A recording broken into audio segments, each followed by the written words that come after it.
But yes, here is where we are. Unfortunately, you'll notice everything's a little bit late and things are a little bit off kilter.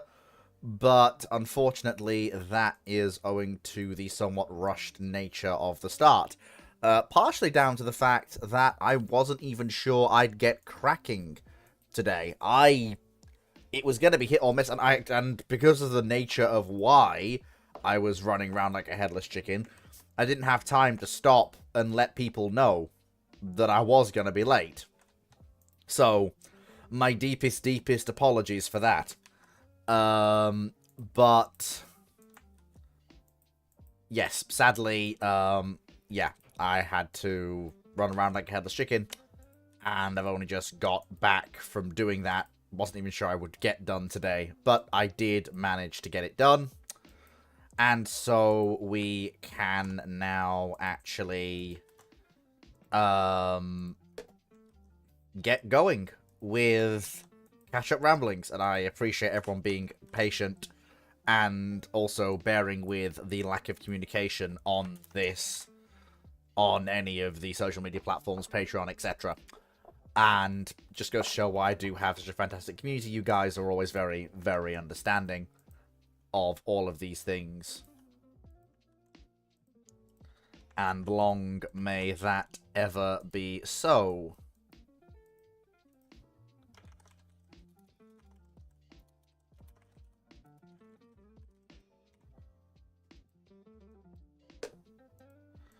Go. Right. Okay, fantastic. There we go. Jolly good. Right. Jolly good. Right. Okay. Bing bong. Bada bing. Bada boom. Jolly D.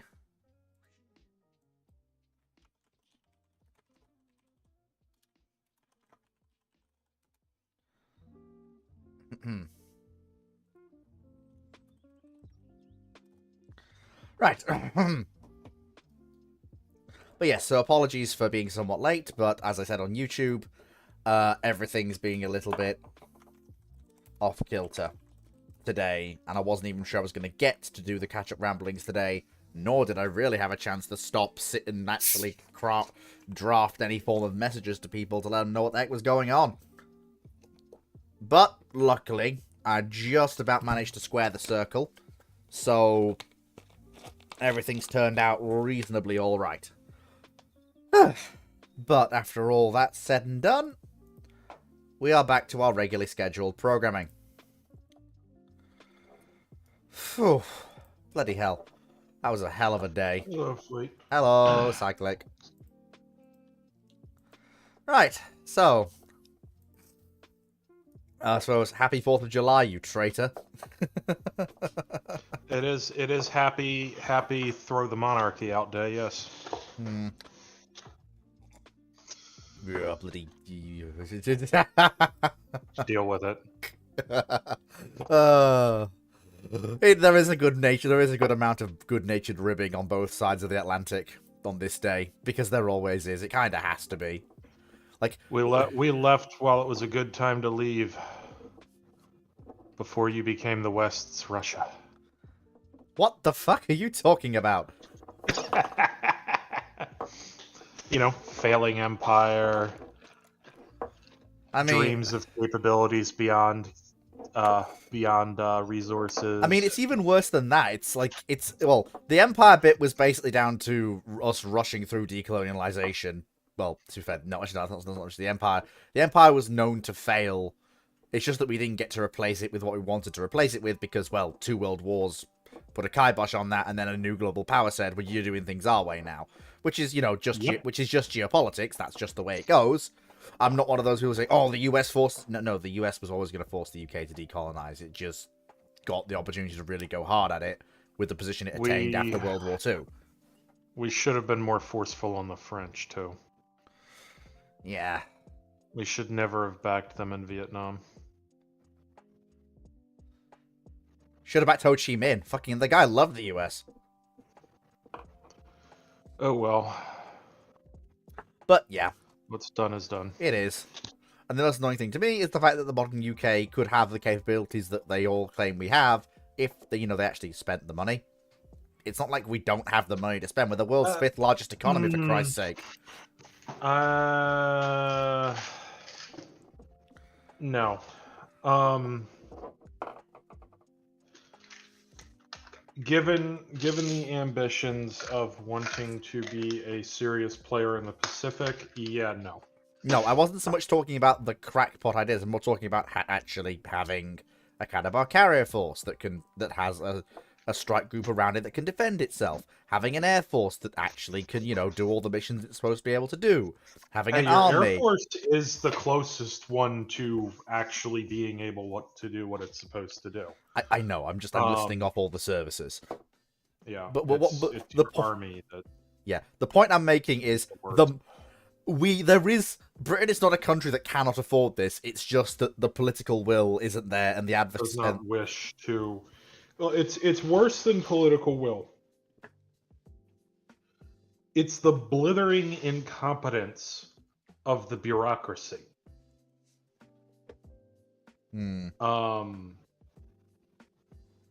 Both in the MOD and in the Treasury, but the biggest thing is within MOD and government.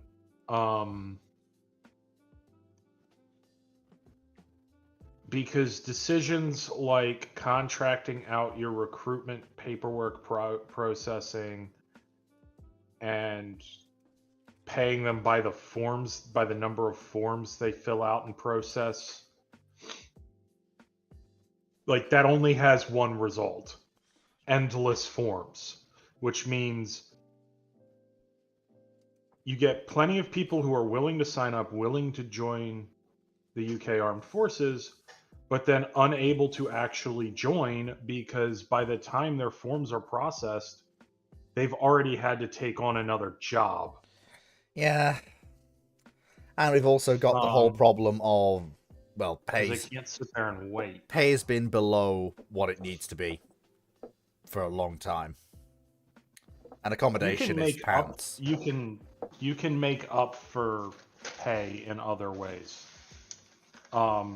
As somebody who currently, works in a field where I am dramatically underpaid compared to people who work on the private side of this industry rather than the public side. The difference for me is I'm actually respected by my employer.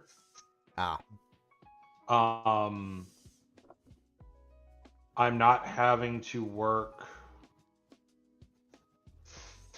over 100 hours a week. Mm-hmm. I get both the benefits of being hourly and salary at the same time. Like, I'm getting paid today even though I'm off, but I'm an hourly employee because this is just automatic paid time off. Well, that's nice. The problem we've got is that a lot of that stuff, being hourly, getting paid time off, and all that, and bank holidays and stuff. That's something. The problem is that the work. I'm using this as an example. One of the easiest ways to make things easier in a military is to get more people to recruit, and that is one of the ways you can help your retention, because you're reducing individual workload if you actually fill your units out appropriately and structure your units appropriately. And there it is. There's the big rub. And this is what I mean about just blithering incompetence. Yeah, you're absolutely right. You don't want people dual hatting. You don't want people doing 2, 3, or sometimes even 4 jobs at once, because you're going to burn people out and they're just going to leave. Yeah. They're not going to renew their contracts or sign back up or anything like that. They're just going to leave. Completely. So I think we've had our little discussion. Unfortunately, we do have questions to get through. Unfortunately, he says. Fortunately. I will very quickly just address what Knight has said in YouTube chat. Yes, can I bring up the USAF E7, as I'm not sure Cyclic was in the Monday stream? He wasn't, but my answer to that question was the result of a discussion myself and Cyclic had in DMs the previous week about the cancellation of the E7. I can give you the short answer. I think it's stupid. Yeah, which is what the entire panel came to on Monday. Even if you can, like, just to basically prove that I actually have learned something over the last few years, even if you say that the platform, yes, it's an AWACS bird, yes, it's technically got a decent radar, but first of all, good luck trying to run an air battle from it of any meaningful size, owing to the, just the fact that there are less people in that aircraft than you're gonna have on something like an E7 or an E3. And the radar's not going to be as good. It's an older platform with an older radar. Also, it's not as long ranged. E2's radar could be updated quite well, or quite easily.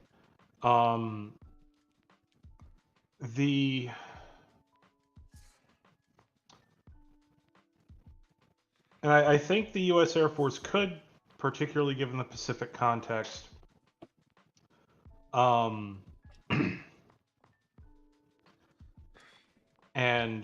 how you have a lot of smaller airfields, although that said, a E7 is, I mean, it's not short field capable by any means, but it's based off of an airliner that is designed to operate out of the most airports possible. But an E2 you're going to be able to run expeditionarily a lot easier. So I think having a two type fleet isn't necessarily a bad thing. The part I think is stupid is the Air Force is doubling down on an idea they had 15 years ago that still is not feasible, still relies on something that is incredibly vulnerable, even to like ground-based lasers for anti-sat work. Oh yeah, that part of it. Because you're relying on a low Earth orbit constellation. Also, and I'm sorry, like, while yes, we could do that, it's incredibly easy to disrupt. But I would also point out, you can't direct an air battle from a satellite. The whole point of it's airborne warning and control, not airborne warning. So you don't necessarily need to have the aircraft to do the control. There are other ways you can do this, given modern information networks. But I suspect we're going to see E7 coming back into the fold in some respect, even if it's 4 years from now.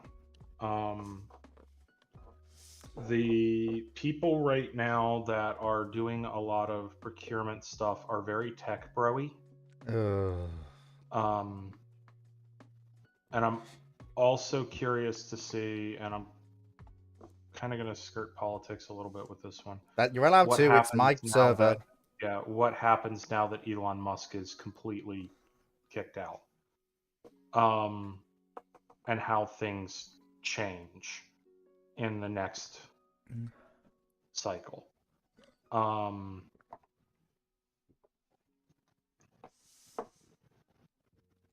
But we will see. Having a jumped up company commander turned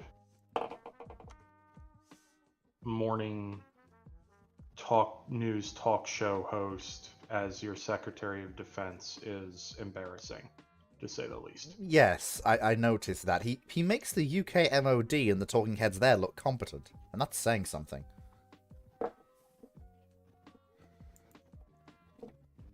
Hello, Stephen McCoy. Welcome. I'm glad you're enjoying the content on the channel. Please do stick around for more, and also do check out. Bleh, I can't speak. la. Check out the Twitch as well. I do stream on there on the regular. So to the questions at hand.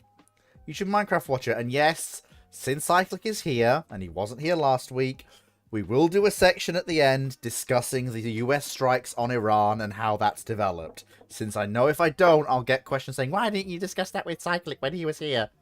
But we'll do that at the end. Right? You're fine with that, Cyclic? That okay with you? We can. I mean, it's. I know it's a bit after the fact now. There's really not too much to say about it. I know, but if I don't, if I don't get it done with, like, that's there'll be not depressing. Yeah. At least we can say we've done it then. YouTube Minecraft Watcher asks, and then of course it could lead to other discussions as well after the fact. YouTube Minecraft Watcher, what if the United States Navy had developed in 1939 proximity fuse shells for all calibers from 3-inch to 16? I mean, that is gonna make the battleships very good at dealing with troops in the open or structures in the open and light craft. I don't think that's the thing you need to focus on. I think the thing you need to focus on is anti-aircraft above Pearl Harbor is going to get suddenly a lot more effective. Oh dear. If it's out for all those 3-inch anti-aircraft guns. Oh. But you know how much of an effect that's going to have is a roll of the dice. They were caught with their pants. Well, not their pants weren't down, but their fly was open. I think the first strike's not going to... A lot of the ships were actually set at a modified, what we would today call a modified condition zebra. Yeah. I think first strike's going to be fine. I think the second wave is going to not suffer total losses, but it's going to suffer heavy casualties. They'll probably still cripple the fleet. Almost certainly. Just because the amount of air power that's in versus what it would still be a rather limited anti-aircraft setup. Would the US pass that tech to the British through back channels or not?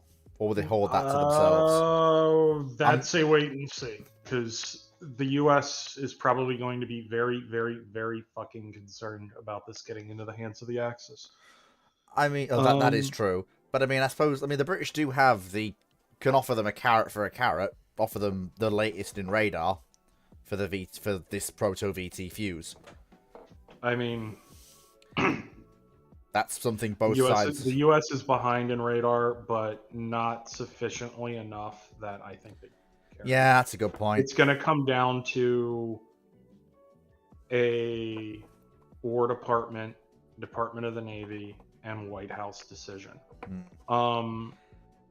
Like that high of a level. Yeah, I think FDR would want to, but whether or not he's going to be allowed to is going to come down to how that politicking goes. It's not whether he's allowed to or not.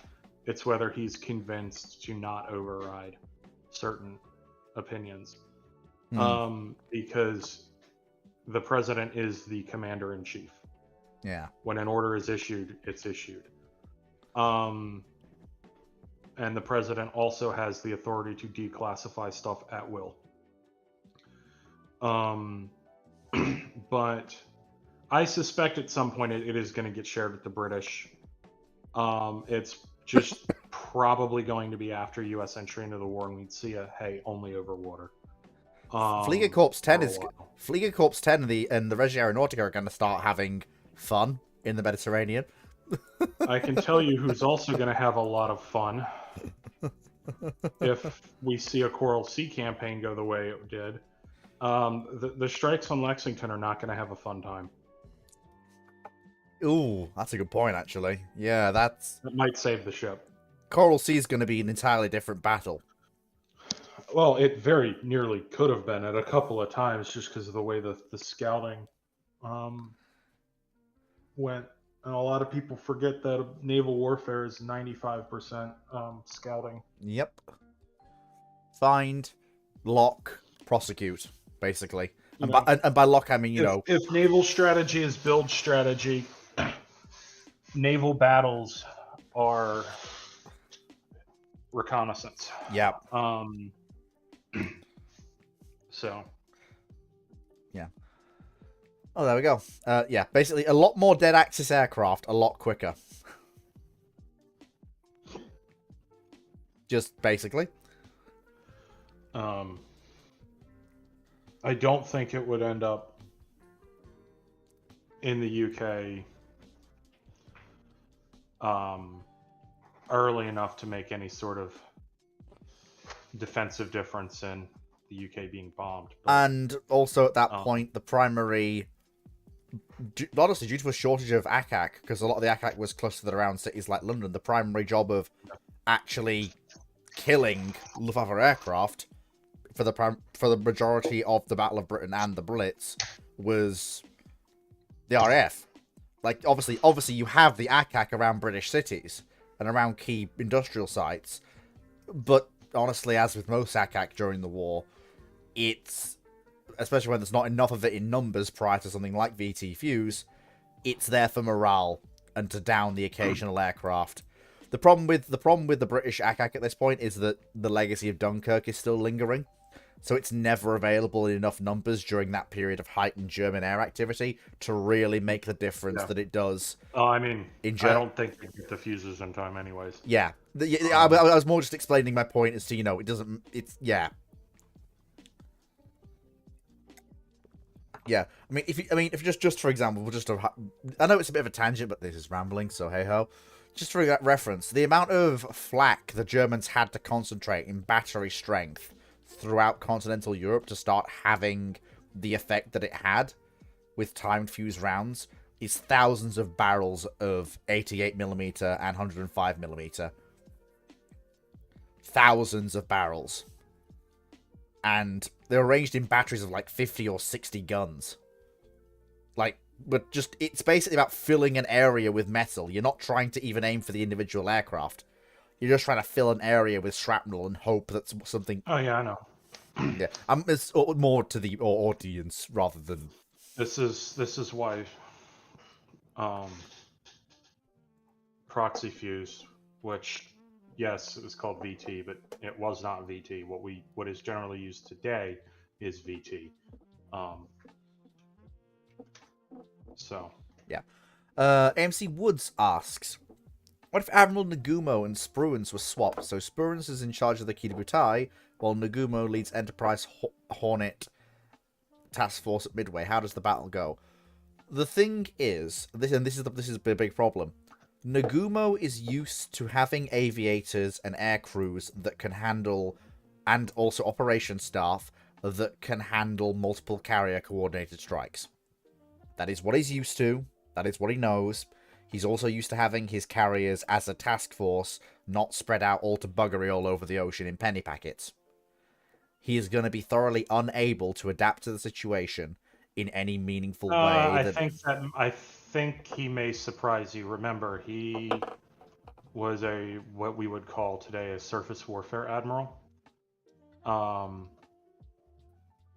and was able to adapt quite effectively to carrier warfare, just like several U.S. admirals. So is it Spruance then who's going to be caught flapping slightly? Probably no. He's going to be a little uncomfortable about having all of his eggs in one basket. And the reason for the carriers being spread out was a individual survival, because if you are dealing with mass strikes, one of the main lessons of the U.S. interwar fleet problems, and honestly, it does play out in Coral Sea and at Midway as well. When you're spread out like that into separate task groups, you are much more able to guarantee that at least some of your flat tops will survive, versus one strike coming in and absolutely massacring your units. Even the big U.S. carrier task forces, like the Fast Carrier Task Force of late war, was split up into groups of 2 to 4 carriers, generally a couple of lights and like 2 fleets,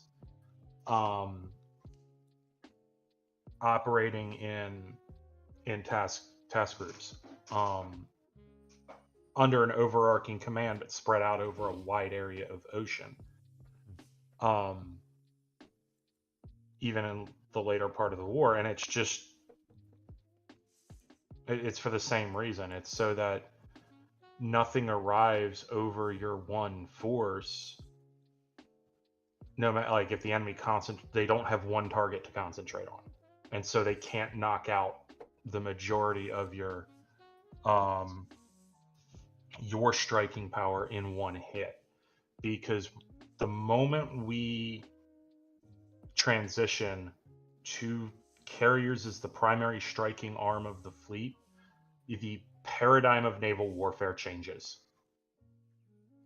And it changes to a salvo game. And the way you win in a salvo game is ensuring that even if your opponent gets the first successful set of hits, that they have not diminished your subsequent salvo by enough to prevent them from being at severe risk.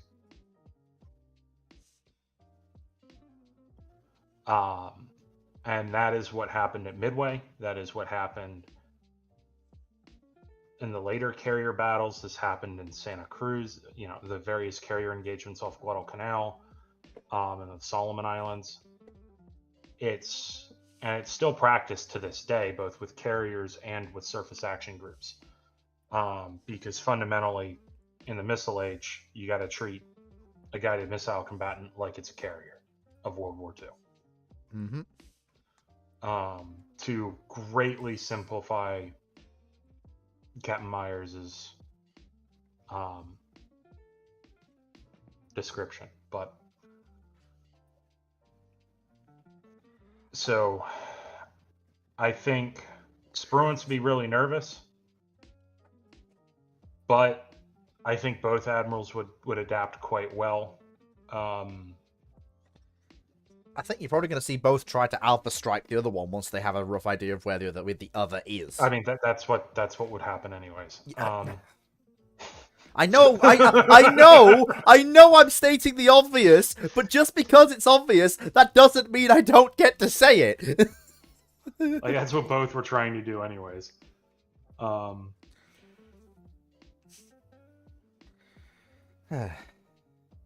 Right. Typical gunner officer.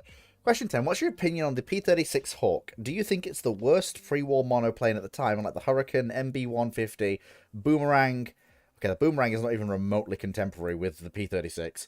A5M and MC-200. Again, the MC-200 is not... Oh, Lord, no, it's not the worst. Yeah. You included the A5M in the list. Yeah, but also I would point out that, do you think... there's also the I-16 and... Yeah.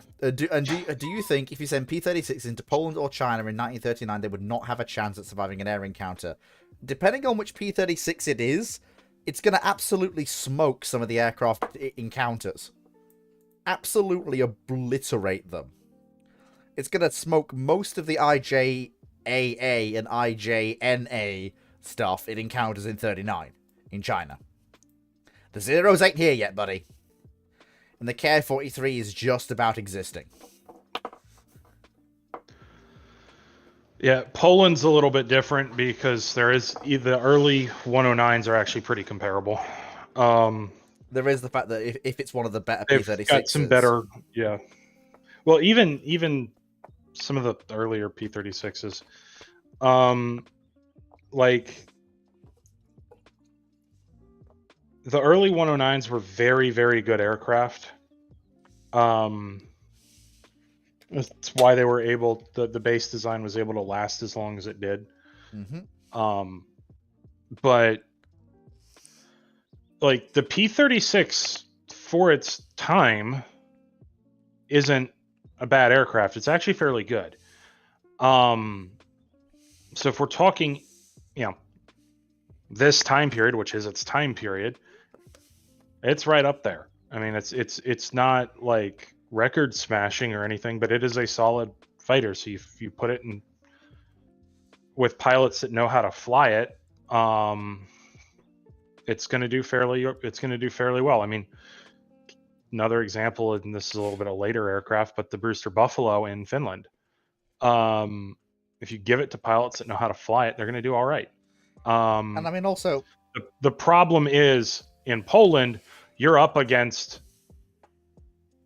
the very early war Luftwaffe that has been training and practicing and done a lot of preparation, a lot of intelligence study. They know the aircraft they're up against, they know their aircraft, and they're focused on knocking the other Air Force out of the fight as soon as they can, and then turning around and hitting, generally speaking, targets to enable a swift, decisive end to a war.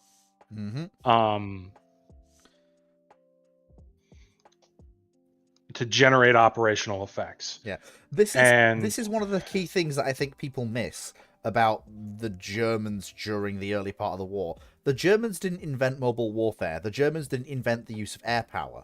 What the German doctrine of the early war period does is it brings these separate elements together in such a way that the focus becomes, how do we use these doctrines to decisively win a war rapidly? Not win battles or take ground, it's how do we use these doctrines and this theory, combine both sides to win the war. Well, not the war, but to win a smaller war. They did not have a good concept of how to win a large war at all. Fucking getting lucky in France, the bastards. It wasn't even just getting lucky in France. That was much more the style of fight they were prepared for. What they were not prepared for was long drawn out total war against nations that they couldn't treat like Poland or France. Would you look at that? It's Great Britain. Well, more the Soviets. Remember, they killed like, what was it, 9 out of every 11 or something like that, Germans that were killed in the war. Yeah, like German combatants that were killed in the war. Like, they just were not prepared for an enemy that wasn't going to come to the table and had the staying power to actually stick it out.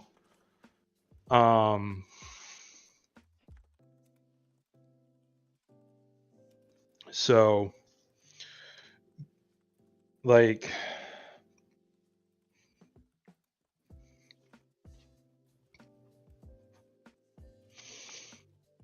but anyways, back to the P-36. I mean, it was a perfectly valid fighter for the mid 1930s, sort of mid to late 1930s, not the very late 30s, but the thing you got to remember with aircraft of this time period is 1 to 2 years, an aircraft could be completely obsolete. Yeah. It's not like today where with upgrades you can keep an aircraft design going for nearly 50 years. Because the airframe, the aeronautics are so well understood that it can be a reasonable fighter until we start talking about running, the difference between fourth and fifth. But you can keep, if you're up against most air forces on the planet, you can keep a 4th generation aircraft up to date and a solid contender for maybe not an individual airframe, but a design for like 50 years. I mean, look at the F-15, look at the F-16, right? Still going strong, baby. And what you're updating is the radars, the avionics, the countermeasures, the electronic jammers. You're updating all of that stuff. You're not updating the airframe or doing too much with the engine. We're getting close to another revolution in jet engines, in fighter aircraft. Although most of that is actually focused around efficiency, per se, rather than raw performance. But that's a huge deal for a fighter because you're expanding endurance and range. Or alternatively, you're reducing fuel tankerage to increase weapon load or sensor coverage. Either or. You're generally going to want to keep the same volume of fuel, because it means you have more playtime on afterburner, which is important if you're a 4th generation aircraft, or even 5th, for maximizing the kinematics of your BVR missiles. Yeah, I get it. I um, get it. I and get it. thus increasing their probability of kill. Hmm. Um, Makes so sense. Right, so, YouTube Minecraft Watcher, this question's a bit puzzling, and I hope someone in the panel or Cyclic knows what this is about. about to say panel right now is me Yeah. and YouTube you. Minecraft So Watcher, just look, let me look. I said how many. YouTube Minecraft Watcher asks, would the panel, if given the money or resources, try to drain the mineshaft on Oak Island, and how would you achieve it? I, I, I don't know what this Mineshaft is. Oak Island. What did? Hang on. Yeah, I'm looking this up. Is this the one I think it is? Uh, No, I really wouldn't care. I have never heard of this at all. Because like, okay, let's say it is a gold mine, right? It's not going to be enough of a mineral ply to be economical. I mean, honestly, at that point, if you've given us unlimited money and resources to try and drain the mineshaft, I'm gonna turn it into a money laundering scheme. I'm literally gonna take the No, money. I'm literally gonna take the money and resources. don't say you're going to do something illegal live and recorded, Fleet. Well, no, it's hypothetically in relation to the question, because I'm looking at this and going, every single time someone's tried, it's just there's nothing there. There's nothing there. If there was anything there, people would have found it by now, with all the work that's been done.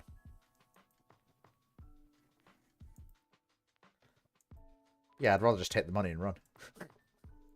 If you're gonna offer me a chance, offer me unlimited funds to, dig up the island. Akazuki asks, if we lift the X turret on Warspite and give it a captured V2 rocket in its place for research purposes, what would Warspite's future look like post-war if it was kept around for testing purposes? Short, incredibly rapid cycling of V2 testing, and then scrapping as soon as that's done, at the earliest practical opportunity. She's not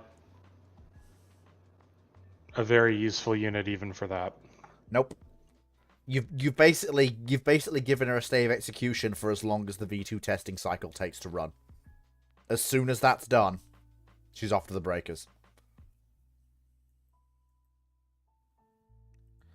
Seatholder says, can he dig up the island and turn it into his personal bunker? Sure you can, buddy.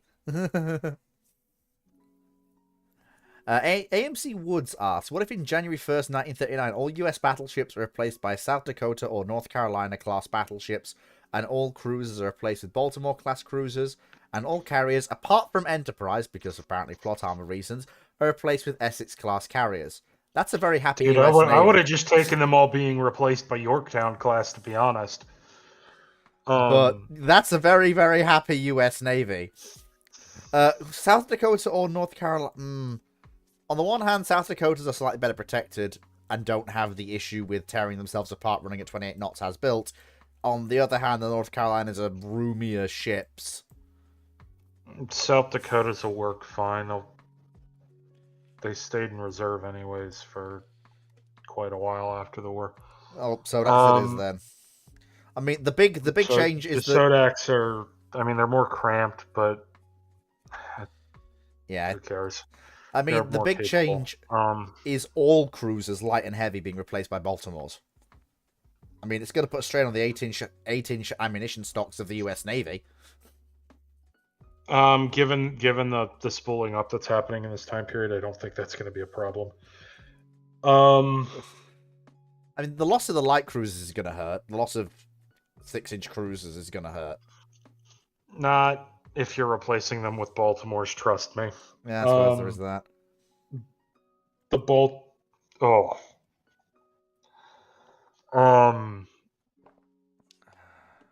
Like, yes, the 6-inch light cruisers did very well in close quarters engagements.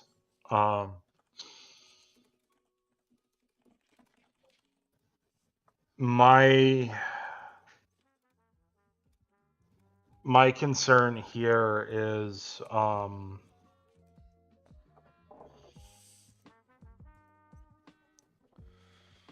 how limited the U.S.'s ability to provide escorting destroyers is going to be, because you've just massively upgraded the speed and fuel consumption of the fleet, And more importantly, but not the, but the Oiler building program still hasn't fully run to yeah. fruition yet.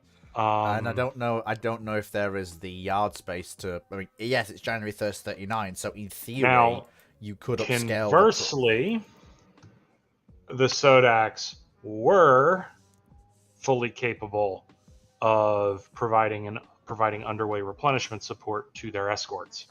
I'm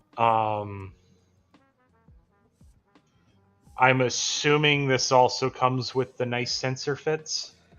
I presume it's. It doesn't say, but I would go with all ships as built. So the fits they had when they entered service.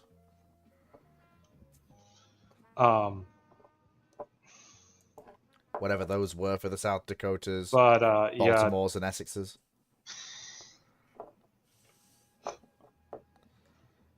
What this means is, Pearl's going to be interesting.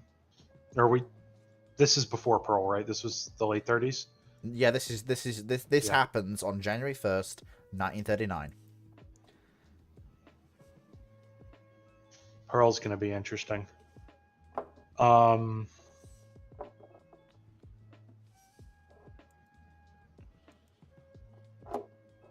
I mean, because even if they have Chicago pianos, right, instead of the 40 mils, but given what you just said, they're going to have the 40s. They're going to have the Oerlikons. Especially the Baltimores. The Baltimores are just going to be hell if any significant number of them are in Pearl. Dude, that's not going to be the AA problem, man. You've got a full battle line of Sodax sitting there. All the 5-inch 38. 5-inch 38s, all the 40 millimeters, and all the 20 millimeters. Because here's the thing about Pearl. The vast majority of AA guns present at Pearl Harbor were 50 cals. Yeah. When did they... So for the Sodax, given when they entered service, I'm pretty sure they entered service with 40 mils. And certainly a ton of Oerlikons. No. South Dakota. Oh, they did? South Dakota? So bear in mind, basing it off when South Dakota's completed. She has which I think is fair. She has 8 50 caliber and 28 1.1-inch machine guns. But, in good news, she does also have 16 single 20mm Oerlikons. Yeah, that's going to be the Oerlikons, as well as the dramatic increase in having 1.1s. Because a lot of the standards this early on didn't have very many. Not to mention the broadsides of 5-inch 38s when they get those up and running. Yeah, it doesn't. It doesn't take until it's not till September that she gets the 50 cals removed. The 1.1 is just go down to 20, and she gets more 20mm and the 16 Bofors. I mean, that's still a huge aircraft increase, even if we don't count the 5-inch 38s. Doesn't the Chicago piano get a bad rap? It does, but here's the thing. Look up West Virginia pre-refit. No. What I mean is, in terms of the gun gets a bad rap where it doesn't deserve it. It's not as bad as people say it is. Like with the Japanese 25. People compare it to the Bofors 40mm twin, or worse, the quad 40 mil, which is not a fair comparison at all. Because you were talking about the singular best medium anti-aircraft gun of the war.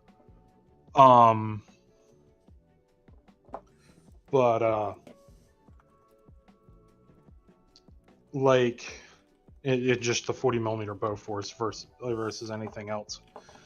But when you're talking about pre-war medium anti-aircraft guns, yes, you have the pom-pom, which is pretty good until you get into a tropical environment. Oh wait, where was a lot of the heavy naval fighting, tropical or subtropical. Particularly from an anti-aircraft perspective.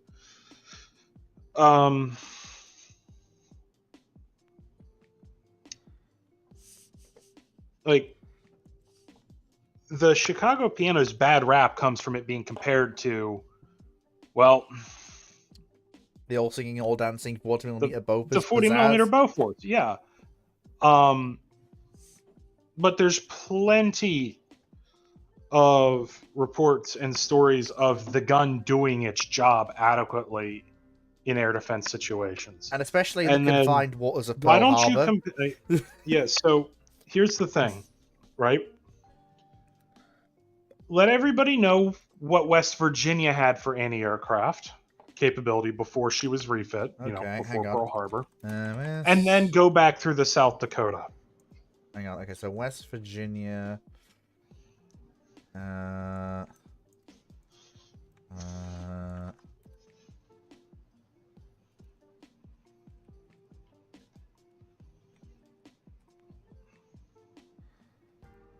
Okay, so when Pearl Harbor has and that weaponization.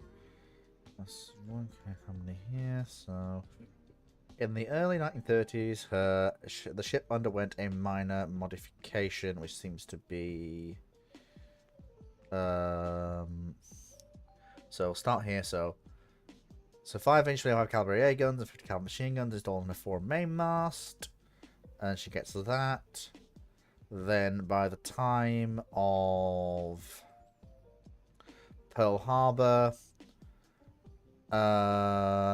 she had more 3-inch guns, and she had 11 50 caliber machine guns,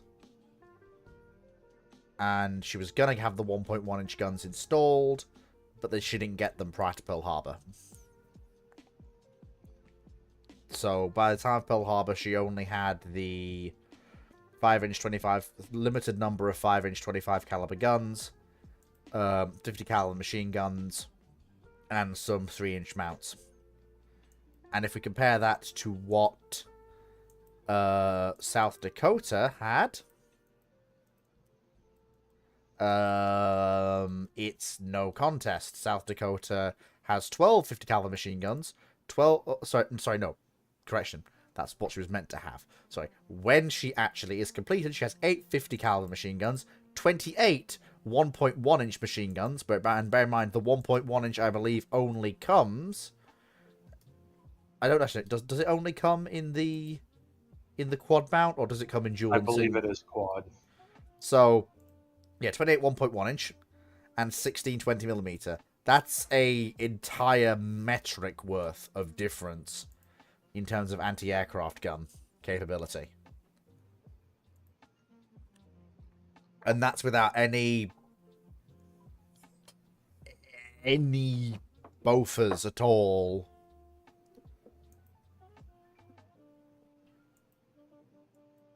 Right.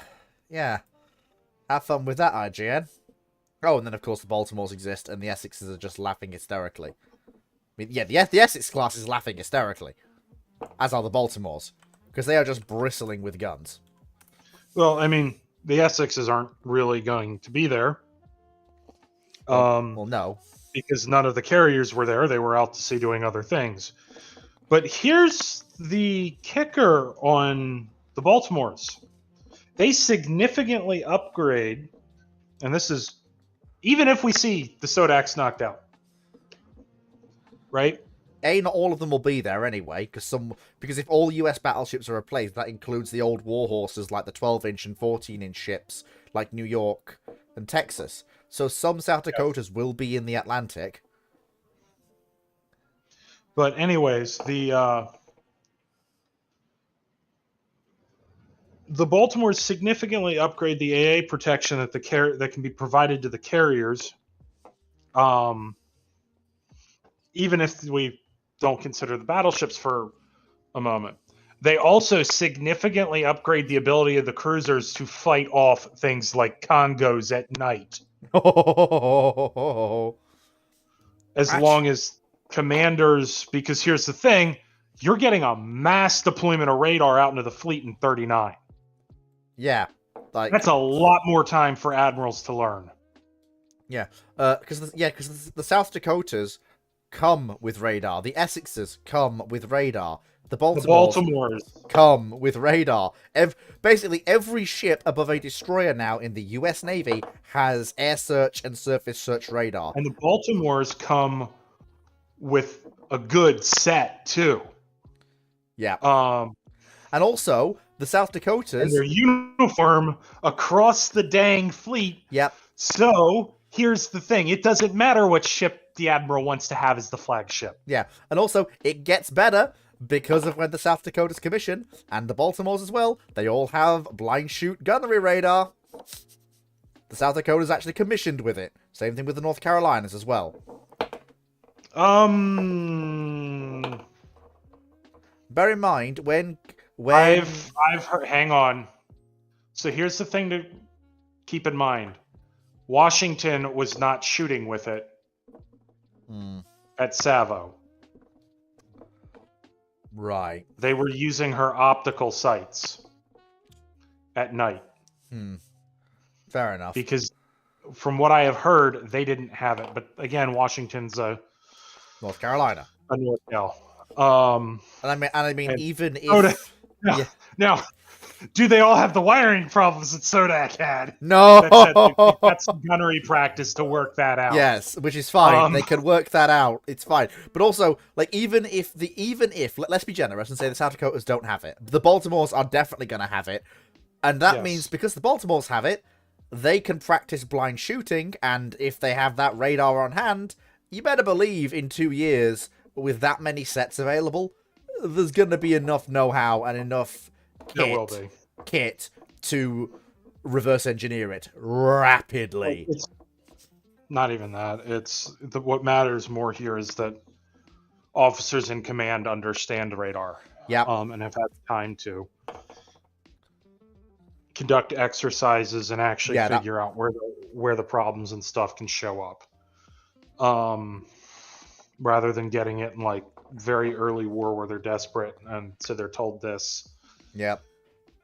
And I mean, there's also the fact that, and someone else made a good point actually, that if you've got 28 knot battleships, they might be out, like, not all of them, but some of them might be running out with the carriers across the Pacific on December 7th.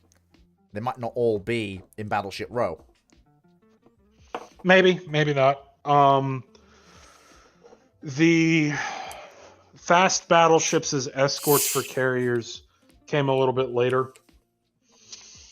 But thing is that's true. But if we have 2 years of exercises from January 1st, 39 to December 7th, 1941, is that a doctrine that's going to have been developed? If the battle line is now 28 knots, it may have changed due to, oh crap, that's a 2 battleship division, and they just caught a carrier at close range at night. Yeah. Because here's the thing: carrier aviation isn't all weather, and it isn't day-night. Nope. Even the nighttime attacks the British could do were not as devastating as they get taught up. No. They could be seriously problematic, but particularly given how hard it is to spot torpedoes at night and conduct evasive maneuvers. But so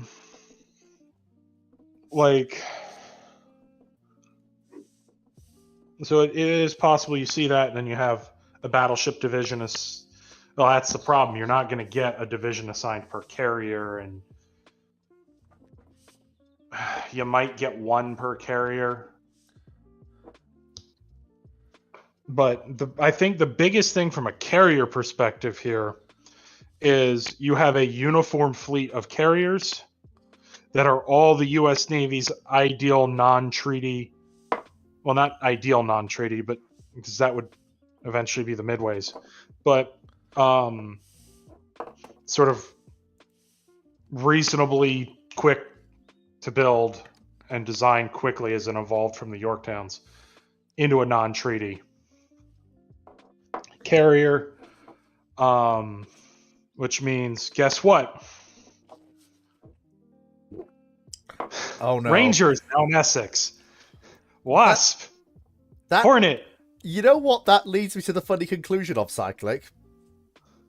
As the least survivable of the US carriers at this point, Enterprise ends up as the Atlantic Fleet's carrier.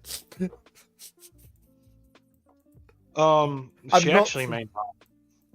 The Atlantic Fleet carrier, because she's the more experienced carrier, just as from a crew perspective on regular carrier operations, she actually probably stays in the Pacific. But oh yeah, because she will now have to pummel through a lot of new aircrew and a lot of new just general hands, because the Essexes as a whole are going to require more men than the Yorktowns and everything else is. So she is basically going to have to churn out 1.5 carriers worth of new pilots and crew, because yes, you're going to have some of the old crew left over from the old carriers. Well, she's not going to be doing the training in that regard, but that's not how the U.S. Navy did things.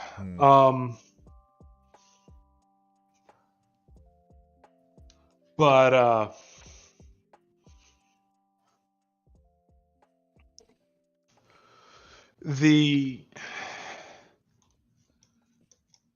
she's probably going to be in the Pacific because she can be an anchor point. Because she's going to be better for at least for a few years in conducting regular carrier operations in these brand new carriers. Although that said, here's the thing. Enterprise is not the first Yorktown.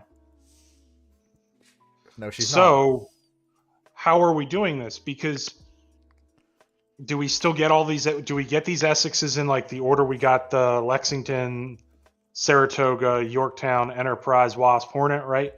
Or forget the order that I put the Yorktowns in, but you get the point. Or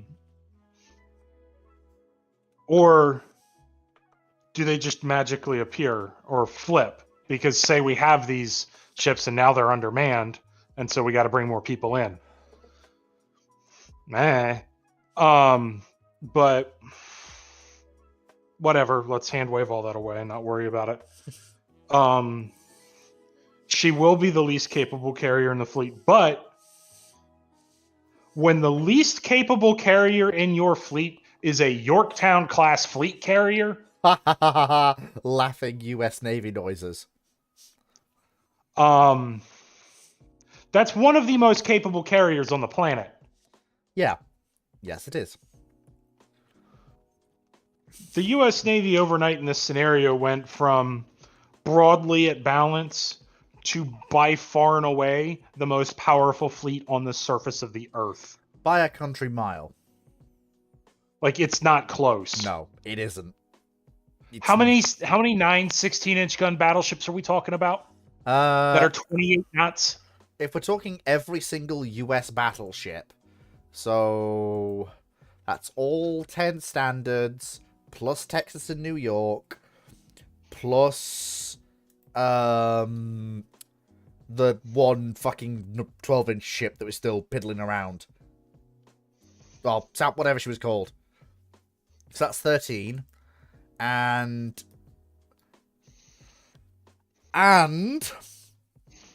so that's 13 plus the 2 North Carolinas, which are in the process of being built and will be in the fleet shortly. I'm going to assume those are completed as North Carolinas. Yes, but because they're not in the water. They're not commissioned ships. So that's 15, but 2 that aren't operational yet. Yeah, 2 that are still being built. And I can tell you, Tokyo Bay got a lot deeper because there were multiple depleted uranium bricks shot into it. What? Like they freaking compacted that muck down at the bottom of the bay. Because Japan is going to, like, the Japanese Navy is going to have a collective heart attack. And in Britain, the Royal Navy is going, oh, for the love of fuck. The Royal Navy might be going, well, at least they're lend-leasing us shit. Well, no. Well, no, sorry. Because it's 1939. Sorry. Publicly, the Royal Navy is, Oh no, with the US Navy stronger. Privately, the Royal Navy General Staff is jumping around, punching the air because Publicly, I don't think they're really going to say much. Then no, I'm glad our partners are doing well. yeah, but the We have a reason, war to fight. yeah, but well, no, it's first of January 39. So while publicly they can be, I'm glad the US is, the increasing power of the US Navy through magical nonsense is interesting. Privately, they're punching the air, cheering, and pouring out the champagne because now they get to go to Parliament and say, "Give us the money." Yeah. Give us the money for everything we want, unless you want the Royal Navy to remain second best. Or does British pride no longer matter to you, Minister? Yeah, but I suspect the Japanese would try to go for like an immediate strike because they don't have another choice. Yeah, they Realistically speaking. basically have to go now because before the US has figured out how to work And all they're these not ready to ships. do that strike, so it may not be Pearl Harbor. It may be something else. It may be a strike on the Asiatic fleet and going after the Philippines. Yeah. Because the But funny thing is, there is that is an option because yes, this powerful force has just arrived, but it ain't gonna be here's the ready. thing: It ain't gonna be good ready. chunk of the Asiatic fleet just went from interesting cruiser combinations to Baltimore's. Yes, but Baltimore's the crews are still a little bit unsure how all the gubbins work. I'm assuming the crews magically figure out how to operate these ships, because if they didn't, all these ships would become useless very quickly. Ships require constant maintenance just to run. You don't let them sit for a couple of months and figure things out and then hope they work, because you Yeah. try that, they become floating bricks. Yeah. Um, But okay, in that case Ask then, all that early strike to do is just bugger. because at that point they barely have Hiryu and Soryu, and they don't have Shikaku and Zuikaku. well, they're going to have a saving grace. The fleet replenishment train isn't built up yet, because that is a 1938 thing. Yeah. The stuff that would also result in the building of the C4 cargo ships, Yeah. and things like that, as well as several different oilers. Fun fact: the C4s would be a backbone for U.S. sea lift capability through the 80s. Yeah, they really did. They did the work, didn't they? Keep talking. I'll be back in just a second. I have to go and deal with something that someone's just poked their head in and asked me to do.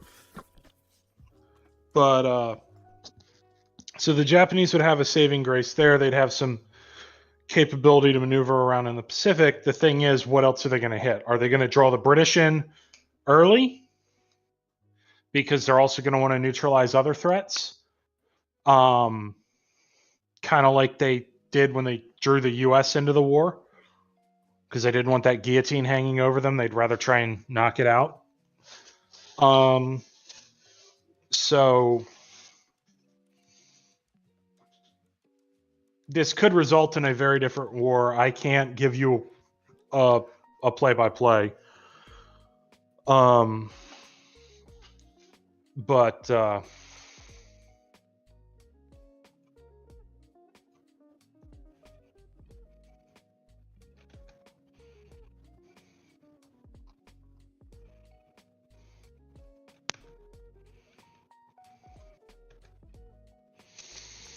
I don't really have much more to say than that. So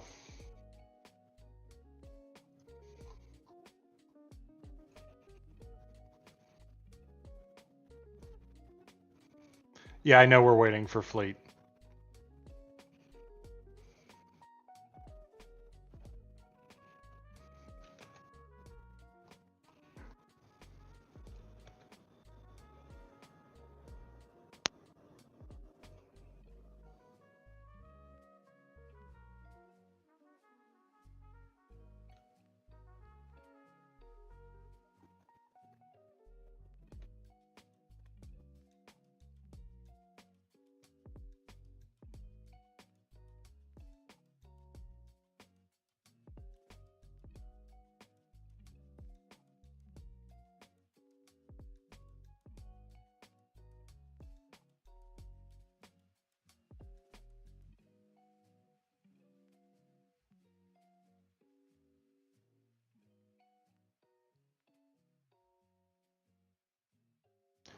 Awkward silence in Fleet's recording.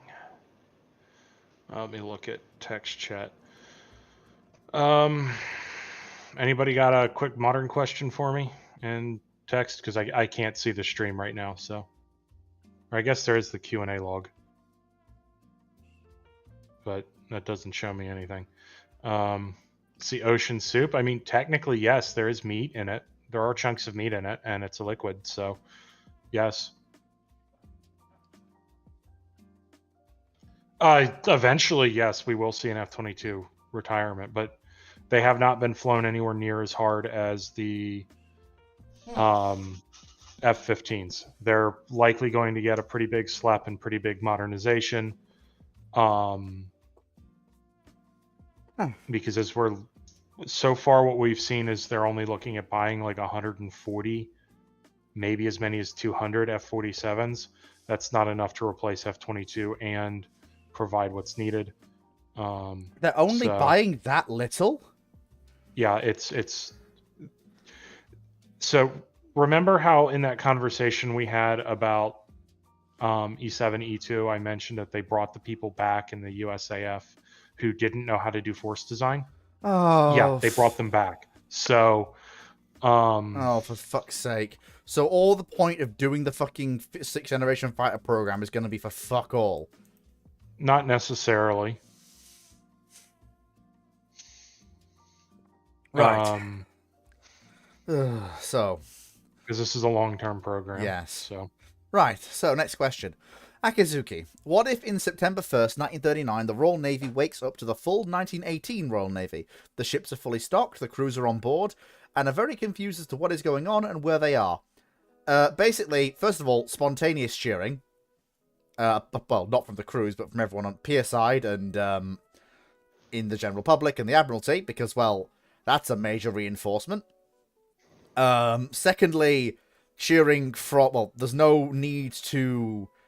Churchill, despite everything, won't make that infamous order to halt capital ship construction, because the reason that was made was because he misunderstood how the procurement process worked for building escorts, assuming it was still like World War One, and he had to force the Navy to divert from building capital ships to build escorts when the programs were already in hand and running parallel to the capital ship procurement.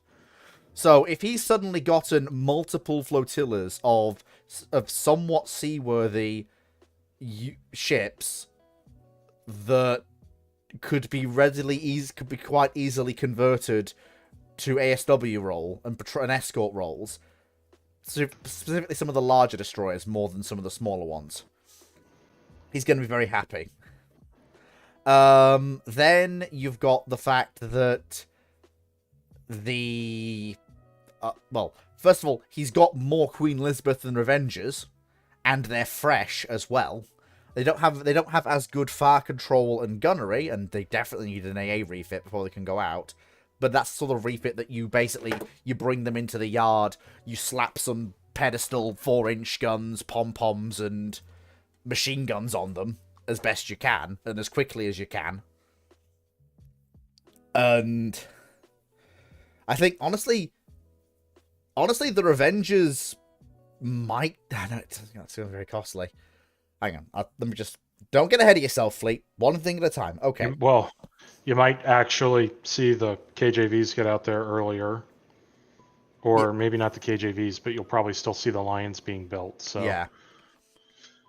No. The Holt affected the KGVs as well. Like they're all like without the Holt, all the KGVs are going to be out by end of 42, beginning of 43. Yeah. And the Illustrious class are going to be similar. They're not going to be delayed. So that's the first major bonuses. Secondly, the RN can supplement its carrier numbers yet further. They have the plans for Courageous, Furious, and Glorious as full deck carriers. And they have them again. I'm sure the yard space can be found to provide 3 more large, fast carrier hulls with designs that you know work. And heck, you could even do it better this time if you wanted to, rather than just repeating what's already been done. It's in addition to, it's not replacement of, which is what makes this question actually fun to look at. rather than just the Royal Navy gets slapped by the Axis. All of the 13.5-inch ships can basically be retained at home, especially prior to the arrival of Bismarck and Tirpitz.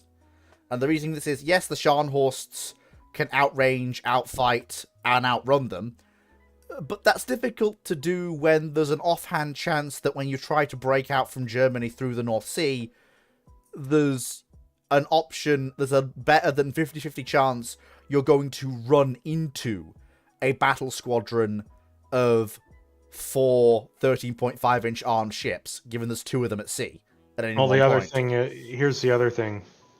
There are also ships you can use as heavy convoy escorts. Oh, yeah, that as well. You can send 2 of them where previously you would have just sent 1 R. So you might actually detail the R's to that. Yeah, well, that's right. That's what you use the World War One R's and QEs for. They don't have the fire control an AA to work in areas like the deep North Sea or the Mediterranean, but they can free up your other 15-inch and 14-inch and 16-inch capital ships from having to sit in the home fleet in Scapa Flow waiting for a German sortie or breakout attempt. Because they can do that now.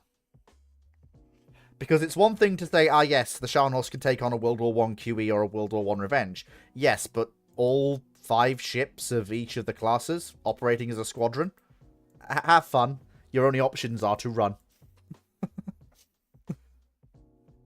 And you can't run past them, because if you try to run past them, they will kill you while you're doing it. Your only option is to go home. The introduction of more C-Class is going to be welcome. And same thing with, 1918 Royal Navy. When did he say, when in 1918? Full 1918 Royal Navy, so that assumes the Royal Navy was right at the armistice. So, I'm just going to check something. So, I forgot there was a Chuck Adams called Hole.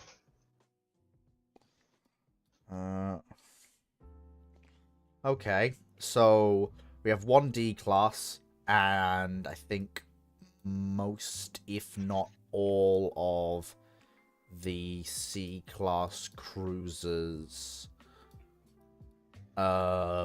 available. So that's going to be an additional injection of cruiser manpower. And that's the sort of cruiser manpower that... Well, first of all, the refits for AA cruisers already exist, but that is going to cause a shortage of mounts. So that's not what they're going to be used for. The Cs and Ds, despite their somewhat slower speed, being capable of only about 29 knots compared to some of the faster ships, they are basically perfect for the scrappy nonsense going on in the Mediterranean. It's just a mass of cruisers that you can throw into the scrappy nonsense going on in the Channel or the Mediterranean. Because, in a way, they are, quite frankly, expendable. It frees up your better cruisers, too. Yeah. And despite their age, they're still completely overkill for any World War II destroyer they catch within gun range. Pretty much. I know they only have 5-6-inch guns, but still. That's still 5-6-inch guns. Having extra Hawkins class is gonna be interesting. How many Hawkins class cruisers were there by 1918? Had they commissioned any yet? No. Okay, so no Hawkins. So no Hawkins, extra Hawkins available. The Town class light armored cruisers, so the slow 25 knot cruisers, those are basically going to do one thing and one thing only. They are going to be sent en masse to provide screen for convoys. The older towns. I'm assuming. Yeah, the towns that do 25 knots and are coal-fired. Gotcha. Yeah, so they are, like, honestly, though, that's a good use for them. It's extra mass.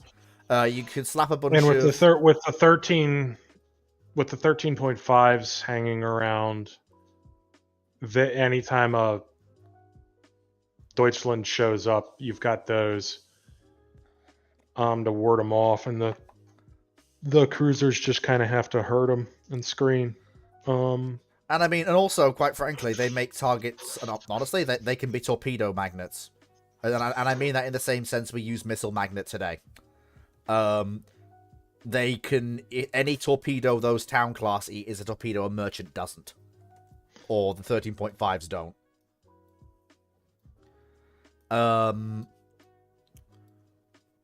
So there's that. You know, you say that I'm playing Sea Power right now, and I've got USS Stark, USS Howell, and USS Roberts, all about 15 to 20 nautical miles ahead of USS Iowa and Ticonderoga. Whoops. Oh dear. I could actually, because of where I've got Ticonderoga, I could push them farther out too, but this isn't a mission I'm designing for myself. Wait. Oh. That... Yeah, Cyclic, the Royal Navy's just been given a massive infusion of V&W class destroyers. And that's going to be very, very helpful for convoy escort. Yeah, they can basically just be all... Especially since they'll be fresh at this point. They'll be fresh V&Ws. They can literally... You're going to want to refit them with ASDIC and all that. Oh, yeah, but the thing is, it's more the fact their machinery's fresh. They can be just given a quick, ASDIC, depth charge refit, and off you go. Now, they're not going to have all of them, because a lot of the build-out was completed post-war, but they are going to have some of them. And they do also have things like the S-Class, again. So the S-Class, they're much smaller ships, again, than the V&Ws are, by about 100 tons. But again, similar sort of thing. Actually, for them, I can see them, given what they are, they're somewhat smaller vessels. They're beginning to approach not quite... The V&Ws I can see in the Atlantic. I can't see these vessels in... Well, remember, you still have all those coastal convoys and stuff like that, too, that need to go around. Yeah, so okay, so the S-Class boats... You can cover them in, like, fucking... brain work. Pom-poms and things like that. Oh, funny thing is, the S-Class come already with a pom-pom. As built. Well, one. Yes, but still, it's more than I was expecting. It's one more than I expected. So you can use them for close protection against small craft, for ASW, escort of those convoys, and to provide some anti-aircraft support. That was going to be my suggestion. Work with the motor gunboats and motor torpedo boats for coastal convoy protection and just constant nuisance raids in the channel. Most of the destroyer leaders, and things like the somewhat larger R-class destroyers, which is 62 destroyers, I would... A lot of these ships, I think, are going to go to, like, especially given how less it takes to crew them. So, for example, things like the R's only takes 82 men to crew. And it has 3 4-inch guns, 2-pounder, and 4 torpedo tubes. 2x2. Like, a vessel like that, especially given the way these ships are actually a fairly seaworthy class, I would give them a basic refit and put as many AA guns on them as you can. And I would start, as and when it becomes available, handing out full flotillas to the free navies. Because at that point, you can actually allow them to build up, to full flotilla strength rather than this is the Polish ship in this flotilla. Because that spreads and makes better use of their crew numbers. Or if the Australians are suddenly concerned about destroyer numbers off of Australia because of, I don't know, a certain rising sun. They're not great destroyers, but they're good enough for providing ASW support around And I mean, honestly, their harbors. I wouldn't say no to 62 36 knot destroyers that at least carry 4-inch gun, 3 4-inch guns, and 4 torpedo tubes. It's not going to be great, but that gives you screen mass. That gives you actual mass for your screens. Mm-hmm. That's not completely useless. May I inquire the context? The entire 1918 Royal Navy has arrived on September 1st. 1939. Yeah, with crews. We're just currently we've gone With through. crews. Yeah, we've gone Well, through. We've that's gone. significant. We've gone through the. We're currently on destroyers. Basically, what we decided Yeah. is, so the QEs and the Rs are in the home fleet. Basically free. Funny thing is, you have double the QEs now. Yeah. So So we're talking. double the Rs. Yeah, when we're talking about them, we're usually referring to the World War One counterparts. So the QEs and the Yeah. Rs are in the home fleet, and their job is basically we are here doing regular patrols in squadron strength. You know what's going to be the most useful for countering German surface raiders, though, that we haven't touched on? Oh yes, I was waiting for us to get to those. You have the 1918 battle cruiser force. Renown, Repulse. I was going to say you've got Renown, Repulse, and Tiger at least, plus the rest. Yeah. So And they'll probably be in Scapa as well. Which not necessarily. Most of them, I think you will. But They're Renown, going Repulse, to be and your Tiger hunter killer are force. They're going to be your hunter killer force for going after the surface raiders that were already deployed, alongside At least- things like Hood, the modern Renown and Repulse. Yeah. At least one I see being at Gibraltar, sort of thing. That's no. Actually, that might free up the modern Hood to be there, Yeah, because this or is have to refit. But yeah, because bear in mind we've still got the modern Or- RN. yeah. So anywhere where you would expect significant air threat, you're probably not gonna find these ships. They're going to be in places where air cover can be readily guaranteed or enemy air threat minimalized. So that's if you operate out of Scapa, you're fairly safe from German air threat in 19. Remember, this is all in 1939 context, as the Royal Navy sees it. Your air threat operating out of Scapa in a patrol and interdiction force against surface raiders trying to exit into the North Atlantic is limited or slim to none from German air power. So it's a fairly safe bet to have 1918 era assets there. It's a safe thing to have your old town class cruisers, your 13.5-inch battleships, husbanded around convoys in the North Atlantic, because the air threat in 1939 is very, very limited in that particular part of the world. You're fine throwing in your C-class cruisers just wherever you need more cruisers to work with, just more mass, because while yes, they aren't that heavily protected against aircraft, you can throw machine guns on them and say you've given them an AA refit, and politely, the C-class cruiser force that you've gotten, and the other scout cruisers, they're basically just more mass to throw into places you need more mass. I was going to say about that. The old battleship battle cruisers actually could probably get a semi-reasonable AA fit pretty quickly, because they've got a lot of deck space you can throw on a pom-pom. I think they definitely. Even if we're not talking you're going like- to be entirely reliant on light AA. Well, no, exposed ammunition lockers for the vast majority of your ammunition. That would Which indeed is- be a problem.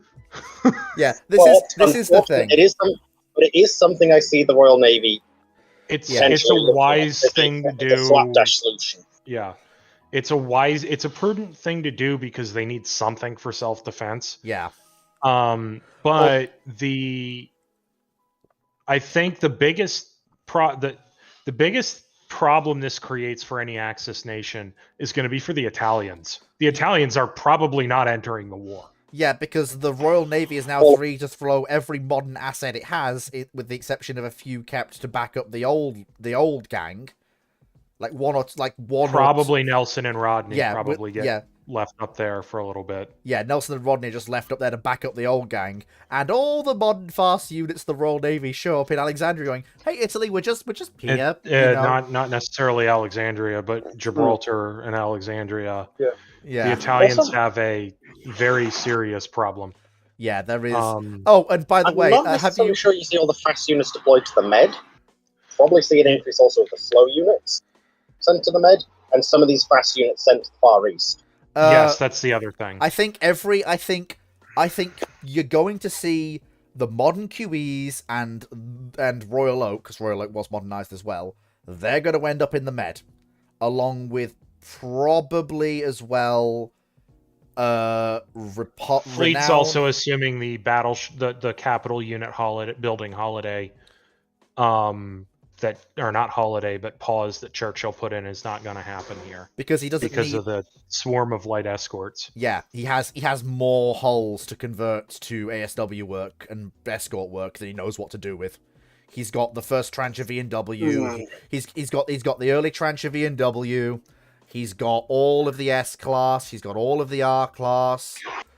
I do want to agree, and these are all. but I still see him going, no, these are destroyers. These are not escorts. Well, But it's also from apparently a lot of the World War One Navy destroyers are very limited in range.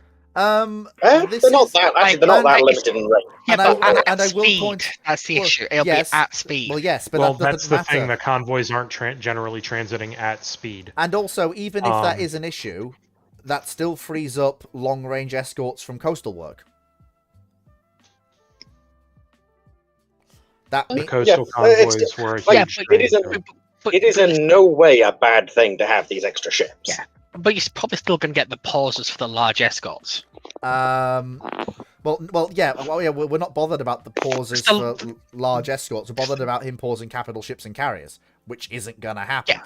But a lot of the yards that made the large escorts, that could make the large escorts quickly, were the ones that were taken off capital ships. That's what Foxer just said was no. You probably do still see a pause on the construction for these larger escort stuff, like the stuff which leads to the Black Swan Well, class. yes, but that was down to, well, A bunch of the Black Swans were built in former battleship yards. Well, yes, but remember, the reason the pause happens is because Churchill fundamentally misunderstands the preparation the Navy has done for World War II. He assumes they've done the same thing they did in World War I and have put no effort into programs to build escorts of, large, small, whatever, and they've just focused on building a navy to, fight naval battles. Yeah. And Yeah, but he now, doesn't if he's- have a reason. Now, if he's got this large horde of more hulls coming in, what he can do is he can go, okay, I have this large horde of hulls.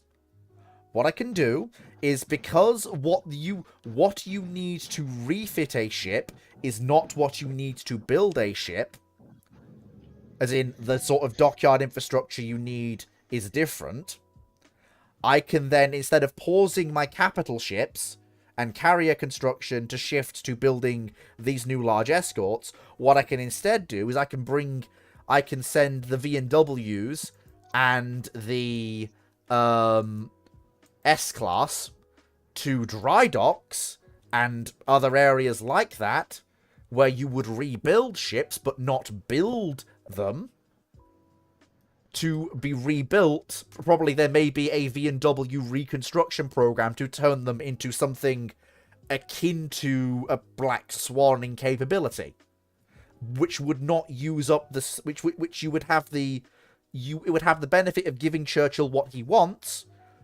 but not using up the yards and capabilities or need to pause that he had to historically. Right. So Foxer, let me just in a sec. I don't see that happening for one key reason, Fleet. It didn't happen historically. Yeah. Yes, but there was a whole bunch of there was a whole bunch of World War One destroyers left that were still in reasonable condition. Mm-hmm. These definitely weren't frontline assets. They weren't even second line assets, but they were still in service. And you didn't see any real upgrades to them at all.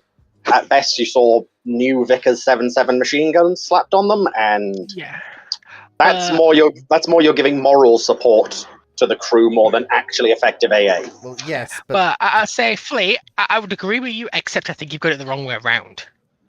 As I'm hearing it, they get the entire World War One Royal Navy, was it? 1918 as Royal Navy. As of November 1918. Okay, I can see the capital ship pause going ahead and not being such a bad thing. No, that's a Because the Royal Navy's got a glut. Right, let's hear me out. From the Royal Navy, from Churchill's perspective, the Royal Navy's got a glut of capital ships. It's So stuff like battleships like the Iron Dukes, because I'm guessing they're in combat capable, and well, yeah, it's unlike being the most out of service. It's 1918. Yes, they're all still. Yes. Like, Also, you got some 12 inches still. aside from another battleship, very few things will want to screw with an Iron Duke with modernized fire control. Well, first of all, they're not going to get modernized fire control. That's a fairly extensive refit to change them from the tables they have to even basic levels of stuff like the Revengers have. Even then, if it's a scenario like I mentioned for a convoy escort fleet, where a raider has to try to push past them, Scharnhorst, Gneisenau aren't going to want that fight. Especially based on their historical orders. They are to generally avoid fights with capital units when they're conducting surface raiding. Because if they get in a gunfight with a capital unit, very quickly they're going to be slowed, made vulnerable, and have to immediately turn around and try to make it home. And that's how you end up in a Bismarck scenario. Even if they win that gunfight, they're not going to really be able to push through to the rest of the convoy. Yeah. Yes. So can I finish? Yes. Okay. I'll let you finish your point, then I'll come back to mine. So the inverted I could see is the Royal and Churchill looking at it go. So we're fighting the Germans and the Italians. Mm-hmm. We have enough capital ships. We've got an overmatch in capital ships. The biggest Axis threat is the submarines. And then very quickly in the anti-aircraft. Yeah. And the aircraft. So we need escorts, modern ASW escorts that have the quieter hulls, that have the proper, that have the quieter hull isn't really thought of too much at this point. But it's then the flush deckers. Not really. Quieting. That's not really a design consideration at all in this period. I think so. And so the primary threat axis is going to be the submarines. And they're going to want anti-aircraft escorts. They've got the capital ships. It makes sense at this point to pause the capital ships. They don't have the capital ships. But they do. Give me a sec. Might I just chip in here then? So I actually have just looked into it. So November 11th, right? The Royal Navy strength are going off roughly, or November 1st-ish. Yes. So this means the Royal Navy the modern 1939 Royal Navy just got 33. 33. Yes, I know. I know. Dreadnought battleships. Yeah, I'm aware of you. All of a sudden, you are no longer.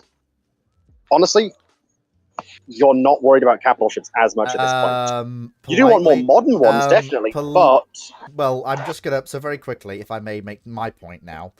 Anything with a 12-inch gun, if it's a dreadnought, is scrapped. It's not of use in the modern era. It is. No, and no, anything with a 12-inch gun, if it's a dreadnought, is of no use. It's too slow. Secondary theatres is. No, it's not. Send them to deter commerce raiders in the Indian Ocean. No, they're not. Then use an invincible for that instead, or an indefatigable. Don't use one of the 12-inch dreadnoughts. Rip the turrets off and use them as shore batteries. 13.5 inch is the 13.5 inch is the minimum barrier for what it would consider to be barely useful. And the thing that I'm gonna point out here is their lack of speed. 21 knots is not fast enough for the Second World War. Not to be a frontline combatant. Not to be frontline combatant, but for a second line combatant it is. And it is for convoys. But this is why I think that you would see arguments of both the 1918, once Jellicoe has been brought up and Beatty have been brought up to speed on exactly what the situation is, and the 39 Royal Navy to restart construction on the carriers and battleships immediately, because while this force is useful for locking in the Germans and locking in the Italians, it's not really much, if any, use against the IJN. In fact, it's just target practice. Yes, but who's the UK at war with? And It's- what's the main axis of threat? Yes, I'm aware of that, but the Royal Navy doesn't think like that. It's aware of the fact that the Japanese But have signed Churchill, the one that's ordering it, on the politics behind it, they do. They're looking at how do we fight a war with Germany and Yes. how do we defend against the U-boat threat. Yes, but bearing in mind... And quite these- frankly, you need the modern escorts for that. Yes, Also, then Look wait, at- so but also... lovely tripping again, Foxer. If we are discounting the 12-inch armed dreadnoughts, you still now have 25, Yes. 13.5, and Okay, 15-inch armed ships. it's pretty clear to me that we are just going in circles, and we have now spent like 45 minutes on this question. 30 to 45 bad. minutes. Yes. Okay. So if Kinda we okay can with move on. Yeah. YouTube Minecraft Watcher, what if starting on I'm September... sorry to shut it down like that, but Yeah. What It's if... a thoroughly interesting question, but you are correct. What if starting on September 1st, 1939, until further notice, Germany's leaders, every time they step outside, get struck by lightning, and Italian and Japanese leaders when they join too? The German nation collapses, because that's so... And so do the Italian and Japanese, because at that point, anyone in any position of leadership that could climb the chain to be a leader of any sort, of any significance, is going to die.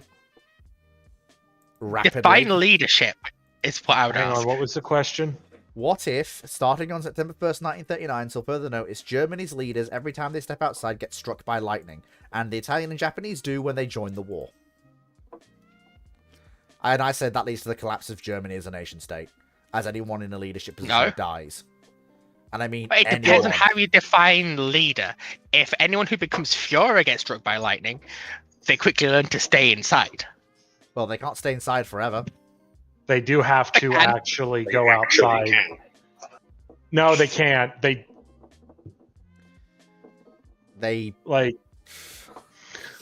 They do need to go outside for some of their functions. Like, what if you need to move from building to building, and it's not an underground corridor? You make a tunnel, That's not going to work. or you get in a car, Yes, but you have to get outside to get or in the you're car. inside a building. No, you have a garage. You get in the car. Yes, but then what if there's not You a get garage? to your destination. You go in a garage. You get out of the car. I mean, It's like there is ways. Where there is a will, there is a way. but if we assume that leader is anyone who leads in a military capacity, or anyone who leads in an industrial capacity, or anyone who has any relation to that, the nation's just come apart at the seams. Well done. You killed 20% of the German population. Yeah, and now there is no threat to European peace. Hooray! Yes, there is. Ah, yes, let the Italians join. Oh wait, they're dead too. the Soviets, Oh, bro. The Soviets. oh yes, I forgot. Bro. About, I forgot about the giant red. The elephant in the room. A good push of the reason the Nazis were able to get away with a lot of their shit early on.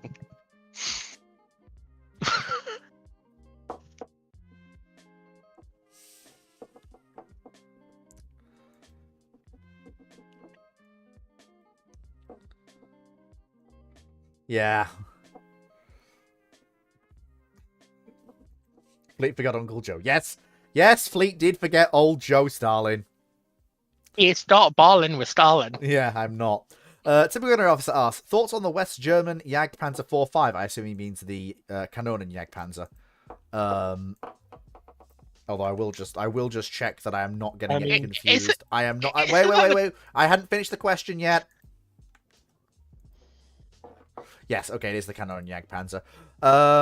Why did they still That's use the it? one based off the leopard, isn't it? No, can I No. Why did they still use a casemate tank destroyer designed in the era of ATGM, recoilless rifle, and shoulder-fired AT weapons? Well, simply because the Kanonen Jagdpanzer was a fairly sound concept when it was designed. In 1960, the arguments for such a vehicle made sense, and also politely, as the Germans did historically, they used that hull and designed that hull with the potential to be converted into an ATGM carrier, and pretty much all of them were. The Raketenjagdpanzer. So in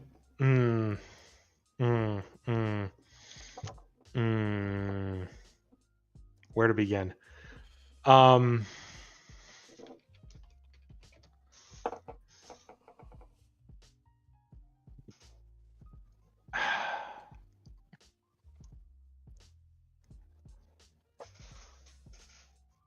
the one hand, you could argue it makes sense. On the other, when you actually look at the armor it was supposed to face, the fuse problems for the shells it was supposed to use, like basically all NATO heat shells of this period. So when you look at those shells and you look at the front of a T-55, there's something very, very interesting to note. The front slope of the T-55 is just within, if you have a direct shot on, just within the capabilities of that fuse to arm and the shell not to go splat. Mm-hmm. And that is something that remains true until some of the very later 105 heat and 120 heat. I mean, the Germans didn't hedge on the Kanonen Jagdpanzer. They built the Raketenjagdpanzer 1 basically alongside it. So they weren't stupid. They didn't hedge all their bets on it as a vehicle. And Here's the thing. That's not the role it filled in the West German army. Those two vehicles filled two different roles. When you look at how it was actually used by the West German army. Oh, I am all ears. It's a sentry support gun, wasn't it? It was, think about how Stugs were used. Oh, it's basically just Stug come again, basically. Kind of. Because they wanted more direct fire guns. But part of that was an anti-tank role. Part of that was also an infantry fire support role. It's why they fielded a mix of what the U.S. would call high explosive plastic, or the Brits would call high explosive squash head, and heat out of that gun. Makes sense. The HESH/HEP was for anti-structure work, and the heat was for anti-tank work. The problem, realistically, in a lot of views as time goes on, is these sorts of vehicles, when you're already talking about troops that are in a mechanized formation, just field more tanks. Yeah. They're more versatile. Mm-hmm. They can do the same roles. This probably vehicle, from a mobility perspective, particularly for a German army designed to fight on its own terrain, right? It's not like it's the weight difference makes any meaningful jump. It's not like these vehicles can stick with the M113s and crossing rivers. No. Because it's not amphibious. It's on a it doesn't make a more of a difference in tactical mobility compared to like a Leopard 1 or an M47 or M48.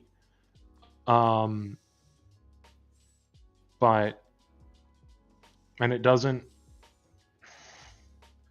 It's also not a dedicated tank destroyer, and even if it was a dedicated tank destroyer, if it's a cannon one, why not just have that, instead of being a TD unit, why not have that be another tank unit? Yeah. That can do all the missions that tanks can do. Yeah.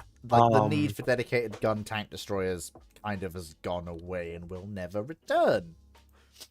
There's it Big depends on how asterisks. yeah, big asterisks. It depends on what you're doing. For an army like for an army like the West German here, it really didn't. Yeah, it wasn't too much of a thing for an army like, say, the modern Italian army. Very much is useful because they have done that on a wheeled platform. It is designed to work with their wheeled units that are a lot easier for them to deploy internationally. They slapped a 120 on that thing? What the The Italians, yeah, they have. The Centauro is a very good tank destroyer. And there is, by the way, an argument for gun tank destroyers in the modern environment, although APS systems are moving in the direction of being able to significantly degrade Dart. And when you actually look at the modern version of the mainline Russian APS, it might have some capability in that regard, by the way, despite what a lot of people on the internet will tell you. The APS engineers I've talked to, based on the footage that we have seen from the Russians publicly on that system, all look at that system with a very concerned eye. Yeah. Because it's actually a very responsive system going about it the correct way. Yes. Anyways, that tangent aside, there is something to be said about engaging a target at range in Eastern Europe with a gun versus a missile, because of the fleeting targets that combat vehicles present themselves as. This is something that a lot of people who think, oh, ATGM vehicles can replace tanks or this or that. Quite frankly, a shell that gets a hypersonic shell, because that's what most darts these days are, is far better able to snapshot, particularly with a modern fire control system, than an ATGM crew is. Even something that's fire and forget like Javelin. Javelin is quite finicky to lock onto an actual target with in actual combat conditions. It's infinitely better than a Saklos, do not get me wrong, but if you have a tank that is using proper berm drills, switching between positions, jockeying, between positions, that is a very difficult tank the very, very difficult target. Even if the berm is only like this small 10-foot contour line effectively in the terrain, that is something that can be effectively used by a tank. Now, there are certain ATGMs out there that mitigate this, ones that enable you to do fly out and update, things like Echeron MP or the more famous Spike series, well, above Spike SR, but because Spike SR lock on before launch, but those families of missiles, I mean, heck, the Chinese have one, although they don't really field it in their army. One of their defense companies has it and has it available for export, and people buy it.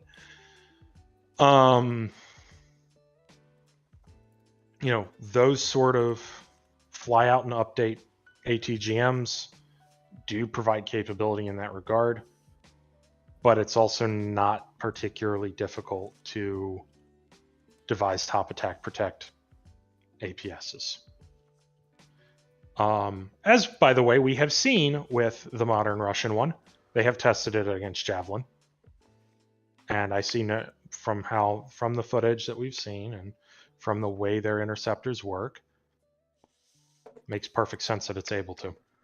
Yep. Right. Okay. Yeah. So gun tank destroyers haven't gone the way of the Dodo. It just depends on your force design and what your objectives are. Yeah.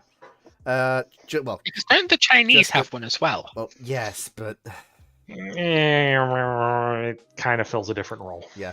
C. Dodders asks, Could the British Pacific Fleet have been started being organised and sent out earlier, a significant amount of time, not a day or two? If so, would they be more involved in USN operations earlier?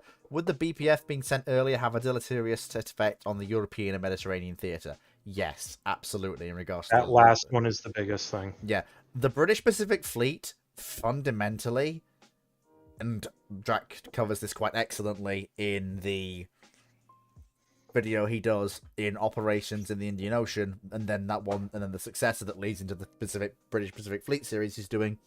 It couldn't have formed as the entity we know it as any earlier than it did, because every time they tried to form up and gather the forces to operate some form of British Pacific Fleet or some hypothetical predecessor to it, it was either A, only ever something they could do in a limited fashion, like the stuff that was around during the early campaigns in 42, the Indian Ocean raid, for example, or every time they tried to and ships were allocated and they were coming and were going to form a fleet, something else kicked off, or a ship was lost somewhere else, and capability had to be reshuffled yet again.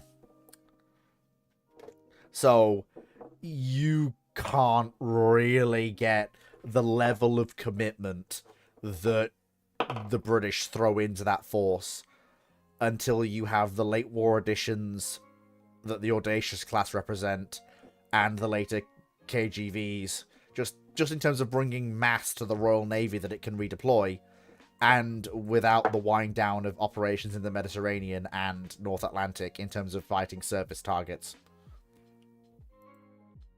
It's just not viable. And bombardment duties. Bombardment duties can be... Because the Royal Navies, especially the heavy assets, were doing a lot of that after the invasion of Europe. They were, but that was basically almost exclusively for the Royal Navy, handled by older ships. The Rodney, the Revengers, and them... QBs. Yeah, and the KGVs, and also they weren't sending those ships to the British Pacific Fleet. So there was, especially if I remember correctly, in the Mediterranean, there was always a KGV around when they were doing that. Yes, because they were because at that point they were still worried about even after the Italians switched sides, they were still concerned about the Regia Marina. Yeah. The Royal Navy's got other commitments. Yeah. And you can't really get rid of that until mid to late 44, which is when the British Pacific Fleet, as we know it, starts forming up. And also, coincidentally, you have the last German battleship eating a very large explosive funny boy to the face. Well, multiple. She didn't take him to the face, she took him to the ass. Yes. Akazuki asks, question for Dr. Clark, who sadly is not here. So I'll have to hold that question for the next catch-up ramblings I do, or until Monday when Clark will probably be here. In fact, you know what? I'm gonna mark that with a fire icon, and I will put that to him on Sunday, and I'm sure he won't mind. Give us a sneak peek. Have you done a design history? A design history of what led to Vanguard from the Lions? And I don't know if he has or not, so we will have to see what Dr. Clark says. You should Minecraft Vanguard watcher. doesn't come from the Lions. I know that, but look, we have to. Yeah, that's a question for him. So leave that for now. You should Minecraft watcher asks, what in the panel's opinion is a ship that should not have been built or launched due to how unsound the ship was?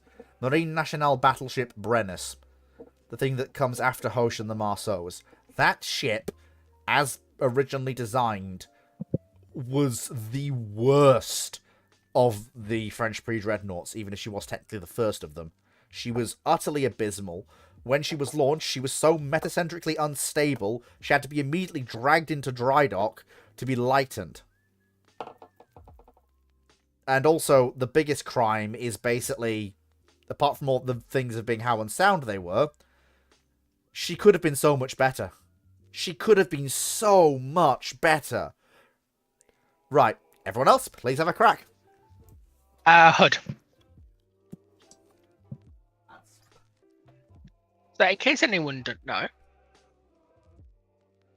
are you aware of the issues Hood had on launch and early in her career? It's internet that it. We're waiting for you to continue. Okay, I do you not hear me asking if the internet was cutting out? I did. It's why. No, we That's didn't. why I It turned my actually screen back cut on. out for that, but then came No, back in no, time. We didn't that notice. bit I actually heard. Okay, She just said it very quietly. it's just that HUD, after she was launched, had to have a lot of work done to it, which is part of the redesign. And when she was launched, she sat. So HUD has a reputation of sitting very low in the water aft, right? Put it this way, her aft turret had actual flooding issues in the barbette. She sat that low in the water. To the point where her armor belt towards her aft, her extended belt was underwater. And they end up going through to fix it. And it's just one of those cases of she was unsound because you don't want a ship whose aft's not buoyant going to sea. And it sort of it was fixed though, which I suppose is a good thing. Anyway, next answer.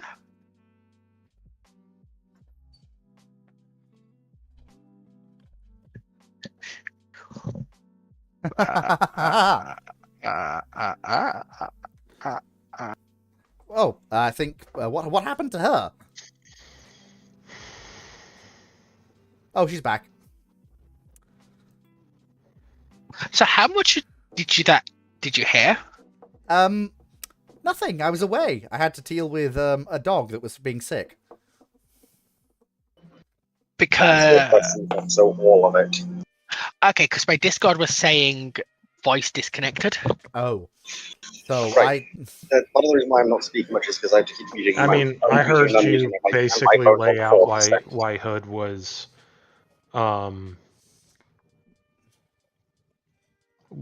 you lay out HUD's problems and then go. So any next?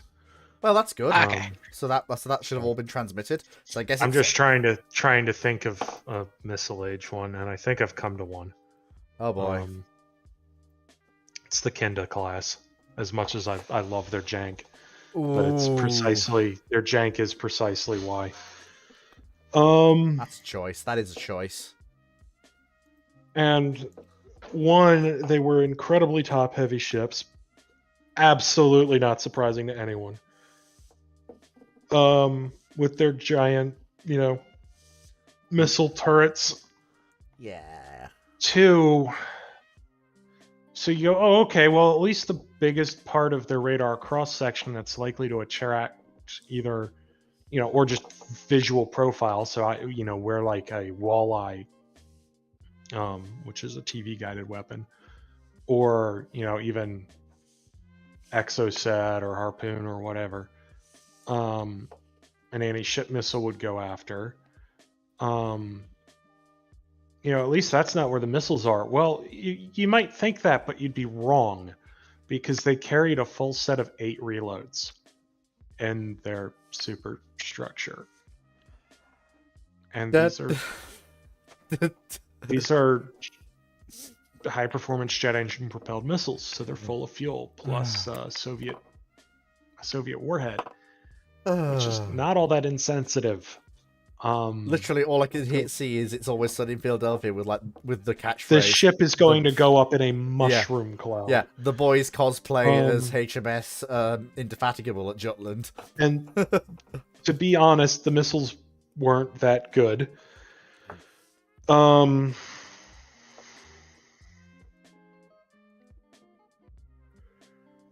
So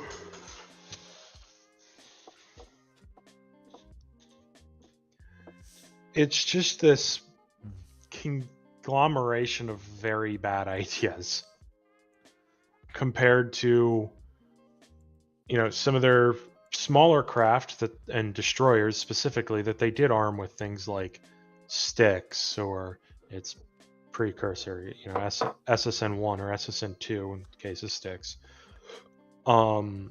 which were very potent craft. Styx is actually for the 1960s a rather concerning missile. It has a rather small radar cross section for the era, and a range that allows the launching craft to, against pretty much anything but USS Long Beach, fire the weapons and then get out without ever taking fire. The surface missile armed Soviet destroyers gunnery officer, but the Kindas specifically, yes, Styx is quite a big missile, but you'll notice something there. There's no jet intake. On a missile, that tends to be your biggest issue. And yes, it is limited in range, but realistically, when you look at the practical surface-to-surface range of most Terrier-armed ships out there, and even Talos-armed ships out there, it's pretty comparable to where they're going to be able to actually start engaging surface targets, because they've got to rely on their illuminator height and the radar horizon for their illuminators. And what that means is you can get in, you can fire your weapons, and then they have a choice. Engage a target that's already fired off its weapons at you, and doing so does you no good to defend against the incoming anti-ship missile salvo, or focus on the Styx themselves and focus on defeating those and then following up against you. Well, if they're going to do the latter one, and you're a much faster warship, you've got anywhere from 5 to 10 knots on them. So you're going to be able to get in, deliver your strike, and get out. I am no longer here. Something like a Kinda, it's going to be able to fire off 8 very hefty anti-ship missiles, provided, because it's a missile cruiser, it doesn't attract the attention of walleye-armed intruders or Skyhawks, which with a walleye are able to, how do I put this, engage from outside of its air defense range. And the walleye, when it came into service, was the primary air to surface or air to surface anti-ship munition. Mm-hmm. Shrike is not very good at targeting moving targets. Gunnery officer, it's probably going to miss. Yeah. Even if the ship was stationary, those radars. Right. And even then, because of the kind of radars that they are and the way they're constructed, Shrike's warhead style was not very good at engaging them. It's why the U.S. Navy came up with Standard Arm, which was significantly better.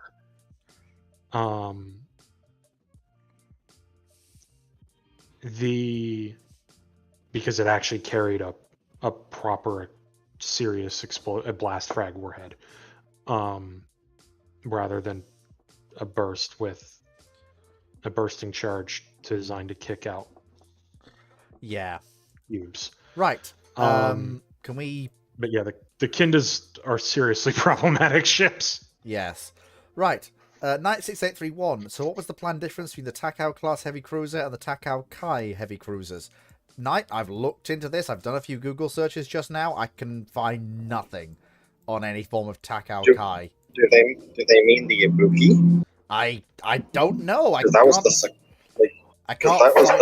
sort of advanced Japanese heavy cruiser that sort of was. I can't find anything on a Takao Kai.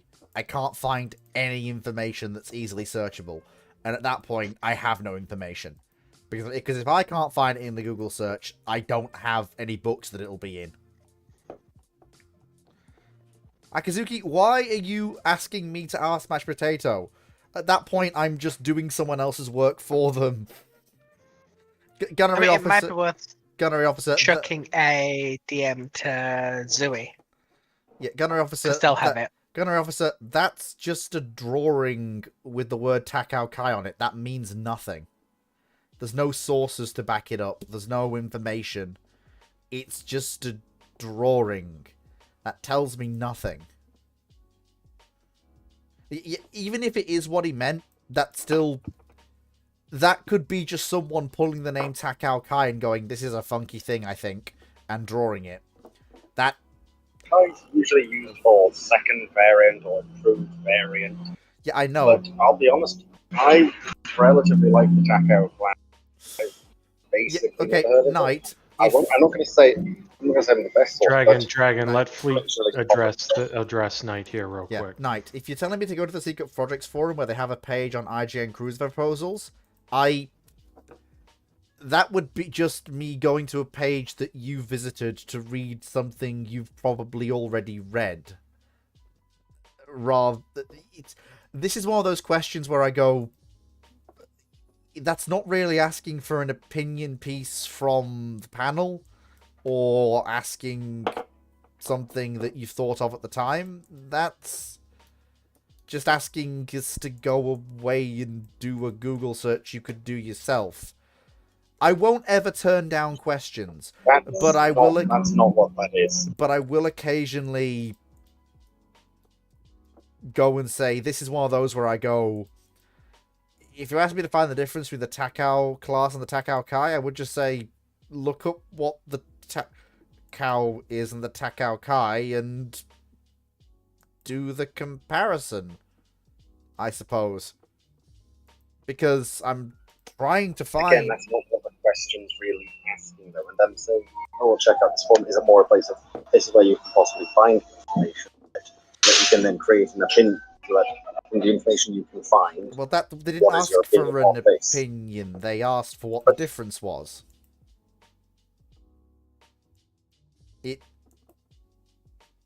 I can't think for someone else. I have to read the question as it's written. I can't think for someone else. But at times you do also have to extrapolate the question. Yes, at times I do. Dragon Fleet for a moment here. If you're asking for what the difference between the two between the Takaos and a proposed improved Takao, which is what I'm assuming Takao Kai means, I would direct you to that same source, because we're not going to be able to tell you anything that isn't vomiting that source, like regurgitating that back at you. I would just direct you to go read that, because I know nothing of an improved Takao. Fleet knows nothing of an improved Takao here. We can't answer that question.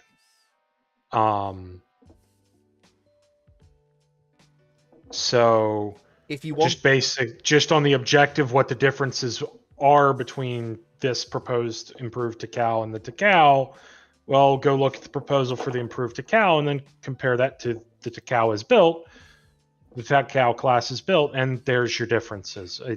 Now, if you wanted us if we don't know, we don't know. Yeah, if you wanted us to speculate on what an improved Takao might have looked like, unfortunately, the question isn't phrased that way. Unfortunately. Like, if you wanted us to speculate on what the follow-on to Takao might have been if the Japanese hadn't gone, aha, surprise maneuver, Megami class is now heavy cruisers, then that would require the question to be phrased differently. That's not even correct either, then. That would just be, it's called Ibuki. Well, that's... Yes, but no, that's not what I... Never mind. Next question. YouTube Minecraft Watcher. What is the panel's opinion on the subjugated class heavy cruisers? The Malevolence from Star Wars. And what changes would make it good at hit and run? Fixing the ion cannon to not surge after firing? It didn't, I thought.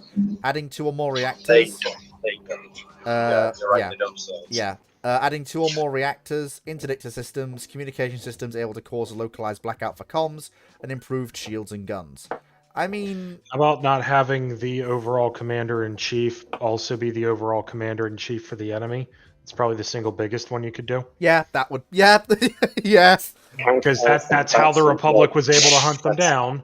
No, that's not a point, though, because there is at least 4 subjugator class ships built. Well, yes, but every... Yeah, no, he's talking about Palpatine. Every time a subjugator was built and completed, Palpatine always MacGuffined a way where it would do some damage, and then the Republic would somehow Nothing get information. absolutely critical. No, that's not true, actually. Malevolence and sister ship Devastation, Palpatine hadn't had any involvement in its destruction. Well, yes, but there is but either way, I mean, that's kind of missing my point, but yeah, I mean, honestly, the subjugators is a concept for a large command cruiser with an ability to deal crippling damage. By that I mean damage that cripples a ship. And then finish off large numbers of weaker vessels with massed turbo laser fire is not a bad thing. I would say the thing is with interdictor systems, the ion cannons kind of do the same thing from what we see in the first shot of the show. No, would not at you all. let me ion finish? cannons cannot pull ships out of hyperspace. No, it's not even kind of do the same thing. Would you let me finish what I mean with that before jumping down and assuming what I mean? No, because you're wrong. How about you let me No see? offense, Fleet, but Fleet, normally I don't encourage jumping down, but no, there is literally nothing comparable. Like, it's not even close. I know you're going to say how you can use it to stop them jumping to hyperspace, as is what happened, but that is not the point of an interdict. It's one of the functions of an interdict. Dragon, I can barely hear you. It's one of the Fleet, functions. it's not of an one of the interdict. functions of an interdictor. Yes, No, it- like it's An interdictor's function is to pull stuff out of hyperspace. and The prevent ion it, cannons can't do that. and pull and prevent things from jumping to hyperspace. The ion cannons ion can, cannons aren't that either. but they Yeah. do that to the Venators. They are crippled. No, because They you have can't- to No, hit them. that Fleet. That is a symptom of the effect, not the effect. Fine, I'll acquiesce begrudgingly. I think you. That's like saying that Death Star 2 could do the same thing with its super laser. Yeah. Because a ship that is destroyed can't jump to hyperspace. Yeah, because functionally, a hyperspace interdictor locks down the entire system and pulls ships out of hyperspace in the entire system. No, it doesn't. Right. Not the So, entire system, but An within actual, right. So, yeah, no, but an interdictor that creates a One cone at of a place. time! Let me. Right. Since I've got limited battery, Dragon, so- we cannot understand you. Yes. Right. Right, one at a time, please. Cyclic. Considering she literally doesn't know what she's talking about in this regard, that's what I was trying to mention. But fine. Got the wiki up for it. I've literally got the wiki Okay, up for it. lower intensity. One at a time, people, please. All right. A lot of that was the wind noise, so we couldn't hear what Dragon was saying, and it just drowned Yeah. everyone else out. And I don't think he caught that as the why we were asking him to be quiet. So we'll obviously explain that to him. I'll explain it to him now, but just the two of you, if you would mind. Cyclic first, then Foxo, then we'll go back and forth from there. Well, there's not really much for me to add other than what I said about that. But this very simplistic way to explain how an interdictor field works is it trips a safety in a hyperdrive Yes. by making it think it's about to run into a high mass or about to go way too deep into a gravity well.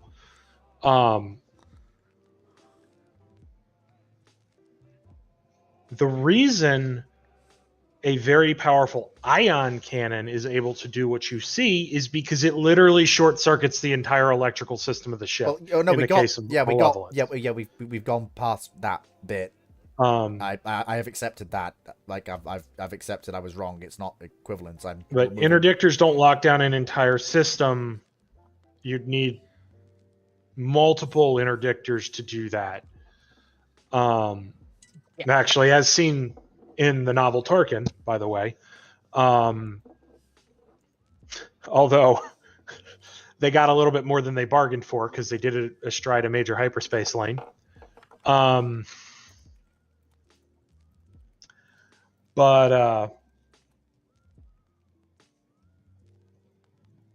like they work completely different. They do completely different things.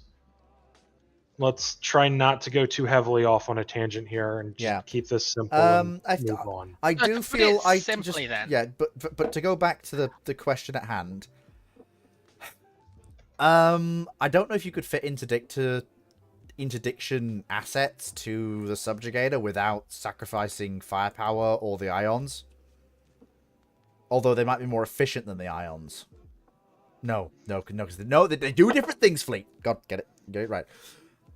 Improved shields and guns. That is one major problem with the subjugators. They carry lots of turbo lasers. They actually don't have anything in the size range of even the Venator's twin heavy turbo lasers at all. They have lots of... Because they rely on a different method of attack. Because they have those ion cannons. If they can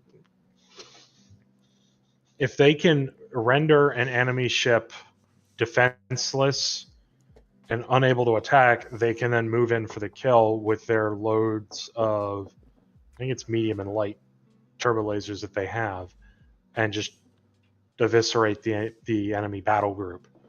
It is a different methodology of attack compared to a more conventional warship, either of the size of a subjugator,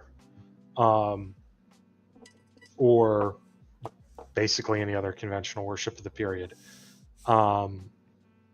They are going for a novel solution to that problem, and they have gone for less powerful individual turbo lasers, but a lot more for a couple of reasons.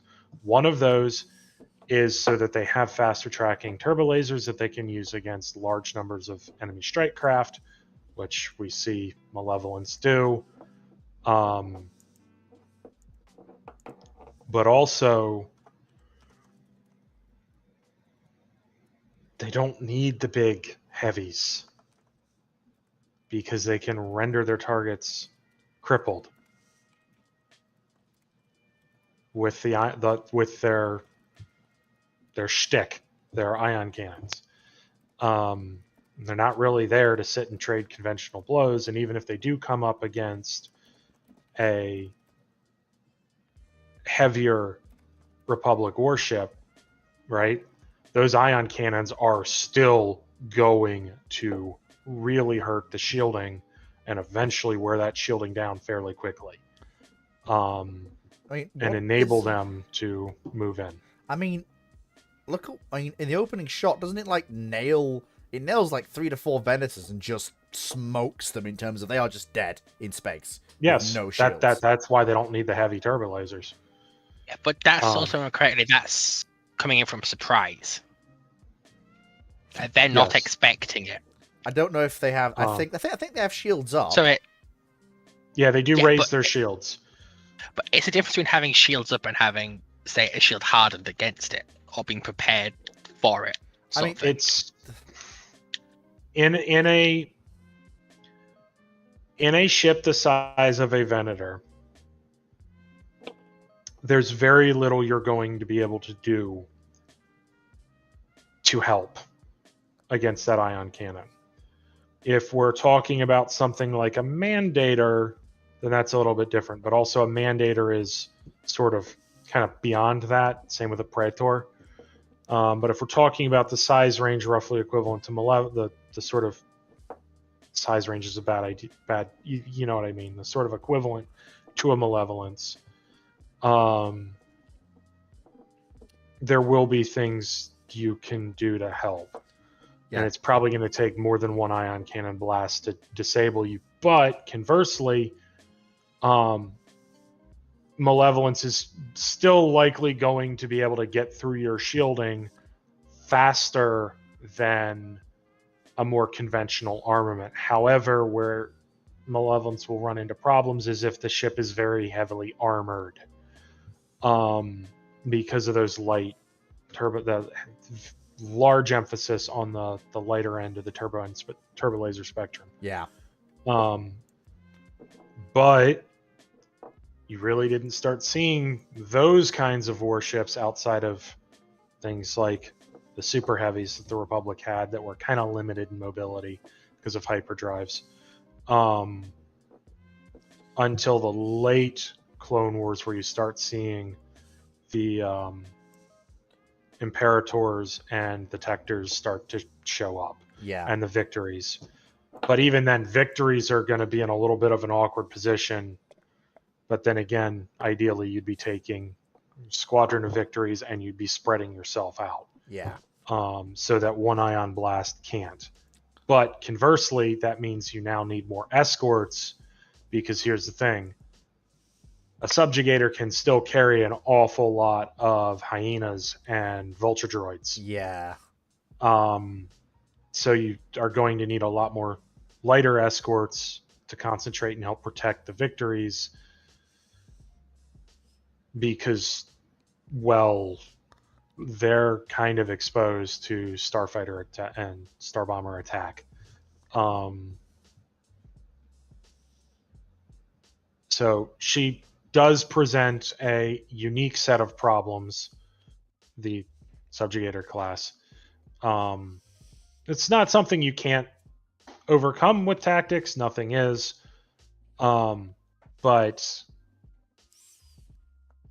And of course, before everyone says it, they also would have done better to have been part of Confederacy fleets rather than generally trying to operate the way they did. Specifically the way Bismarck. Malevolence did. Bismarck reference. Yes. It very much is a Bismarck, Hunt for the Bismarck reference. Yeah. Malevolence. The Malevolence class makes sense. The thing I have with them is that the iron cannons are nice, but against the other side's heavy assets, Praetor, Mandator, especially once they get rebuilt with those hyperdrives that mean they can actually go places, the subjugators just aren't in their class. Yeah, they're not meant to be though. Yeah, they're not meant to be. They're the next level down. Yeah. It does. They're kind of between. Because they seem to be Alaska equivalents to Iowa's. They're No, they're kind. not. You need to think of them kind of like a Tector or an Imperator, but with the ion cannon MacGuffin, rather than a Venator or Victory or a battle cruiser. Because a lot of their size is Ion taken up. cannon does allow them to take on squadrons of heavy cruisers that don't fully know what they're in. But to be honest, even if they did know what they were in, because like Malevolence did suffer damage to her shield generators after the strike on the ion cannon, and as a result of the secondaries, but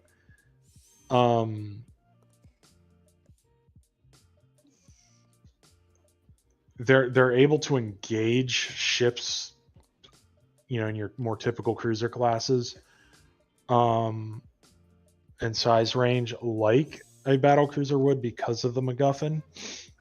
But they're not going to be able to sit there and engage a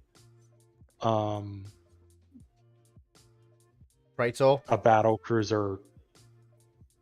Actually, they'd Effectively. body a Praetor.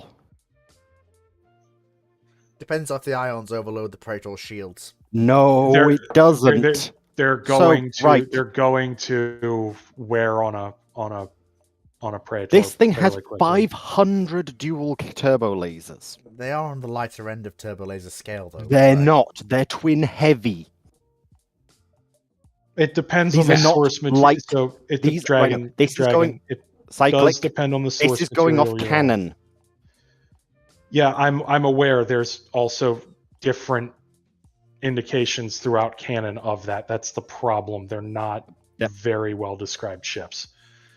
If you isn't go it off the from a- 500 dual heavy turbo lasers, I will absolutely grant you that you need a mandator to put them down. Or you need a squadron of Praetors. Yeah, if they have the 500 heavies, that's just a bad day at the rodeo. There, that's a bad time. Although it They would likely do due to their design. Although it would explain why in the opening shots, even with the shields down, the Venators aren't poorly armored and they just tear them to shreds in seconds. Yeah, Mhm. the problem is in those shots they also show those as quad light, what's typically viewed as quad light turbo lasers. Well, but it is that Star Wars exact and same model visuals. is shown as quad heavies because they use Yeah. quad heavies on Lucer Hulks. Oh yeah, they are as well. Star Wars, can you be consistent? No, your answer Like, is no. the the Um, subjugator class is not comparable to most descriptors that you can give it. It is a just- very unique class of vessel. Yeah, and they just can't they can't nail down the actual armament for the thing. Like there's the cannon Because armament. the reason I mentioned the quad lights, Dragon, is because of how those turbo lasers are tracking and engaging starfighters. But That's- even heavy turbo lasers can track and target starfighters, though. They Very can, effectively. but they're far more effective than heavy turbo lasers tend to be. Yeah, this isn't so much people disagreeing on what it can do. It's more just what it actually It's- shows. yes. us. If, It's an but inconsistent right. we go on source. This is why if I we go say, on the though, you can't- 500 dual Star heavy Wars- turbo lasers as written, you are 100% correct. But as a statement that people are not going to like this, but it is the truth. Star Wars, you cannot take visual examples as canon No one's saying that. because Okay, sorry. Right. Dragon, literally finish. people did, because if we go off that, the Venator has a grand total of 12 guns. It's Well- got a lot more than that in modern visual examples when we actually But we see d- the trench guns. Because we But do. there's no actual proof of them. No, there's I think- shots in the we Clone see- Wars of them.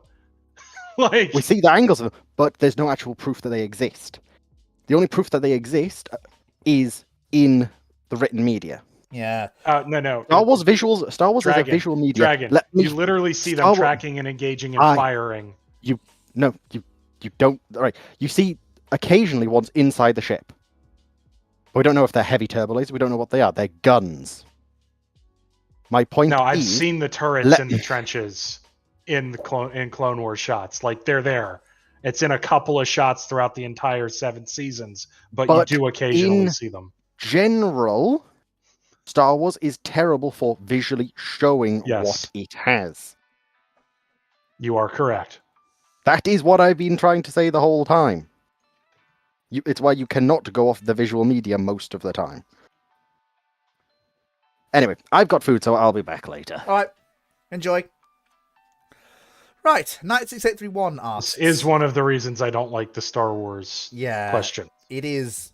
Yeah. I keep forgetting that, by the way. I forget that whole visual does not line up with. That's not the shot, Seed Otters.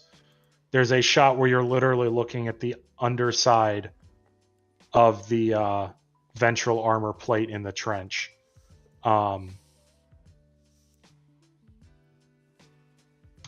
And it's just a row of guns all along, of single mount guns all along. Right. I'm not gonna have to dig through all the shows to grab a screenshot because I'm Yeah. not doing that. But 96831 asks. How does the Falklands losses influence the Type 26 City class anti-submarine warfare guided missile frigates? Well, first of all, it well, doesn't. Answer this on Clark's server. Stop doing this. Stop just taking questions from Clark's ramblings and reposting them here. well, Especially when Fleet's answered it on Clark's so I server. think one of the reasons is other viewpoints. see, I have no problem with this, as long as it's not fishing for answers, which in this case it definitely isn't. Especially since Dr. But it's a hard and fast no from someone who's got the seen the design documents for him. Like,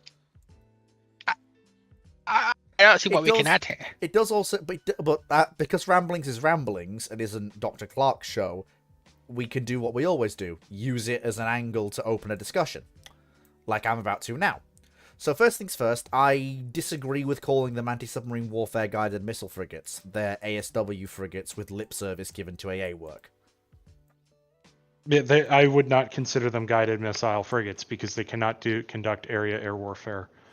But I also admit that is the U.S. Navy's view on things for what generates a guided missile combatant.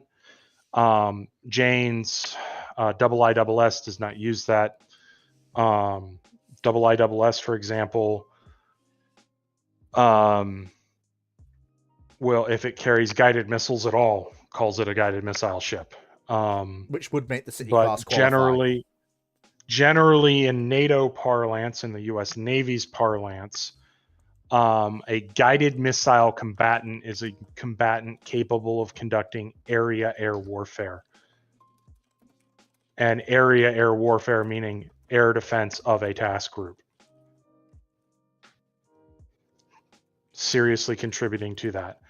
And the Type 26 with its radar and then with its interceptors is not able to do that. Yeah. I am going to actually address something, because I have been thinking since Monday, and we talked, myself and Dr. Clark locked horns over Type 31 and 26, and I've been thinking about this all week. And I think I've actually finally been able to articulate what I wanted to say, so I'm going to set my record straight here. I think that what I was trying to say but couldn't articulate was the fact that even if you have a full strike group of 31, 26, 45, and 83 around an RN carrier, they don't have the magazine depth to provide long-term defense for that group, because you're not going to want to assign one missile per incoming. It's going to be 3 to 4. And at that point, if you encounter 3 ascends, yeah, you're going to stop their missiles. But what if 2 Oscars then show up? Or what if a Kirov then shows up? Or what if a Slava then shows up? Or what if 3 Admiral Gorshkov show up after that? Or in whatever organization you want to arrange it. You've already used a significant amount of your missile magazine to intercept the first strike of incomings. You're not going to have enough to then defeat the next attack. And if you use 1 missile per incoming, you're not going to have enough to deal with the missiles, and some are going to leak. And this is why I said 31 can't defend itself. Because, yes, it can defend itself until it runs out of missiles. And let's say it gets jumped by ASN, and the ASN fires 4 missiles at it. Brilliant. Anyone gets jumped by a Yazan, Yazan's going to look at a 31 and go, "Why am I firing missiles?" No, I know. Just bear with me here, Cyclic. Yeah. The Type 31 can probably absolutely deal with, and as long as it's not one of the ASNs with the more tubes for missiles. And presumably the ASN wouldn't have all those tubes loaded with anti-ship missiles in it. It might be carrying others. But assuming that they have a lot of tubes. Yeah. But let's say a salvo of 8. A 31 can probably down a salvo of 8. It's gonna be tough on the Type crews. 31 salvo of. Do you know what those missiles are likely to be? Oh yeah, I forgot about the all singing, all dancing Zircon McGuffin McMuffin. No, I'm not even talking Zircon. Even Sizzler, anti-ship caliber with the supersonic terminal sprint. Terminal being it crosses the radar horizon. Oh yeah, Caliber. I'd forgotten about Caliber. All the evidence I can find still points to 24 cam on Type 31.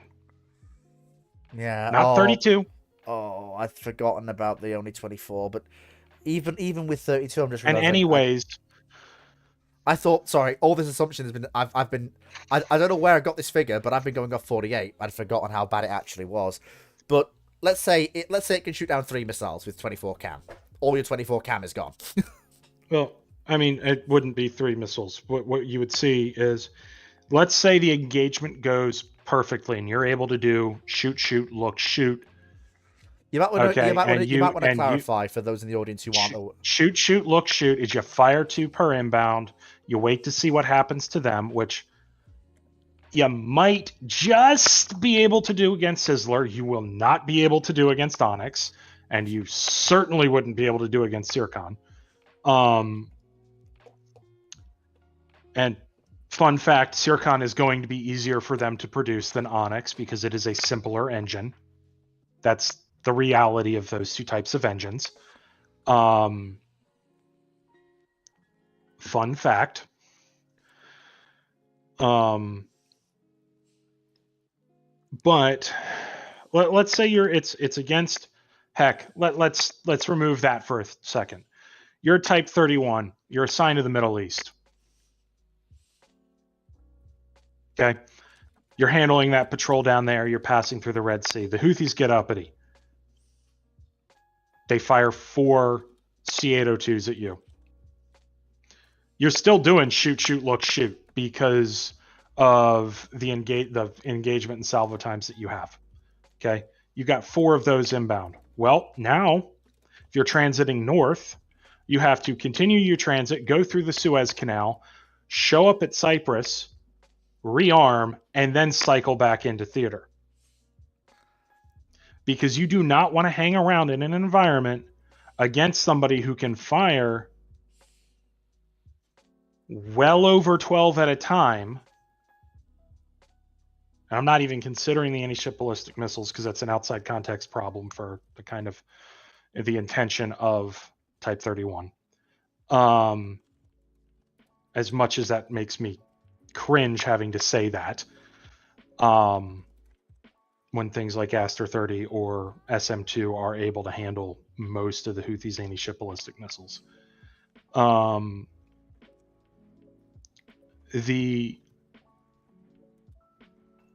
You now have to cycle out to Cyprus via Suez. Realistically, you're not coming back into theater for a week.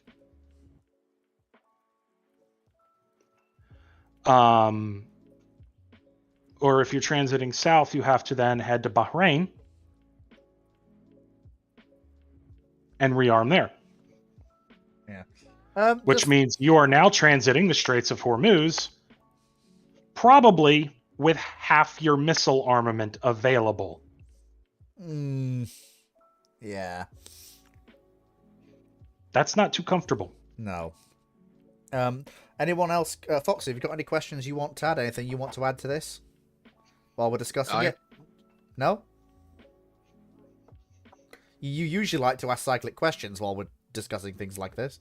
Yeah, but this is so far out of my wheelhouse of caring, I don't really have any questions. Fair enough. But I just wanted to open up the option, as I like to do. Yeah, it's just... Oh, and one quick thing to add.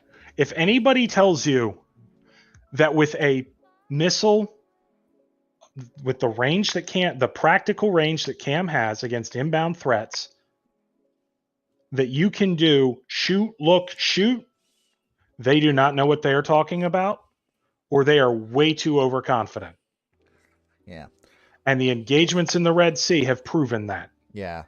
Everybody that bragged about doing shoot, look, shoot, all the evidence points from the missile shots that we have, including from the French with Aster 30, point to a shoot, shoot, look, shoot doctrine against inbound threats. Okay, Knight, I'm going to address this because you've said it, and with 2 prongs here. I'm going to read out what you've said, say my piece, then I'll let Cyclic go ham.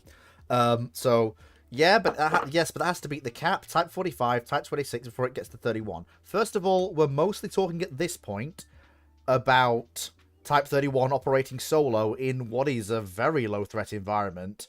We're not even talking peer on peer right now. But addressing that situation first of all, you, as we've said, 2 missiles per contact. Secondly, this is assuming that the QE has cap up, although it may do.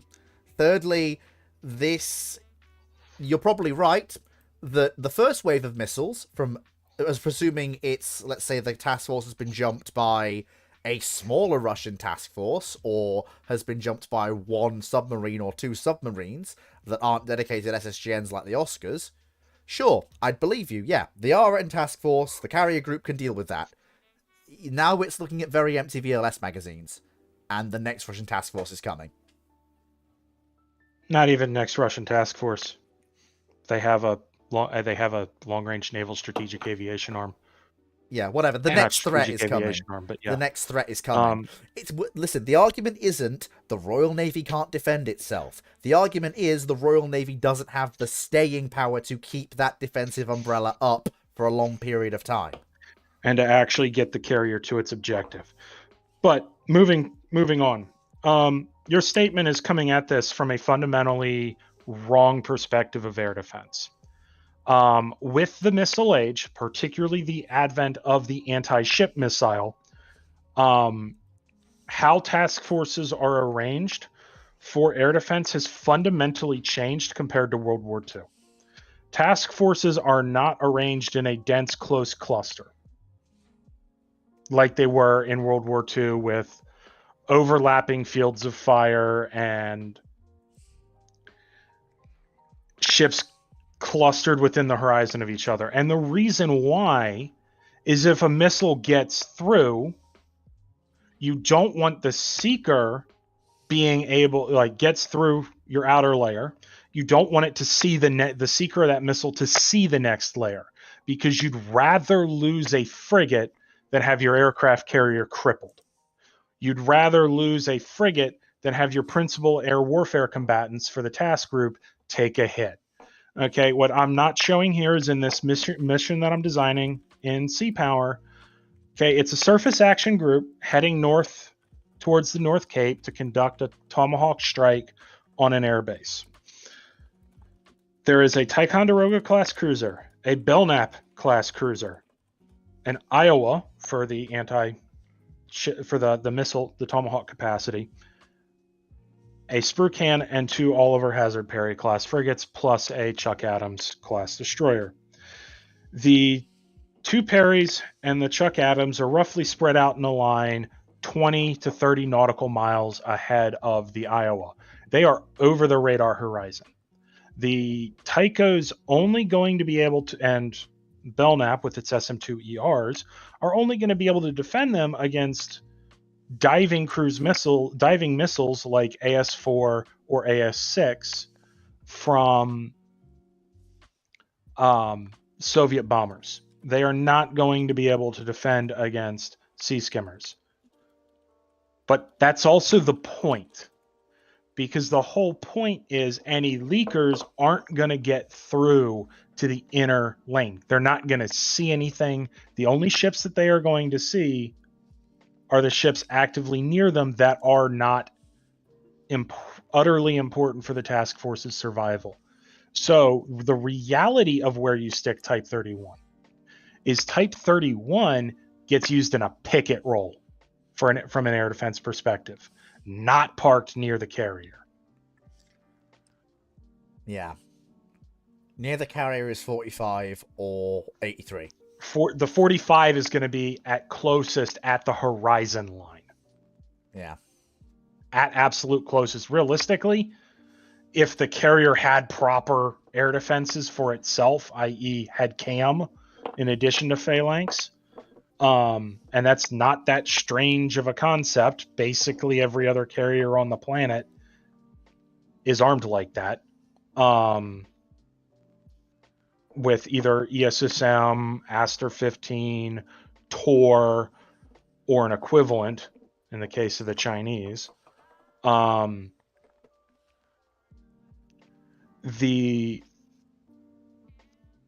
be able to put the Type 45 over the radar horizon from the carrier, and you'd want to. The only ship you would have nearby is a ship running plane guard, specifically for nighttime operations, so the LSOs know where the horizon is visually, as well as to, if a plane ditches, be in a position to be a backup to recover the air crew.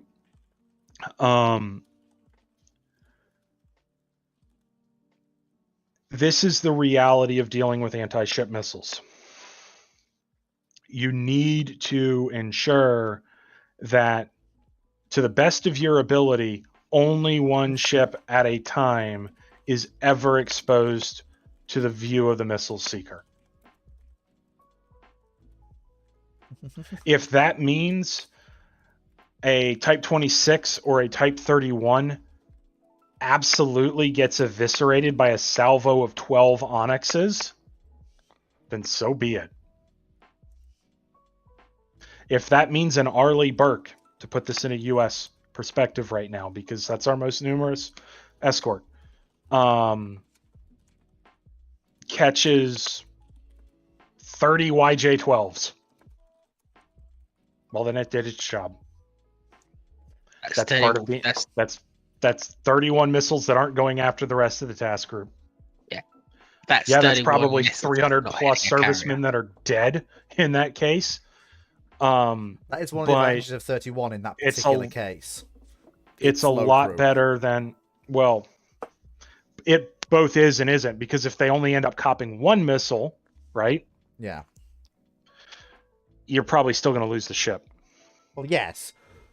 Because you can't fight off the damage. No, I was more referring to life. I see what you. Yeah, I see what you mean cyclic with that.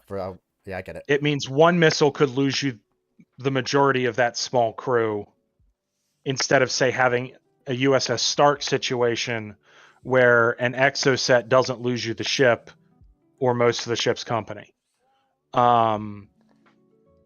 Because your ability for a crew to fight through casualties in a damage control environment and stabilize casualties for movement off the ship is also very important. This is something that the Italian and French navies are moving back on. And the U.S. Navy did after the Zumwalts. It was one of the requirements of the Constellation, 200 crew. And what set that 200 crew requirement was the damage control requirement, the casualty absorption requirement, because when a missile detonates on a ship or a mine detonates or a torpedo hits it, you're going to have casualties to your crew. You need to have redundance in there, not just to, save the ship, but when you have wounded, you need people you need to have the bodies able to triage and stabilize and do combat first aid on the casualties within your crew. Now, I will just say this for 26 and 31. If these figures for accommodation, as in for we can put this many crew on if we need to, are correct, 190 for 31 and 200 for 26, that is acceptable. That separate out flight crew. The facilities needed for the flight crew. Separate those out. Assuming they're going to have other things to worry about. So, but even if we wipe 40 off that's still 150 and 170 respectively. While it's not 200, that's still, it's closer to the margin than I would like, but it is still above the margin. It's probably under the margin for an 8,200 ton ship like Type 26. Type 26 is a large ship. Part of your damage control requirements are set by the size of vessel.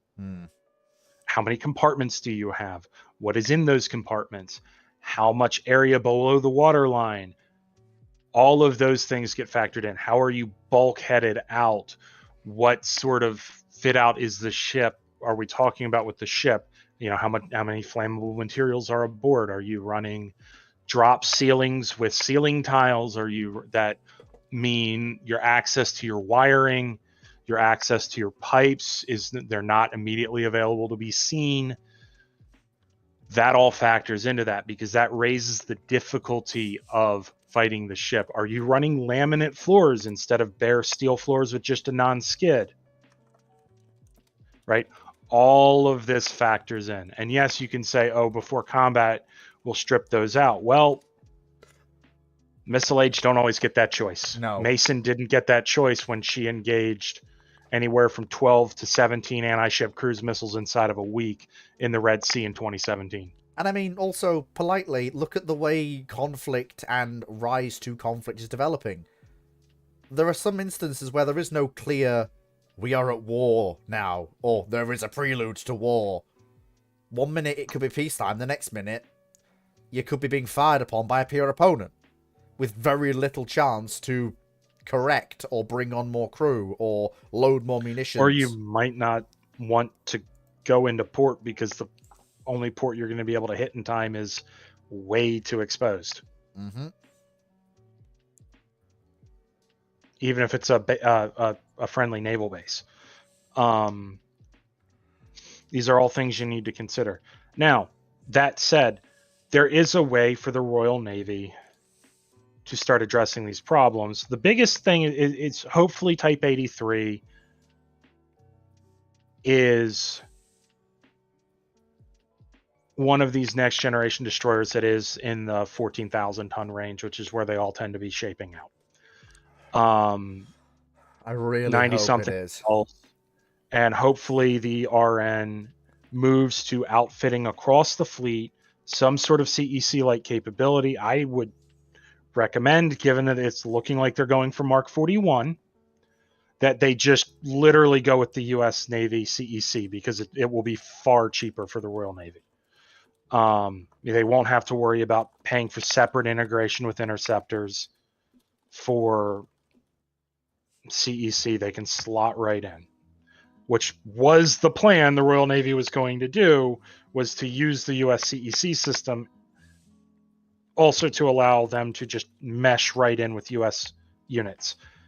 Before CEC got killed on the Type 45s, and it was supposed to go on before it was Global Combat Ship, the program that led to Type 26. Yeah.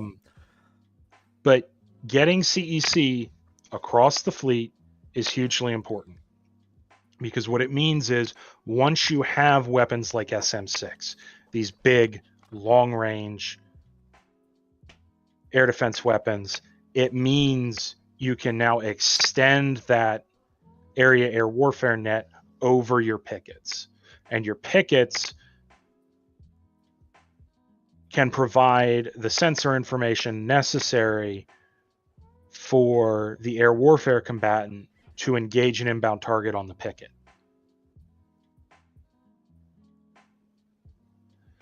Or your AEW drone, which is the way the RN is almost certainly going to go, whether that's based on MQ-25 or a maritime version of MQ-9, or some combination thereof, depending on what they do with their aircraft carriers.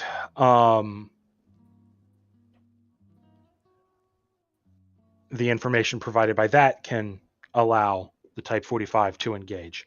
And although it's sort of the whole like hive mind system that is conducting it, it also allows you to net all of your sensors together for a completely unified and complementary picture in a way that something like Link 16 doesn't allow you to do. It allows you to do effectively multi-static radar.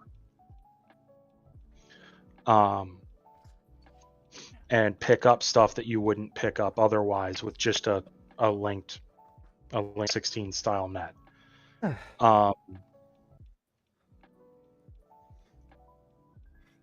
Right. And once you do that, you have these ASW frigates that have 24 strike length cells. If you have a CEC network out throughout your whole fleet, you could put SM-2MR on that, the active radar homing one, so Block 3C, and now those ships can contribute to a task force air defense, even though they don't have the sensors to really take advantage of that, because the current rotating sensor on Type 26 is really only adequate for CAM. But if you've CEC'd your whole force, you can take advantage of those VLS cells. You may not be running a Type 26 where it's carrying 8 anti-surface, anti-ship weapons or anti-ship versions of FCASW, and then in addition to that, 16 land attack FCASW weapons.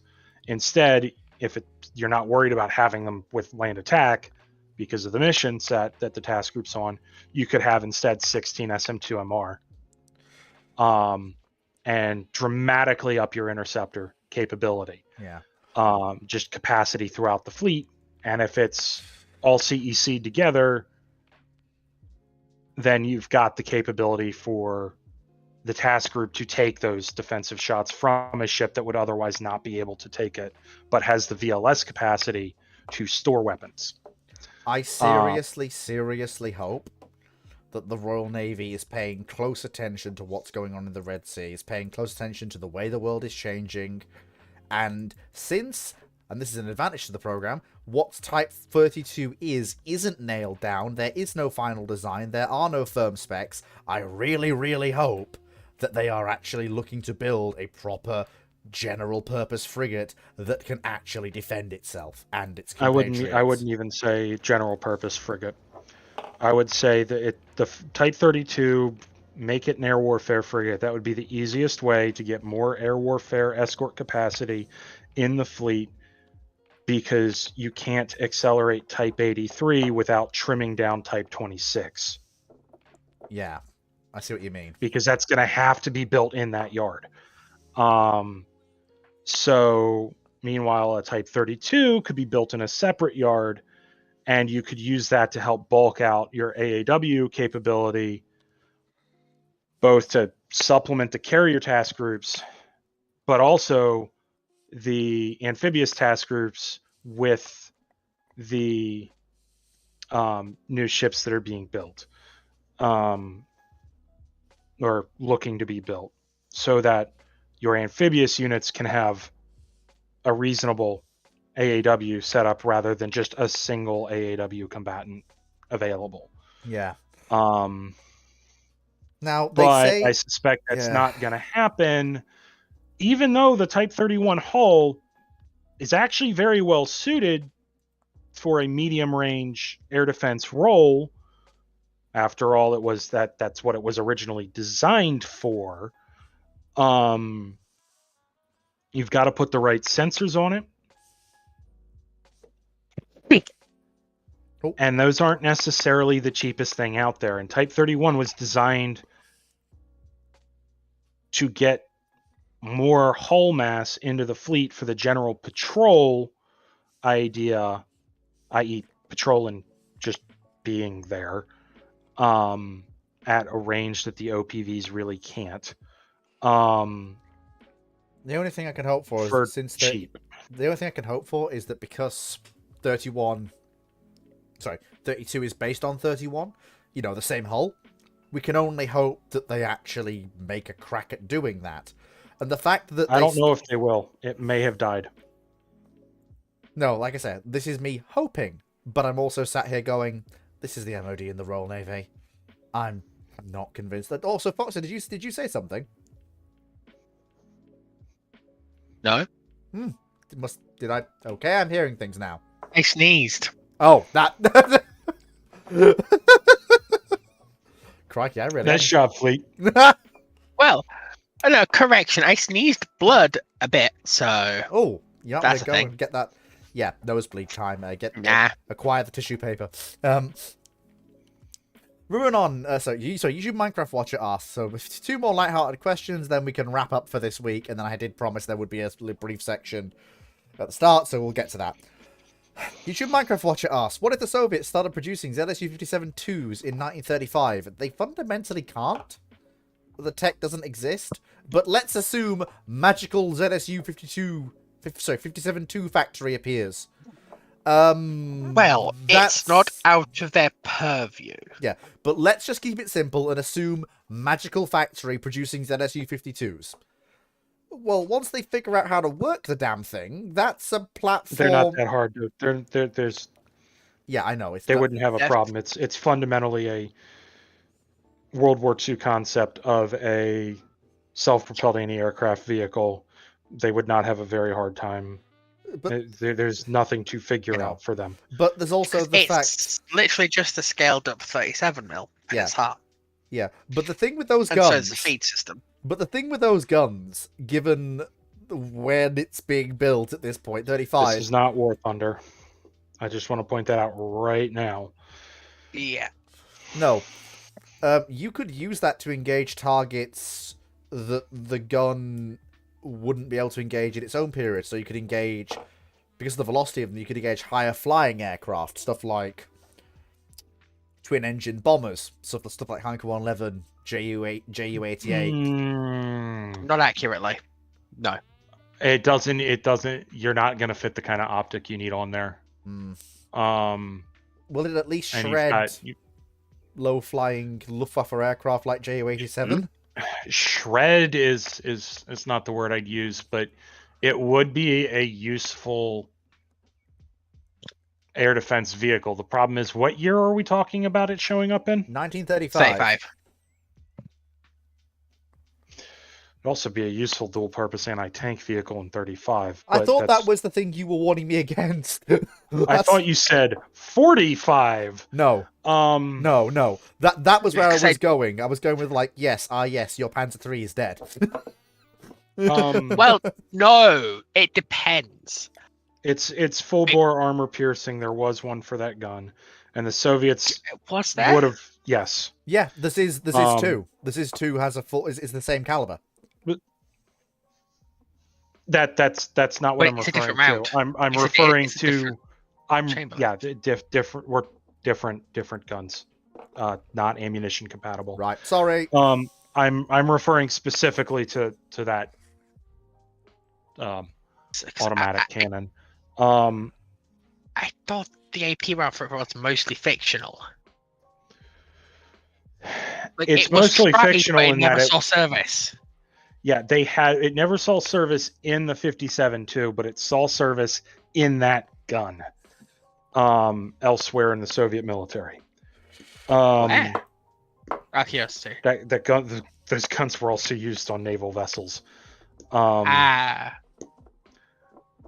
But I don't think an APHE round existed, but I do think there was a solid shot. I could be wrong. C. Dodders Moo would be the guy to ask. C. Dodders has found that if there's any accuracy to it. I mean, It's an it's an automatic cannon. The sort of ranges you'd be fighting at in 35, it really doesn't matter. Yeah. Yeah, I'll be honest, yeah. this looks a lot like the same sort of sources that War Thunder's been using for it. Yeah, and that's been confirmed to be mostly fictional. But even if we As in quarter that's- those penetration characteristics, that's still Yeah. Yeah. I'm not too worried about the penetration characteristics for this.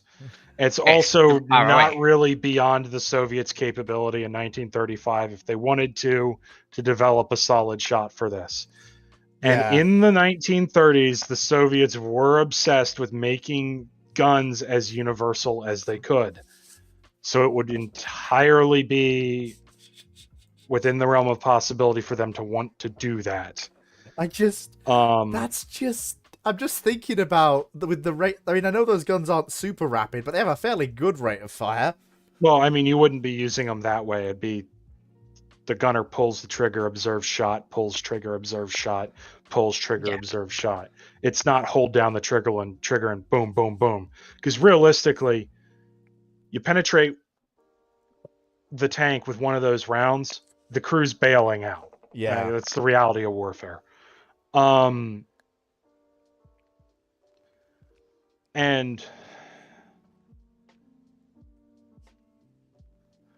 But realistically, it's not going to solve the Soviets' problems in 1940 No. and But 41. it might help them though. It because I'm not probably talking won't, about the gun. actually. I mean, I'm bear more in talking about mind. having a mechanically reliable example of the V2 in its high output state. Because they've got that post-war and they have to go through basically 10 years of, oh god, how do we get this to actually have a high enough power output for armored vehicles? That's a good point, actually. Oh, yeah. for the engine. The Yeah. engine would help. Yeah. But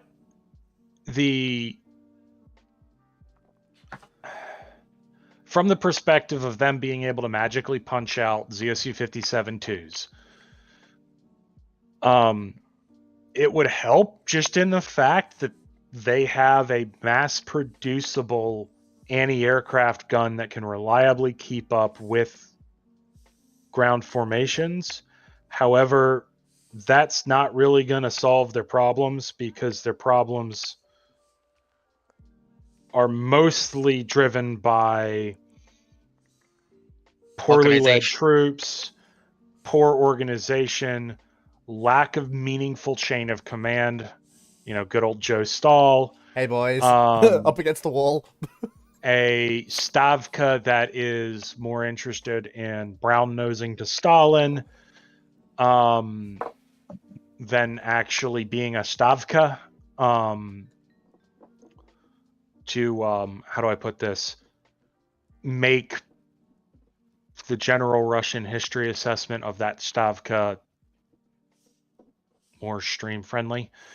Because as with most descriptions of particularly disliked things in Russian, I don't want to say them out in English, because it is highly offensive.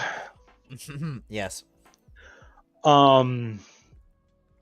The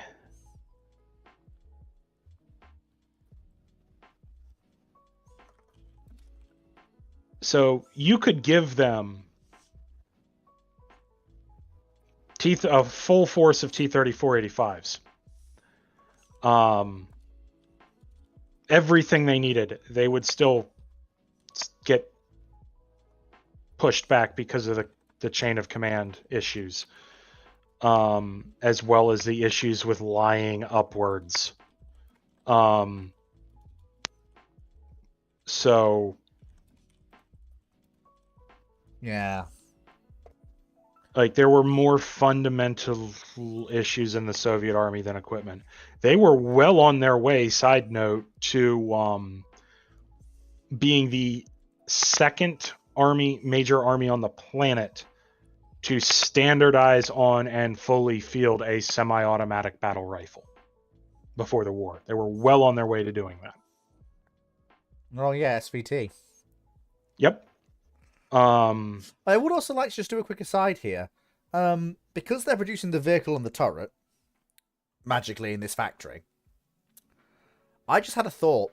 I'm sure you're aware, Cyclic, that there were a lot of Russian patrol boats that were built during the war that used tank turrets. Oh, and I'm just thinking, a lot of them were too small for this turret ring size to fit in the no, hull. I'm aware the existing ones were, but with this turret available, I can see them building some classes that carry it. Probably.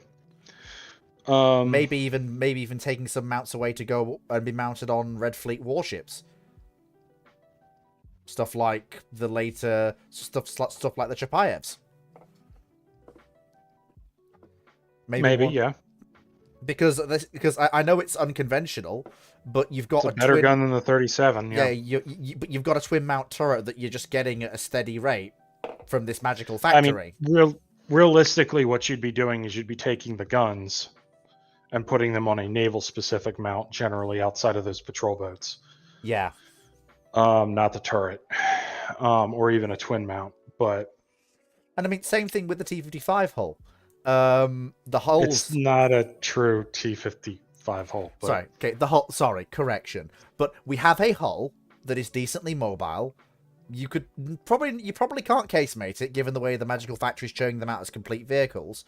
But you could probably do a basic open mount for something like self-propelled 122 or 152. They probably wouldn't. What I think they'd be more interested in is the drivetrain. Yeah. And suspension. Because that would allow them to generally field a heavier vehicle, because they have the train rolling stock to carry these. And there's not too many tunnels or bridges that would be limited in width here for them on these. So you might see a different tank come out mid-war, depending on how they feel. Or realistically, you might not, and we might just end up with the T-54 around when we did, which was not the 1950s, by the way. It was the late 40s. There's some asterisks there. Yes, there always is. Indeed. But The T-54 most people think of, yeah, with that turret is a later thing, but Yeah, but it would certainly help the T-44 design program whether that would produce a better vehicle. Yeah, it's not going to speed it Yeah. up, but it is going to definitely produce a better vehicle. But it would speed it up. It would speed 44 up. It's just whether or 44's not they would make the production switch over, because the production engineering generally in wartime is harder than the vehicle engineering, because you got to scale the Yeah. production up, you got to change all your tooling, you got to retrain your workers. And so if you get it wrong, you end up with a gap where you're like, oh, we've got no tanks. I feel like if an attempt is to be made, it's basically got to be it's got to come after 35. It's got to come after 3485, and it's got to be a decision made where a plant that was going to switch from 34 to 3485 is instead being told, probably late in the war, so late 44, which is earlier than the 44 was actually produced, is told late 44, right, I know you thought you were going to go to 85, but you're not. You're going to this new tank that we've been working on. And they do it very, very gradually. Which means you might see some by the units... by the time you're that late in the war. I mean, there were by the time you're that late in the war, it really doesn't matter for the Soviets. Oh no, I'm aware it's not a massive difference in terms of changing the war. It's more just some might actually see combat before the war's end. Like, I'm not saying it's a big change, it's more just that's how I think they do it. Because can I just point something out? Like, one of the major issues the T-44 has is its drivetrain. Yes. And the T-55, which is why you end up going to T-55, but yeah. Yeah, and T-44 runs into the finished developed drivetrain on that is the foundation of the T-55 drivetrain. Whereas what we've basically given them now is a way to not quite shortcut it, but It's functionally a shortcut. It really is a shortcut. A complete shortcut.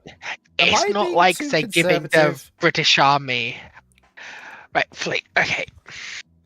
Fundamentally, the engine that's in the T-55 in early form exists at this point. It's not like if you were to take a Meteor back to this point, where the engine doesn't exist yet. Am I being too conservative here for once? Am I actually being too reserved? Yes. Yes. Wow. Yes. Damn, that's a new one.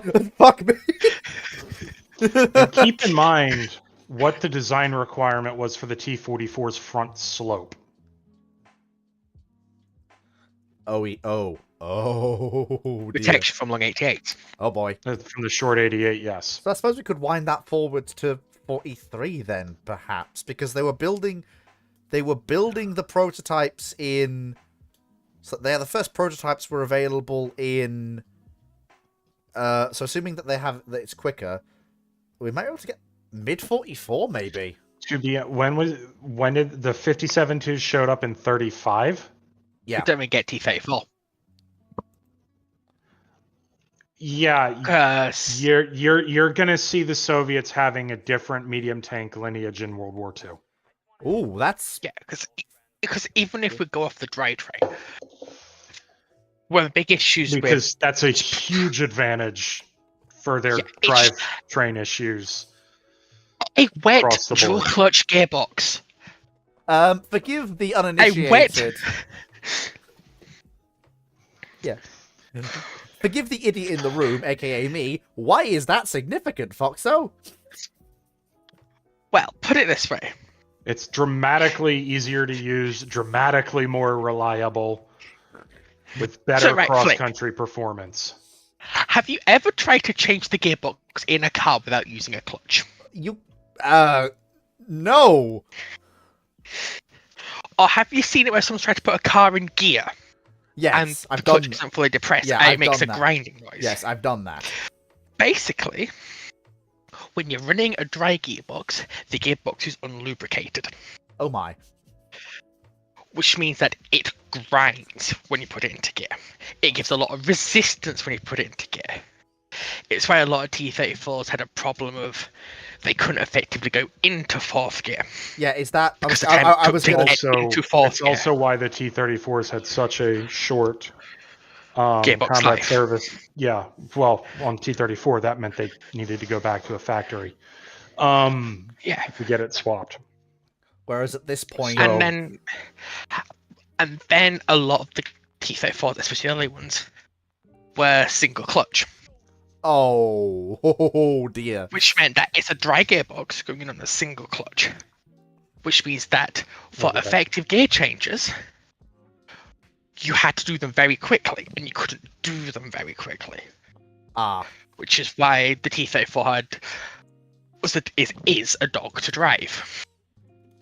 But by T-55, they've got a wet lubricated gearbox. They've got a gearbox with a lot more gears in.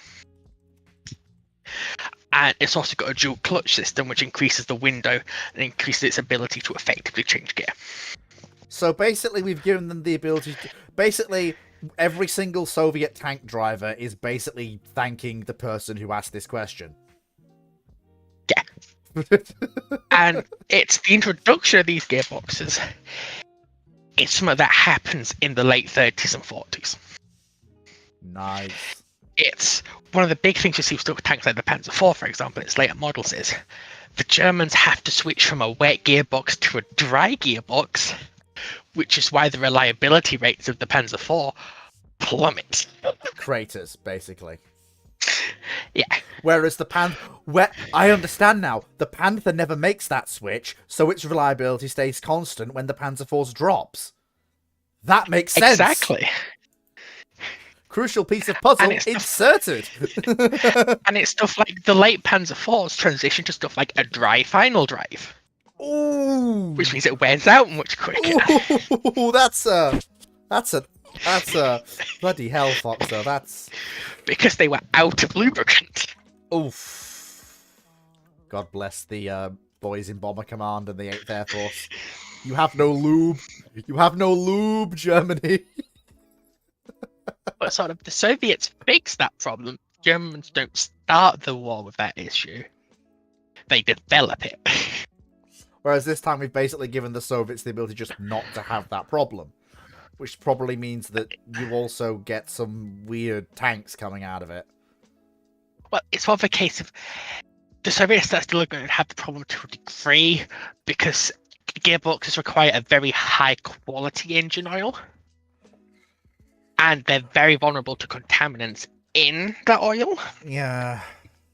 It's better than Which nothing. means that it's better than nothing, but it's not going to fix the problem given what we know about Soviet supply issues and Yeah. quality issues. Yeah, that is. I mean, hey, the Soviet. Hey, look, the tank drivers will have less broken arms. Yes. And it's a Hopeful. it's a but I'm glad you finally figured out the whole Panzer IV thing. Look, it took us with a roundabout way to get here, but we got here, and it took a question about the ZSU-57 going back to 35 for us to fucking get there. I love ramblings. I love this show. Thing is, the best thing about this is it's a forum for people to share information. I learn a lot on ramblings, like seriously. Yeah. But that little factor isn't something that comes up in a lot of top trumps. No, it isn't. To be fair, the reason why people do still like the late Panzer IV is because it was still a very good vehicle. The problem is, Yeah, for the poor driver. Yeah. The poor But driver. the thing is, well, it's not even poor no, but driving. it's Oh god, all our factories are getting Crew- bombed to try and keep this going. yeah, but crews liked the upgunned older Panzer IVs that had the wet gearbox. Yeah, They did On not average, like the Gs that on had the average. drive ones. I didn't. I thought it was H that got. I thought you said it was H. H, well, no. not G. I Yeah, thought but H G- was, but as I recall, H was actually the most popular variant I thought it was overall for its Foxo. capability. Wait, No, wait. it was the ones converted to H. Oh, Yeah. so base model G with the 80mm front plate has the dry, sorry, has the wet, but G's converted into H's have the dry. No, it's some Gs, later Gs, and H's have dry, but H's are almost completely dry. Whereas if you were lucky enough to get an early G as your tank, not only do you have the improved 80mm frontal armor, but you have the long gun and you have a wet gearbox. Yeah. Lucky guy. Like the only lubricant that H has is the bare minimum for the engine to not seize. Damn. That is... Well, there you are. Right, so we've come to the... Sorry. The final bit, Foxo. Go on, final bit. They managed to cut out some like 60% of non-fuel oil usage in the Panzer IV Wow. and the H. They're out of lube. They're out of lube. Which is a feat. It's just not a feat you want to claim. Yes. Right, so final question before we go on to the discussion about the strikes not last weekend before last. YouTube Minecraft Watcher asks, what if the Royal Navy in 1915 had all their destroyers become battle-class destroyers? GG. Assuming they can crew them and assuming they can run them, because it'd be a very boring question without it. Just for reference, at that point, the battle, if you compare it to what it's closest to in that period, it's a scout cruiser equivalent. Just because of how effective those 4.5s actually are and the fire control it has to use them. Honestly, calling it a scout cruiser is generous. What's the question? 1915, all Royal Navy destroyers become battle class destroyers. Also, actually, one caveat here: which battle class destroyers? Early battle destroyers or late battle destroyers? Because there is a very noticeable difference. What's the difference between the type? I didn't realize there was. You go from 5 guns to 6 guns. The first battles have two twins 4, and then 1 single turret immediately behind the superstructure. But that's not for the 4.5. That's a 4-inch quick firing. No, those are 4.5s as well. Not from what I can see. Yep. They were 4.5s. A lot of them did have 4.5s there. Some of them had 4-inch there, you are correct. But a good number had 4.5s. No, that's the difference. 42 battles have 4. 43 battles have 4.5. That's the difference. But because then there's also another difference later made where the battles had that gun removed and put to the rear of the ship instead and made a twin. That's daring. No. It was also the battles. It was also the battles. This is why I'm saying there's a couple of different things for battle. Either way, yeah, it's not fun for them. But it does matter because it might not matter. Sound like it matters much overall, but going from having effectively 4.5s used frequently to having 6 is quite a jump. Yeah, 6 does really make them proper full-on scout cruisers in the period. Whereas if they only have 5, or if they're even going off the early ones, which had only 4, they're still going to be horrifying, but it's not quite the same thing. Yeah, like if they have 6 guns, they body anything that isn't an armored cruiser or anything above that. If they have 4, they can't fight some of the larger cruisers. In fact, this is 215 destroyers, give or take, being turned into darings. Oh, not into battles. And also, well, you've just invented a jeu d'école. Radar. Even if you can only crew 50 of them somehow, the 6-gun variant, even if you can just crew 50 of them, these are 50 destroyers that literally make any other destroyer completely obsolete and beyond even approach. Like they can't even hope to hurt. And honestly, and you, as you said, as Philippe said, you can honestly take on scout cruisers and honestly, perhaps even some more armored. Honestly, Dragon, bearing in mind, Dragon, it's enough of a loss disparity that you can make jeu d'école work. Dragon, given the fact they're fighting for the British, the only ships they cannot fight that are not full-on large armored cruisers with guns above 6-inch caliber are some of the larger Russian cruisers like the Bogatyrs, and that we think of the same Bogatyrs here. Yeah, the ones with the twin 6 inches and then the 6 inches along the side in a casemate battery. Because just because of the way no, they're I am pretty arranged. sure it'll go straight through a Bogatir. It's more down to But Bogatir are not good ships. Keep in mind, at best, they've got like 80 mil of armor. Apart from like on the front of the turrets, which have 127. yeah. Yeah, I'm just thinking actually. And yeah, from standard battle ranges, the 4.5, I'm pretty sure can go straight through that. and with radar. Honestly, you know what? Revising my statement. If you aren't Well, you've also got the fact that they are bringing World War II 533 millimeter torpedoes too. oh boy. Yeah. Yep. You get the more advanced. If we're talking what's it about called, the Mark early, 9. if we're talking Mark about the 1942 battles, at least. Well, this is Um, the 6-gun variant, so you're probably actually getting 10. the later ones, so 10 45. tubes. 10 tubes. Yeah. 10 torpedo Do tubes those with. even have? Hmm? Yes. Okay. Yeah. 2 quintuples. Yep. Oh my lord. Well, like I've been saying, well done. You've invented an effective je ne call. I mean, Because there's By, nothing on the simply by planet. bringing an outside context warship. Yeah. yeah. Yeah. It's like no battleship can protect against even 2 or 3 of these. It's kind of like bringing a Oliver Hazard Perry back to Guadalcanal. Yeah, or a Burke to Pearl Harbor. Yeah, it's Yeah. it's yeah. It's They're gonna have fun. yeah, that Also, yes, the squid launcher will be very amusing if you go with some of this. But even then, even ignoring the squid launcher, because not all of them had the squids, it's a case of Hedgehog.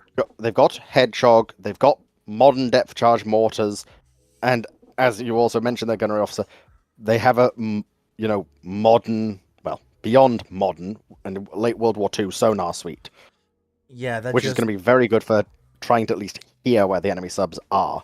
the U-boats can't get out into the Atlantic. Like, even if there's only 50 of them that can be crewed. They probably can. It's not going to be Just fun. pure statistics. Yeah. You're Yeah. not creating an effective ASW barrier with that technology in that era with that It's going to force coordination. rotation Though. rate. Mhm. It's gonna cause a lot of attrition rates, but yeah, you're not gonna completely cut it off.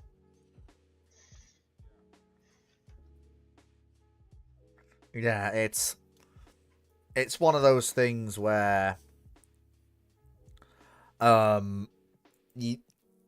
mean that's just good lord. Well, there you are. Thank you very much for listening to the question and answer part of the Catch-Up Ramblings. Now, I do want to discuss very quickly before we finish off. I'd like to get Cyclic's opinion and have a brief discussion on the strikes against the US conducted against the Iranian nuclear sites. But also, I'd like to discuss why they didn't actually act on the thing we thought they'd do, which was close the Straits of Hormuz. I mean, to answer the second question first, I didn't want the smoke, but the amount of assets that have been moved into theater, any attempt to try to close the Straits of Hormuz probably would have been massacred pretty quickly outside of their shore-based anti-ship capabilities, which would have just seen them lose the ability to contest their own coast against the U.S. in a time where the U.S. president was dropping hints about regime change, which is not something they'd want to do.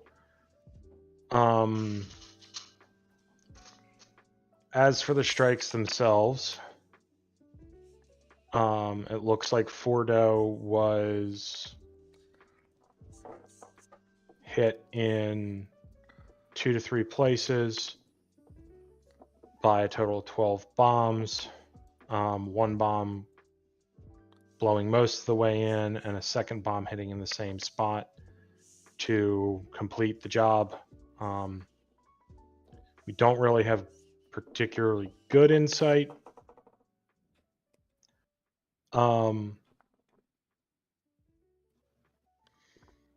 into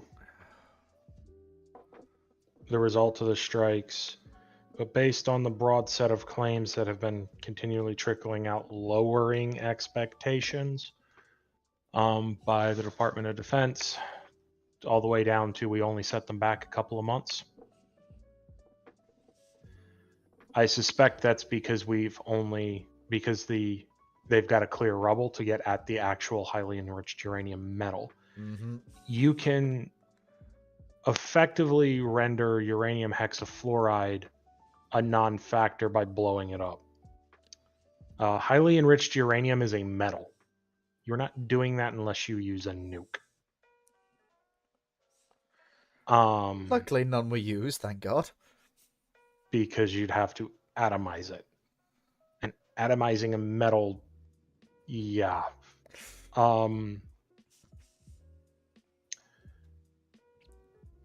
The other sites the U.S. hit, we didn't hit all that seriously. One site got hit by 2 30,000-pound bunker busters, probably in the same tactic.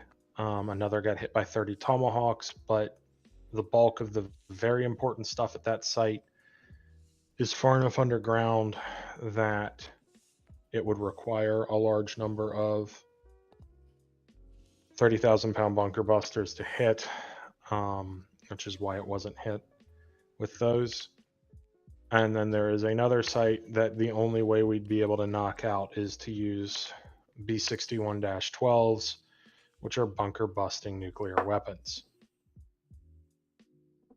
And the whole reason there is the bomb buries itself deep enough that enough of the energy goes into the shock wave running through the ground that the shock wave deals with the facility, particularly because shock waves moving through a density transition from a solid to a gas along a very sharp line does very bad things to the edge of the solid along that line, and very bad things to anything inside the gas. But that site wasn't hit. That site is probably where they moved a lot of their highly enriched uranium to anyways, because they knew that. If we're comfortable admitting that now, they knew that in advance, the Iranians. And what that means, because we did see a lot of trucks going to Fordo, both dump trucks and, importantly, tractor trailers and covered trucks as well. So while they were fortifying it by burying the entrances again to fortify against a potential Israeli commando raid,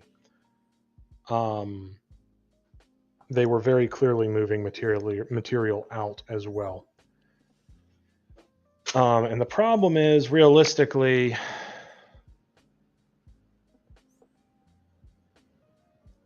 you only need a couple dozen kilos of HEU to make nuclear bombs. And it's highly probable the Iranians have well over 200 to 300 kilos of highly enriched uranium. Mm-hmm. They already have weapons in service that are dual use, that are designed to take nuclear weapons. You can see that from their re-entry vehicle design. Not to mention their large fleet of cruise missiles, which they have not expended at all in this. That would easily be able to fit a nuclear warhead. Once you have the highly enriched uranium, it is a very careful but rather straightforward and simple process of machining, like metal machining. It is entirely possible that within this next year or the next 2 years, Iran does a nuclear test and then proceeds to show off a bunch of reentry vehicles that they say have live nuclear warheads in them. And it is it would be a threat that would have to be taken entirely seriously, and would be a situation where the Israelis would then have to assume that Iran actually does have as many nuclear warheads as they say or more. And I don't think I have to tell anyone how the Israelis would respond to I mean, if Israel, we all know it's an open secret that Israel possesses devices of their own. Are you seriously suggesting they would initiate a first use? Let me put it to you this way. You're in a crisis and your opponent does a demonstration detonation. You don't wait. I mean, if they do that, That's from the perspective. Hang on. This is from a perspective of the U.S. and the Soviet Union in the Cold War. Now imagine you're dealing with somebody you can't even deter. Who wants you to kill you existentially? And has said so for the last half century. Yeah, I get and that. has taken the steps to do it. Yeah, you don't wait. Yeah, I mean, I understand. You execute a first strike designed to do the true nuclear disarmament. That is, there is not a state left to pursue a nuclear program. If they do that, the aspects of the Iranian state that make it a nation are gone. If they do that, and I'm not saying that they wouldn't, that would make Israel a embargoed pariah state with no outside links. I wish I could Yes, Not agree. necessarily. I wish I could agree Not with you. necessarily. Even if we take the worst scenario and that happens, it's better to be a pariah state than it is to not exist. To lose most of your population. Yeah, that's right. And the conflicts Israel is in, whether we like it or we agree with it or not, are existential for Israel as a state, and arguably Israelis as a people. it's why currently the government in the UK is being branded as active genociders. Because due to the fact the UK government has not formally stated they are against Israel and cut all support and funding, people are saying, well, you're actively encouraging and pursuing it yourself, which isn't how it works. But to Israel, it's life or death. To the rest of the world, It's Tuesday. it's a bunch of people in the Middle East throwing stuff at each other. To be brutally Tuesday. honest, Mhm. the problem Yes, if it the does proxy war next. if it does go nuclear, it's a case of,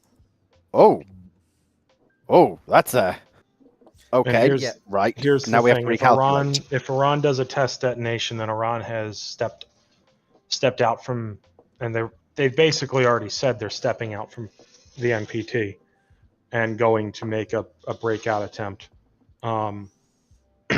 They've already said it. Doing so technically would put Israel in the right for targeting the Iranian government and military and nuclear program and IRGC with their own nuclear ordinance, as uncomfortable as that would be and as many civilian casualties as there would be there. Yeah. I do not condone how Israel is currently fighting its conflict in Gaza. Yeah, I don't think any of us They on the were panel invaded do. first, and the invaders targeted civilians in a brutal manner to the point where everyone in Israel either knows a victim or knows somebody who knows a victim. Yeah. To anyone who is listening that was in the US for 9/11, this is that times 100. This is the equivalent of the US losing 300,000 people. And the US damn near over 9/11 damn near used nuclear weapons. Many of our NATO allies expected us to nuke large swaths of Afghanistan. The fact that you didn't is honestly an impressive display of restraint. And we still, in the Middle East, have killed over 100,000 people and continue to kill. Yeah. Yeah. And that wasn't an existential threat to America. This is an existential threat to Israel. Yeah. Now, it did cross a nuclear use threshold with the attempted attack on the White House, but this would also be a nuclear use case. And it's entirely possible that the U.S. could step in and go, Israel will handle it, and drop B-61s. Which and they'll probably do it more accurately and more precisely. Well, the Israelis don't have a lot of those same tools. No. They have cruise missiles, ballistic missiles, and then regular gravity bombs. But Yeah. It's just a messy. to be honest, It's a messy situation all round. war is never clean. No. Anybody who tells you it is does not know what they're talking about. Mhm. I Yeah. think the Israelis could have done a dramatically better job in Gaza. I think they have prioritized the lives of their soldiers too highly over the lives of civilians. But at the same time, the way Hamas does things is deliberately to force no other option than to kill civilians. This has been the method of operation for Palestinian terrorist organizations since before Israel even controlled Gaza. They Mhm. did this shit to the Egyptians too. That's why the Egyptians let the Israelis have it, even though the Israelis tried to give it back to the Egyptians.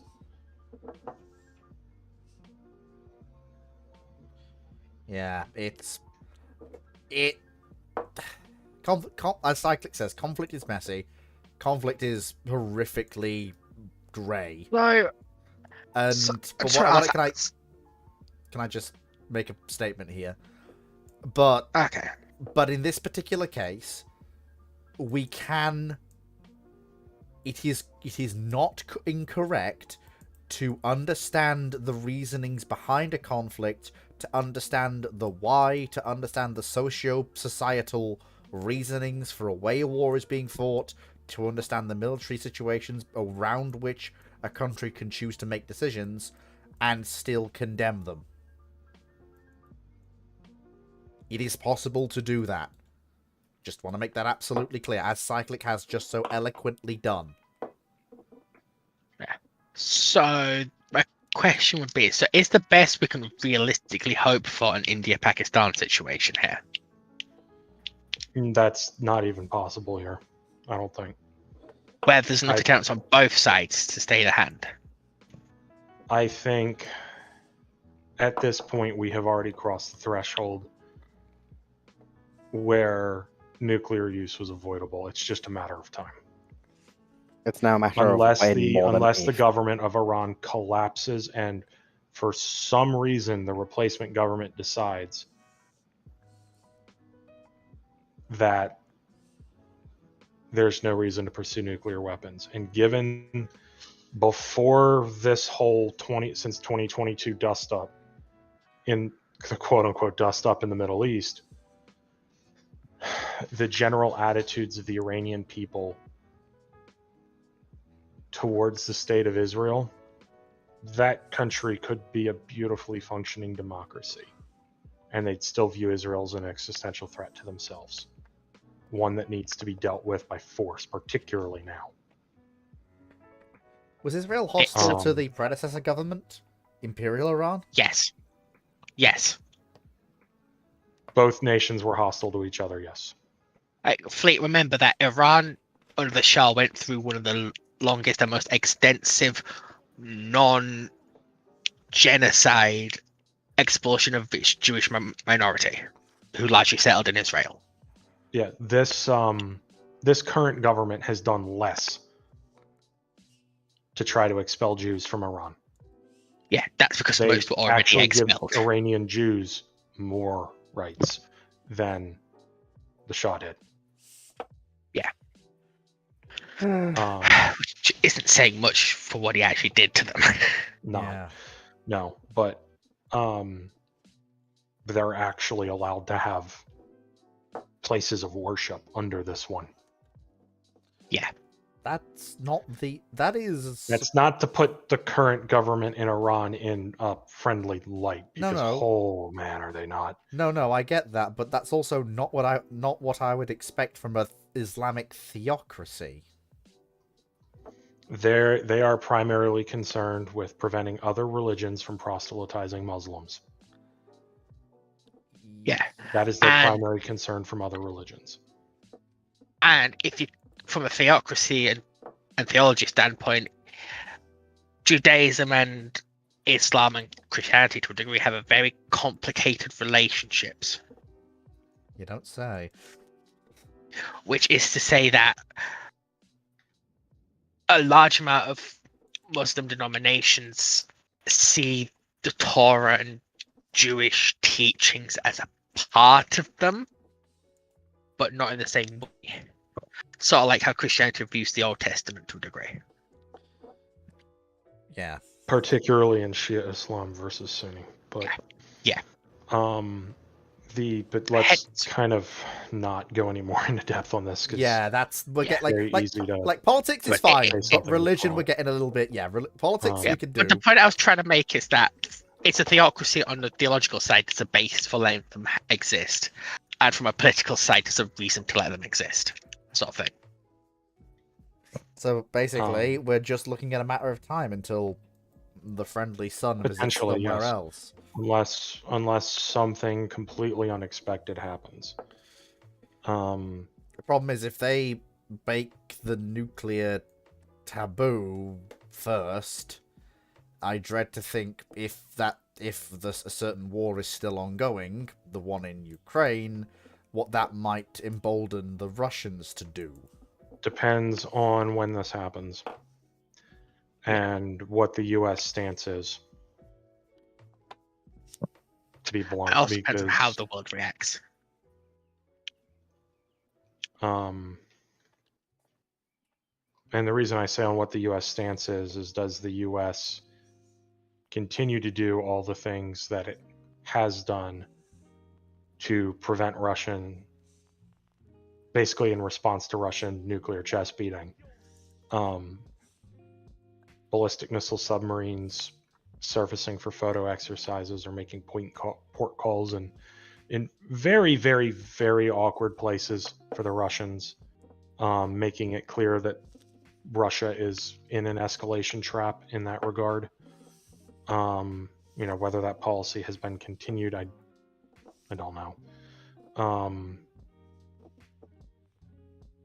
But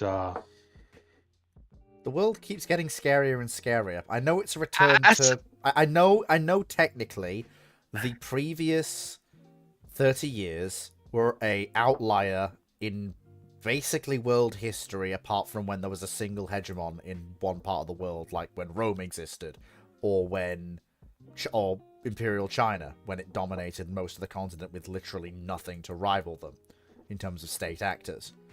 But in terms of European diplomacy, the last 30 years were unprecedented, and the world is now seeing a return to normal, and I get that, but for those of us who've never lived under anything else, it does feel like the world's going mad.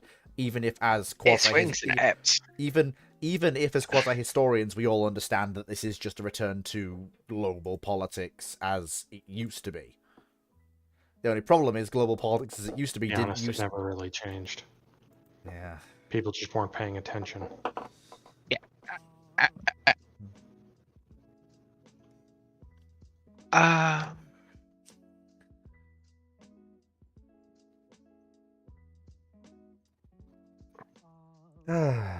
I just... And on that rather bleak discussion of the future, I feel like it is time to end. I've just got one question Okay. before we go. Mhm. All right. When this nuclear escalation kicks off, provided it happens to begin with, Mm-hmm. and how does this affect any planning around Taiwan? If they're breaking the nuclear taboo. Well, to be honest, what is your understanding of Chinese nuclear policy? Let me ask that question. Not particularly much. I understand they're nuclear power, and they're largely defensive power. That's currently. changed. Okay. The Chinese are at minimum pursuing an arsenal equivalent to that of the United States or larger. They are also pursuing a national ballistic missile defense system and moving out rapidly on both.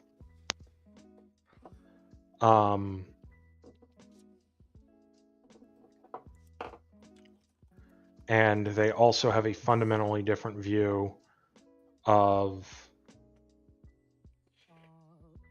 I don't believe the 2027 window is a Taiwan thing, gunnery officer. I think 2027 is more of a South China Sea, Philippines thing.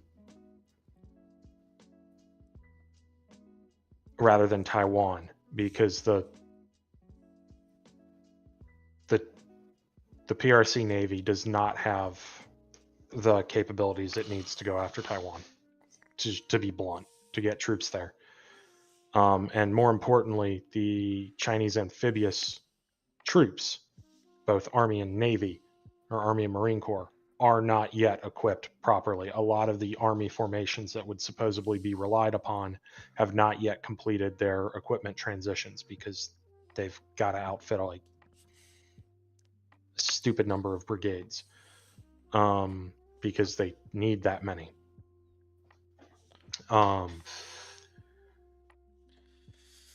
They, as it is right now, they don't have the ability to contest the Philippine Sea in any meaningful way.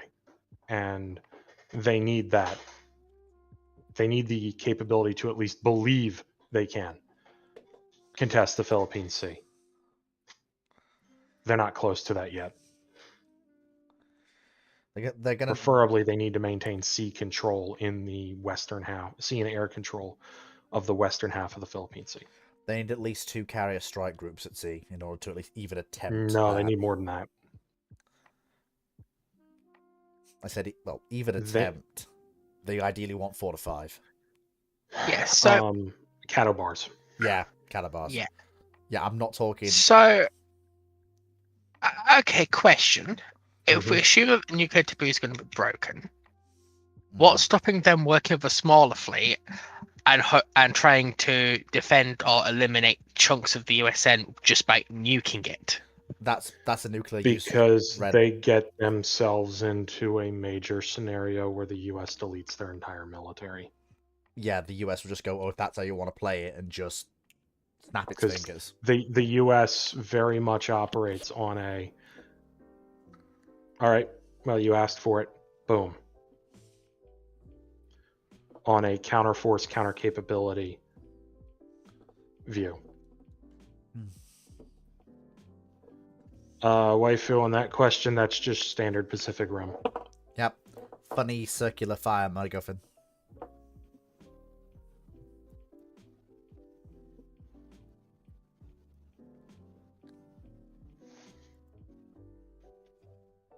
But anyway, you were saying cyclic?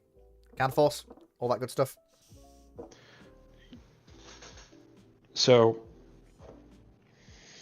one of the main, depending on how a nuclear conflict starts, one of the first targets the U.S. is going to go after is called damage limitation targets. These are nuclear command and control, as well as nuclear force targets. After that, and this is where the bombers really come in, it's targeting your other warfighting capabilities with nuclear weapons. This is where the bombers and cruise missiles come in. The damage limitation stuff is largely going to be ballistic missile.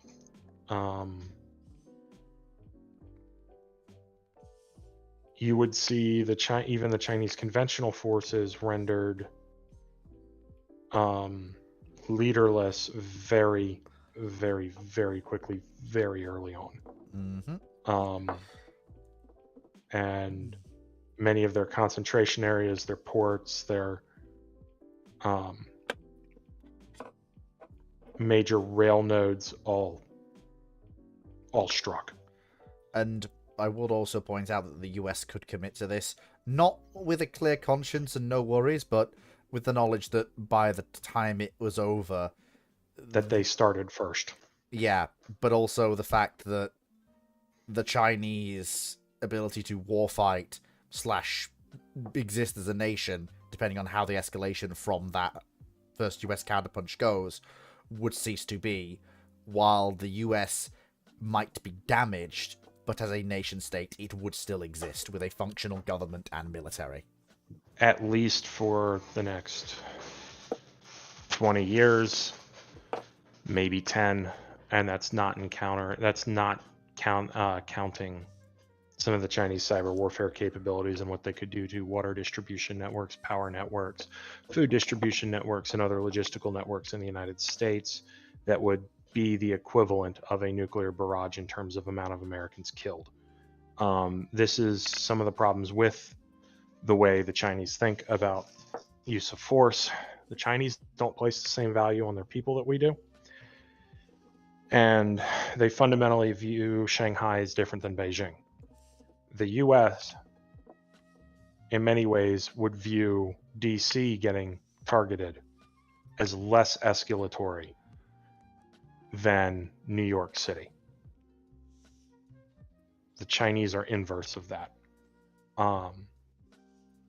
Practically speaking, on the US side, it doesn't matter. The response is going to be the same thing.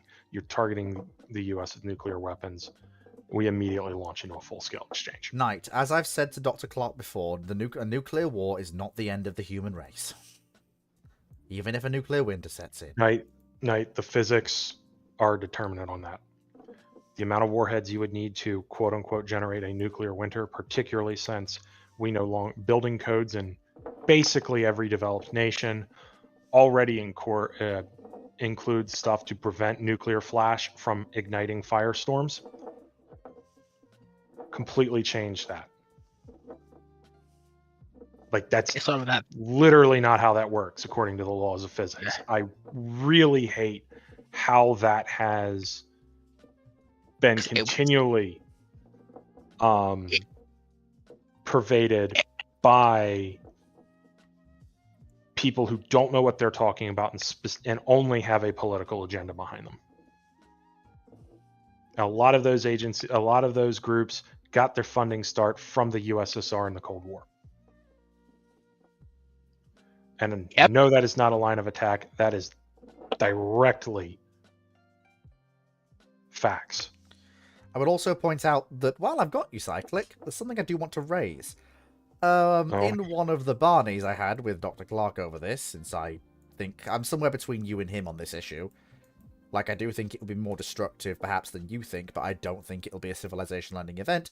He says that the nukes would destabilize parts of the Earth's crust. And I went, no. What? Apparently, they'll cause major earthquakes if they're fired against California. Right. No, that... In very specific areas, in localized areas. Yes, because you have the shockwave from a nuclear detonation, but that doesn't actually cause any...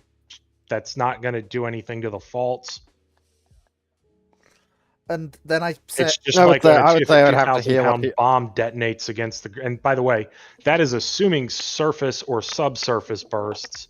The vast majority, which is what most people think of when they think nuclear weapons, even though it's not the vast majority of the way they'd be detonating, the vast majority of nukes used in a nuclear exchange are going to be detonated in the atmosphere above the target, 3,000 to 5,000 feet, to maximize the shockwave. I'm going to hold off on commenting because unless I actually hear him say that, it's a bit of a weird one from Dimension. So it was a recorded ramblings. I'd have to go and find it. Yeah, but it was one of those things where I kind of went, Alex, I can kind of understand the whole traditional ending of civilization arguments. But that one really made me turn around and go... I'm hoping this is a misunderstanding of something he was saying. Yeah, he did mention something about... That's why, unless he is actually here to comment, I'm going to hold off. Yeah, bear in mind, this is me Chinese whispering it. I just wanted to kind of... That's why I'm sort of trying to shut the point down unless you can actually ask him what he means. Yeah, just confirm, Cyclic. The argument... So part of what you're saying, if I'm interpreting it right, is... because of stuff like the information networks that run society nowadays, even with a limited nuclear exchange, you could still get global nuclear war catastrophes by disabling stuff like the water distribution. If there's a major exchange between the US and China, it's going to be bad for both. Okay.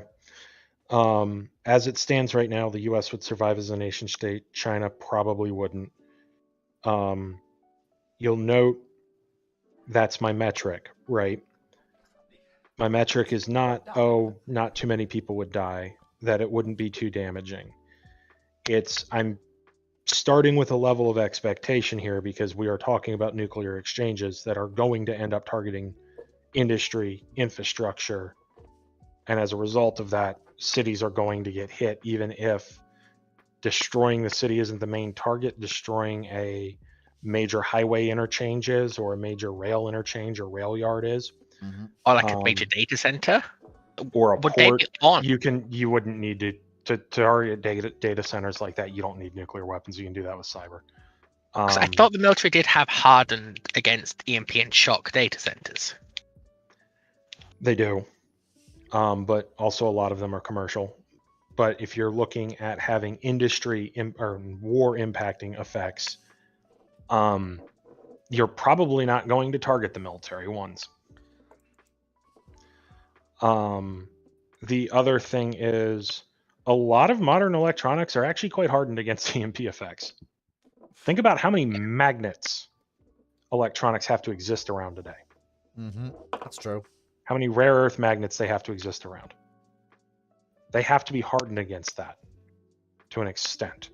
Obviously, you rub a rare earth magnet on your smartphone, it's not going to do very nice things. It's not fatal for the smartphone like it used to be 10 years ago. Believe me, I know. I have there's a very powerful rare earth magnet on the keychain for my work truck because I need it for turning off and on Bluetooth in some of our SONs that we deploy for water quality. And that hits both my personal and my work smartphone all the freaking time. Whoops. As much as I try to keep it on the other side of me from them. Oh, wow. That is accidents happen. And my Pixel 6a works just fine, and my Galaxy 4, that's my work phone, also works as well as a Samsung Galaxy does. I don't particularly like them. But like there's a lot of hardening that goes in to a lot of these systems. A nuclear airburst near you is not a good thing. It's going to cause a lot of problems. But generally, if you're outside of the immediate blast radius, or the shockwave pressure radius, you're inside, and it's a proper airburst with a modern, efficient fusion warhead, you're going to have problems, but they're not a lot of the problems people think of. Actually, if you can answer this, like, modern devices are just by proxy very heavily hard to exist in the modern world, but a lot of network infrastructure is very dated. Yes. So do a lot those of systems these are going to go down for other reasons in a nuclear exchange anyways. I would also Okay, so do governments have plans for when those networks go down? Smart governments do. Continuity of government is a thing in many nuclear powers and many non-nuclear powers. Because those networks, you could not be in a nuclear exchange. Those networks are generally going to be target number one. If anything, them losing power.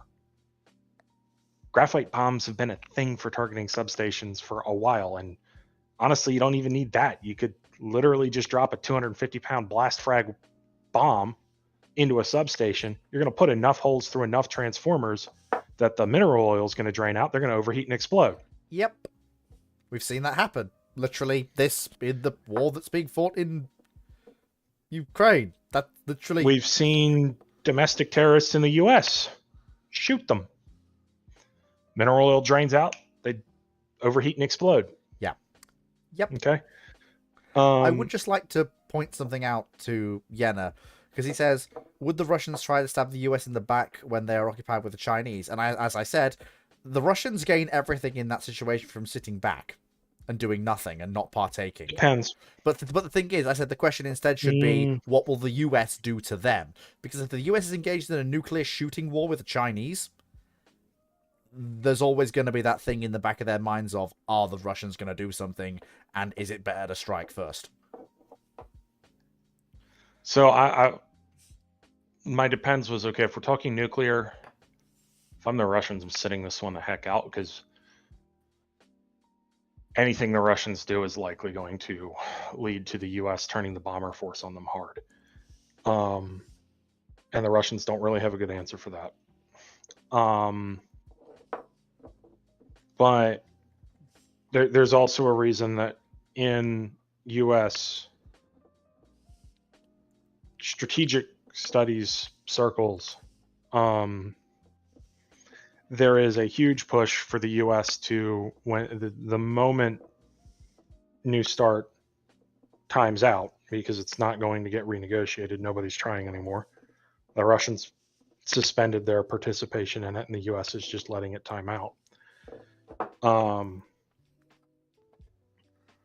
That the U.S. should turn around to its stocks that it has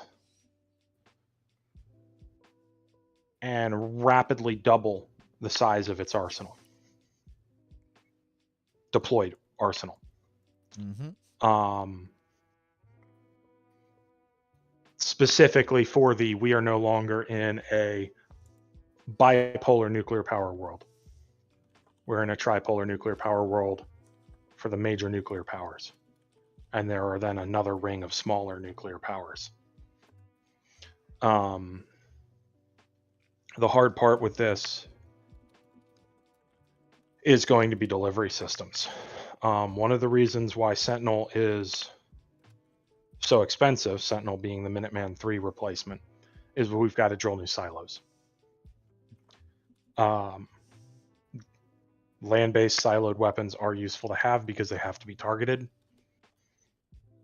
And when you have those combined with a mid-course interception capability, you have to devote even more warheads to that, because you're not just devoting one warhead, even without the mid-course interception, to each individual silo that may or may not have a missile in it. You don't know. You're normally going to be devoting 2 to 3, and then if you add a mid-course interception to that, now you're talking about like potentially 5 warheads per silo. In the New START world, forcing, say, the Russians to devote 3 of their 1,500 deployed strategic warheads to each silo is very, very useful.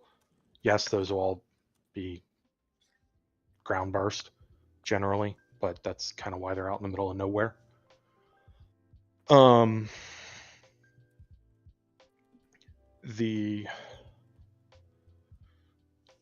As warhead count changes, it's still potentially 1,000 warheads that get eaten up. It sucks for the Dakotas, don't get me wrong, and part of Montana, but those are also that's the Faustian those deal. are also like some of the lowest population density areas of the U.S. And it's also the Faustian deal they knew they were signing up to. Like, you get the nice things in peacetime and all the business that comes with having the silos. I mean, but that's well, not, they don't really get. They didn't get asked, they got told. They didn't get asked, they got told, fleet. And the areas were picked precisely because we knew they would remain low population density. Very, very low population density. The inhabited parts of Alaska tend to be a little bit higher. Things have somewhat changed with the oil industry there, but that's also in a different part of these states.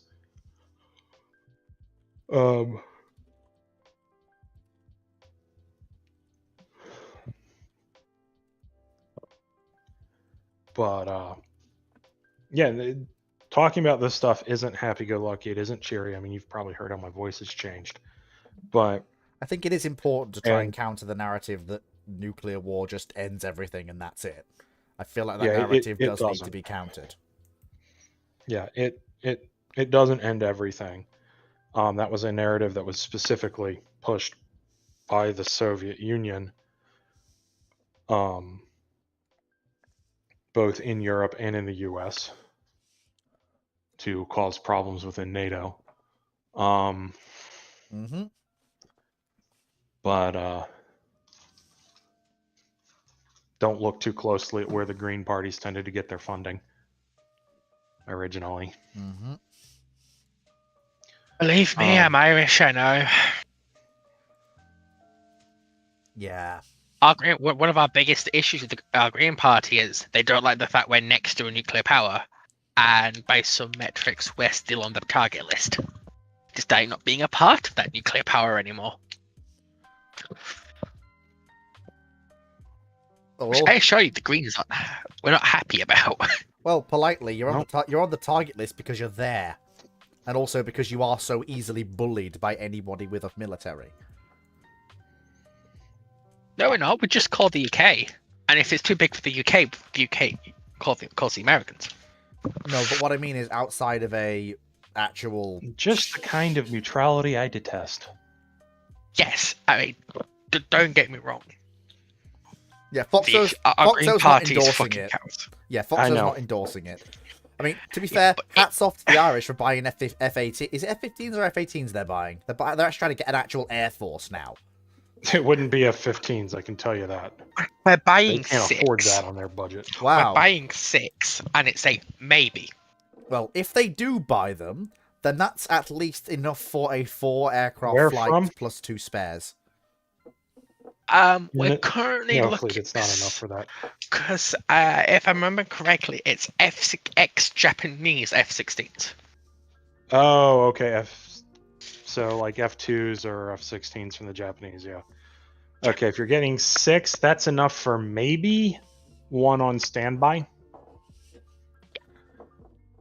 On standby alert. As I understand it, our defense policies, we have one that can be loaded up with a missile, so that we can act like we're trying to drive. Yeah. That's 1 to cover your whole country at any one time for air policing. Yep, that's what that force is for. Yep. With only 6 aircraft. Because the belief is currently, and it's strongly, because I'm one of those people who thinks we shouldn't be relying on the UK for our defense. We're a sovereign country. I honestly, as the UK in the room, I also agree with that. I actually kind of disagree. I understand that, yes, sovereign nation, sovereign power, also one that does not have the history, the finances, the capability. Where does history defend enter into this? The history comes in as in the history of these things. How much have you heard? Right, what is the Irish Air Force's history? It doesn't. You don't need. Doesn't have. No reason not That's to start it. my point. Yeah, but when it comes to, it's an issue with the other parts of the armed forces. Like the army has a long history. Even if we're not talking about the IRA, got stuff like the Black divisions that went to fight for the British in World War II. Those are more reasonable. For a while, we had our own armored division, but we've let it decay to the point we barely have a couple of thousand men under arms. Wasn't the last time you had an But armored division like 1948? But the problem I have, 56. The problem I they were have using with Churchills. this lack of history argument is that basically denies the not so Any much chance to start one? Yeah, it's just you've got to start somewhere. You And it's And like, 6 Right, aircraft. but Hey, then- I'm not. But then there's a question 6 then though for you aircraft to, is how yeah, you start. You don't start with a but full the question is then wing. how much can Ireland actually by dedicate a lot. to this? Because Ireland today is not the island of 100 years ago. No, but it's also not exactly got that much of an economy either. Yeah, no, we do though. yeah, no, the Irish economy we've is got a a lot. very- Hmm. We've got I think we're all we've got missing the point. relatively- I think the point is being missed here. This is an air policing capability. This is a maintaining sovereignty of your own airspace and not having to rely on British Typhoons, which are increasingly pressed and unable to provide a capability to keep, particularly in this case, Russian aircraft from pressing into your airspace. because that's one of the or things it's- that is driving this. Yeah, or it's not the They're ability doing it to as a go way to out and poke at poke, the UK. and not all going to the ability to poke out when the Russian Navy sits in Irish territorial waters in fishing grounds. It's And not just just sort of- fishing grounds. You know Uh, what's the main reason they're doing that for? It's the UK. No. Most or of the important transatlantic communication cables, Go across there as well. yes, they join up in Irish waters and then carry out across the Atlantic to North America. This is one of the main reasons I take the attitude I do towards the whole neutrality thing in Ireland. If you're going to take that sort of attitude, you need to understand that the moment wartime happens, you lose sovereignty over your seas and airspace. It's more the fact that it's one with that if war does kick off, there's a very good chance Ireland loses sovereignty itself. It's entirely possible, yes, I mean, I will point because out you're unable to defend. You're unable to defend critical infrastructure required for the defense of Europe. My question then is, who do you lose sovereignty to? At least for the duration of the conflict, you're almost certainly going to lose sovereignty to the UK although it probably will UK. be, it probably will be And to the Americans. Ooh, no. or the The US. Ireland is very much going to say no to that. It doesn't Yeah, matter. but- You don't get a but- choice. Yeah, they do though. They don't, not in this particular case. They You can shoot at They- the troops that show They up if troops do. show up, but Remember over what your happened the airspace last and your seas, time. Dragon, over your airspace and your seas, you will immediately lose it. You will It's not not be that- able to control what armed military assets go through your seas. It's also Even if you're offered the just let us to save your face. but it's also, and as for a resistance campaign, Ireland of today isn't the Ireland of 30 years ago. No, but there is still very much. There is very anti-British little there. current gun proliferation. I to be honest, a resistance campaign doesn't matter. This is a temporary thing. It's going to be dealt with the same way we deal with it in the Middle East. And it's not going to be as effective. and also, and also, And then we leave. yeah, and also the Irish government is going to go. It's basically the choice is: do you resist or do you work with them, knowing full well that if you work with them, there's literally going to be very little hiccups, and the status quo antebellum will be restored in full. And after the the end of the other thing conflict. is the extent of it might be air defense batteries deployed around certain data centers, power infrastructure, right? Certain communication nodes, It's a big along one with some stumbling for that. ground guards to help prevent against Russian special forces attacks. And that's the extent of it. Or do you want 18th Airborne Corps deployed to Ireland? Yeah, that's the thing. Now, I will point out in peacetime, the Irish do have 4 fairly modern OPVs. That in the... That's No, but just let me finish. there. That in the OPV role, and in direct line-of-sight confrontations with hostile vessels that are doing things they shouldn't be, have the ability to do that role with reasonable Do you know what their deterrence. ability to put one of those to sea is? Because Can't. it's being pitiful. Really? It's worse than the British submarine fleet was 2 months ago. You're kidding me. Really? They build No, I'm not. Right, They okay. build 4 decent OPVs and can't even put one of them to sea? Right, no, fleet. As of from talking to people in Ireland, it's an open secret that 2 of those ships aren't even seaworthy currently. Oh, you've got to be. Right, when I say the Irish military is in a dilapidated state, I mean that it is in a dilapidated state. For example, the Irish military mostly just doesn't really have artillery. The biggest thing the Irish have is 120 millimeter mortars. Yes. And they do have some old field guns in storage. But nobody trains on them. Yep. and there's not even enough ammo to train somebody on them. Yep. So, by the way, the number of those 120 millimeter mortars is equivalent to what a single U.S. infantry battalion has. Oh my god. It's 12 at max. The U.S. has 30 brigades of infantry. If they wanted to, So multiply that by 3 for the And battalions. if you think the anti-tank's any better, I don't. It's, Given it's Carl Gustavs, and that's it. Old ones. Yeah. honest, and it's like a 12 I'm, total. I'm listening to all this, and I'm going. If the Russians wanted to pull some Tom Clancy infiltration bullshit with airliners and some other bloody nonsense, they could take Ireland in an afternoon. No. And the reason why is Irish light infantry is actually reasonably good. It's one of the few things you can train for cheap. And Russian light infantry has always been poor. And there's an unspoken Probably better agreement now than it used to be, but that because the current defensive treaties with Ireland implies that if Ireland is attacked by anyone, that at least the British garrison in Belfast start doing things, which means the British government starts doing things. Which Yeah. does It's show you why how the far. Brits do have a lot of light infantry that they can flow in. Which does show you how close our two nations have become since the Good Friday Agreement. No, not really.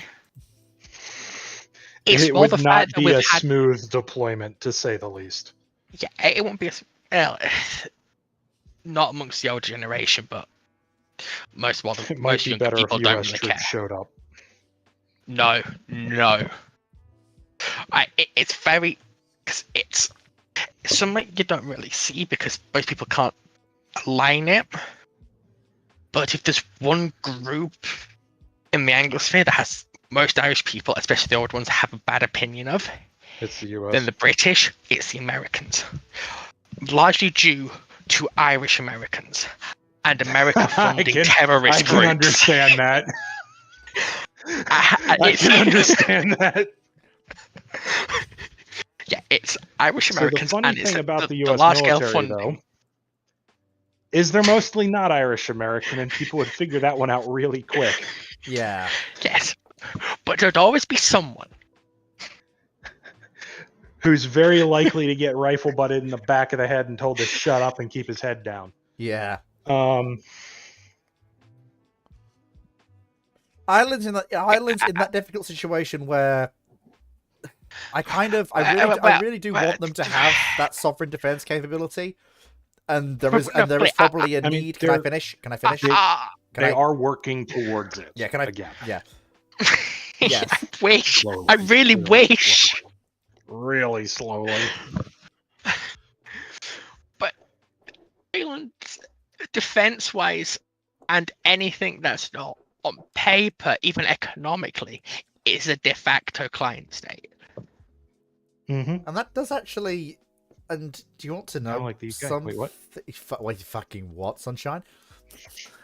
You heard me. No, what did you say? I was racing. Just don't. Fucking damn it. Fucking damn it.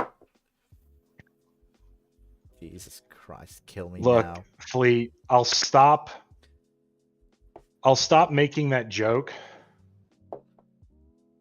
when you're actually capable of fielding independent forces and doing and seeming to want to do your own actual independent foreign policy stuff that isn't just riding on US coattails. I'll stop making that joke. Yeah. Hey, I all mean, right, I'll if we're grant you talking that. about them interacting with Ireland, the UK can operate by itself. Um, All right, sad part okay. is, no, not fully. They would need at minimum some off the battlefield support from the US. Like the British have planes, we don't. That Oof, spicy. that doesn't mean much when the ordnance those planes are using relies on the Americans. Yeah, this is the thing. It's interoperability is great until you realize the hang-ups it comes with. Well, it's not even interoperability, right? The French maintain that.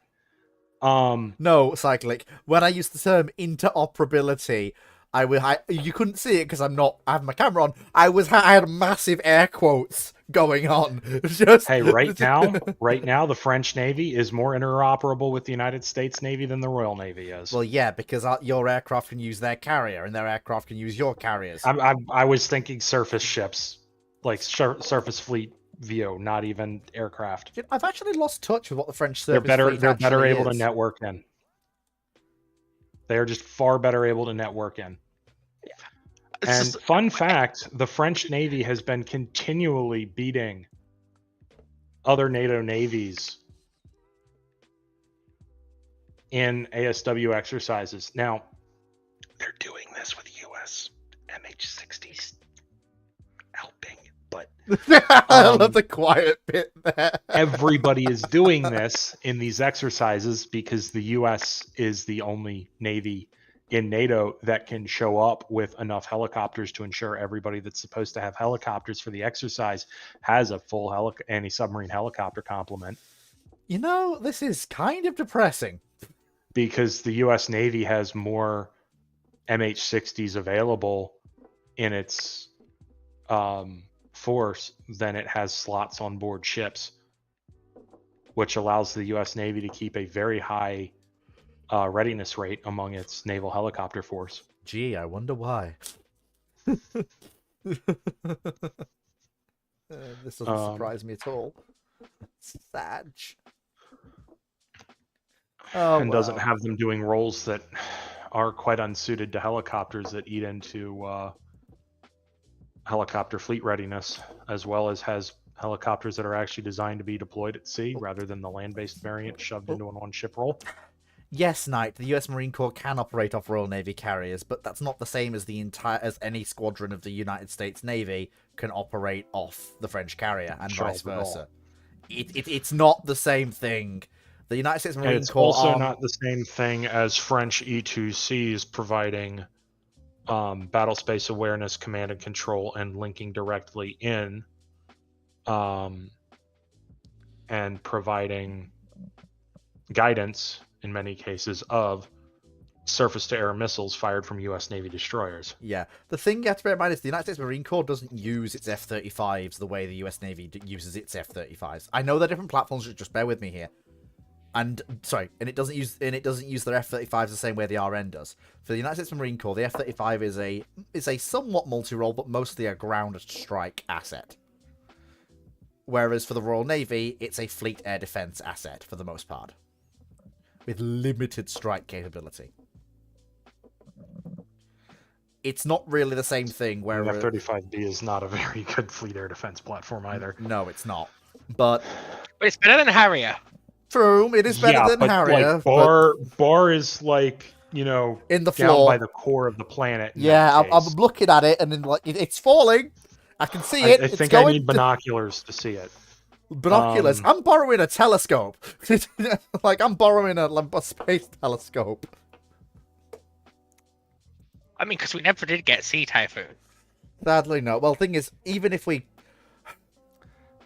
politely, if we'd have gone for a Catabar QE, we would have either gone with F-35C, or if we hadn't, or if we weren't willing to wait, the option is Rafale or F-18. Yeah, it's Super Hornet or Rafale. And honestly, at that point, the more palatable option is F-18, because the UK is many things, but buying a French aircraft to operate off British carriers is a more bitter pill to swallow than buying American. Well, the other thing is, for the size of carrier you have, the Super Hornet gets you more options than Rafale does anyways. So if you're going to have to go foreign, and a carrier Typhoon does not adapt well to carrier operations, given its wing design. Yeah. You're not doing a folding wing. You're not carrying many of them. And this same problem Rafale has, actually. Yep. And with F-18, you don't have to do ordnance integration because the U.S. Navy handles that for you. Would like all of the ordnance? It comes with Harpoon integration. The U.S. Navy handles your standoff integration. Yeah, it means you probably integrate Storm Shadow onto it, but whatever. If you really want to. Otherwise, it comes with Slam ER, Slam, JSAL, So, Jasm. actually, question: would the US be interested in Storm Shadow integration? No, not Okay. with JSAL. No, sorry, not JSAL. Jasm. The Jasm family is a dramatically more capable family of missile than Storm Shadow. It's also now far cheaper.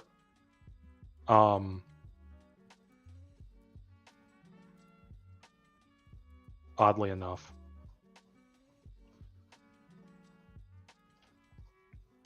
Which I know seems kind of weird given that it's more capable, but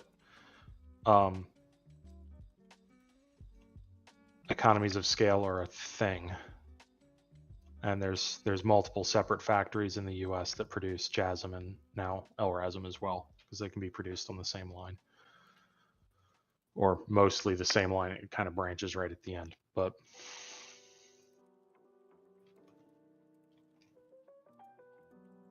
Right. So that went on longer than I had planned. It was a good series of discussions, I have to admit.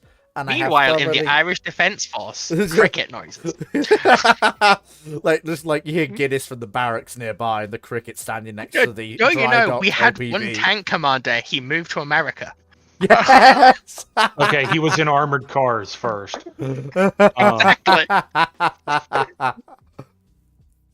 Oh, I do love that. We still haven't forgiven you for that. What? For... That's fine. We got him. He's ours now. He's now a lieutenant colonel commanding a cavalry squadron. Yeah. So battalion-sized formation. Yeah. Could we have him back for when we get Leopard 2? No, I think he likes Texas a bit too much. Damn it. That man never going home, except for a visit. Right, We anyway. need someone that actually knows how to command a tank. That's not a fucking Centurion. Thank you, everybody, for watching.